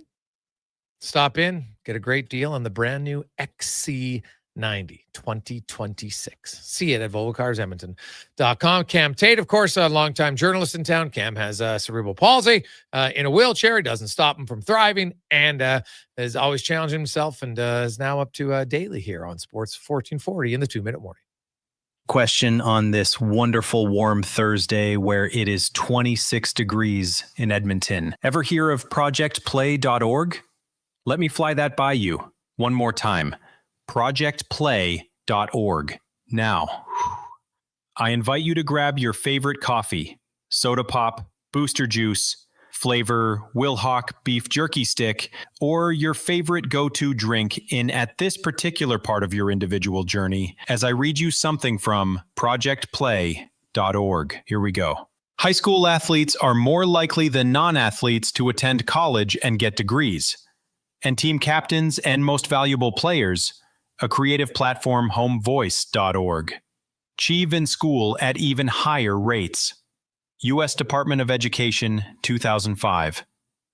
Also, high school athletes are more likely to expect to graduate from a 4-year college, 73% girls, 59% boys, compared to non-athletes, 67% girls, 53% boys. According to data collected for the Healthy Sport Index, Women's Sports Foundation, 2018. A higher percentage of high school athletes also receive A/A- grades than non-athletes. Women's Sports Foundation, 2018. Tate's Take. You've probably heard that the Alberta Teachers Association has issued a strike notice for October 6th. We certainly hope it doesn't come to that and a deal can be reached. But it's impossible to ignore the impact a school shutdown would have on the thousands of student athletes across this province. A strike wouldn't just affect classes. It would shut down the arenas, the gyms, and the fields. We'll be cheering for an agreement that keeps the doors open, the games on, and our kids doing what they love. The 2-minute warning, now 5 days a week. Gregor, Halley, Tate. Sports, 1440. Yes, well, a lot of the reasons why when they do those studies is because, to be a successful athlete at a high level, you got to be committed, and you can have a commitment, and obviously there's incentives to do well in classrooms, and a lot of places say if you don't get the grades, you don't get to play. It's that simple. So that's not a huge surprise. It's some great numbers and it's a good reminder that education for a lot of parents and say, hey, you want to play, I want you to play, but you got to study and you got to get good grades if you can, because it's just going to help you in later on in life, because, hey, everybody can have unbelievable aspirations and want to go and turn into professional careers is great, but we know the odds of that are pretty low. So why not take the chance, but also have a good backup plan of an education. So it's it's fantastic stuff. I love it. A few quick texts to fly in. 833-401-1440, 833-401-1440. It's the Gregor Show, presented by PlayAlberta.ca. Hey guys, do you know what time that Oiler game starts? Yeah, it's 7:00 tomorrow night for the rookies. I don't know the roster, but keep in mind they only had 14 forwards and might only be 13 healthy forwards, 7 defensemen. The goaltenders, there is 4 of them in camp, so will they each get a half a game in the 2 games? We'll see kind of how they go. But I think Samuel Johnson, Day, and Unger, those guys are all going to be battling for the backup job in Bakersfield this season. Mac Tompkins looked to be the clear starter right now at Bakersfield, and then there'll be the backup. And the other 2 guys will be in the ECHL. So there'll be some good competition, and it's really going to start from day 1 of rookie camp, which will be fun to watch. Cons, what are you expecting tonight in the Thursday nighter? Oh, I would love to see some points, but I don't know how much we're going to get. I'm going to say the quarterbacks kind of steal this show here. I think we get some deep plays downfield, bounce back for Terry McLaurin, and how about a touchdown for Matthew Golden? Ooh. You have him on your fantasy team? No. I avoided the Packers. Too many talented weapons there. Really? Oh, you just think it'll get spread around too much talent. Yeah. Great for football, not good for fantasy football. Oh, all right. Fair enough. Did you load up with any team in fantasy? No. Balanced attack. All right. Yeah. So you have no QB receiver combo? I do have a Herbert McConkey stack. Well, Herbert McConkey, it's not bad. It's not a bad one. It's biased, but it's not bad. Yeah, where'd you draft him, though? That's the question. How early did you take him? We'll be watching Washington and Green Bay tonight. Enjoy it. We got lots tomorrow on the show. Be sure to tune in tomorrow with Karius and Brando starting at 7 a.m. Sports 1440, sports1440.ca, as well as our YouTube page. Hit the subscribe button. On behalf of Connor and Declan, I'm Jason Gregor. Let's get to a Sports 1440 update brought to you by 01 Hockeyology, your place to keep your game, keep it sharp all year long. Small game drills, as well as skill development and shooting on the ice and off the ice. Get stronger and faster. 01.ca. Good night. This is a Sports 1440 update. The 5 former members of Canada's 2018 World Junior Hockey Team who were acquitted of sexual assault charges in July will be suspended by the NHL until December 1st. Alex Formanton, Michael McLeod, Carter Hart, Dylan Dubé, and Cal Foote will be eligible to sign with teams as soon as October 15th and can be conditioning with teams by November 15th.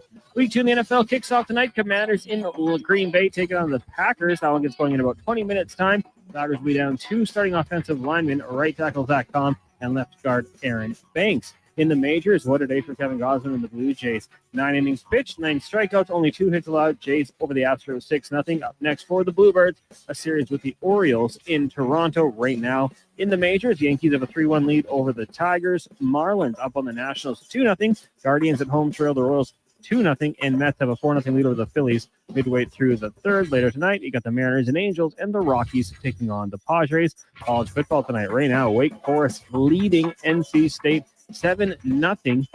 Currently reviewing another Wake Forest touchdown. That one's still in the first quarter. And in the WNBA tonight, Sky up against the Liberty. You got the Mercury and the Wings, Lynx, Valkyries, and the Aces in LA. From the CFL, Zach Claros is out of the Bombers starting lineup for tomorrow's night matchup with the Hamilton Tiger Cats with a neck injury he suffered last week. Chris Streveler will get the start. That's going to do it for us here on the Jason Gregor Show. Coming up next, it's Fox Sports Radio all night long. Live local coverage resumes tomorrow morning, 7 o'clock here on Sports 1440 and streaming on our YouTube channel, Sports 1440 AM with Kevin Karius. I'm Connor Halley. This has been a Sports 1440 update. It's Sports 14.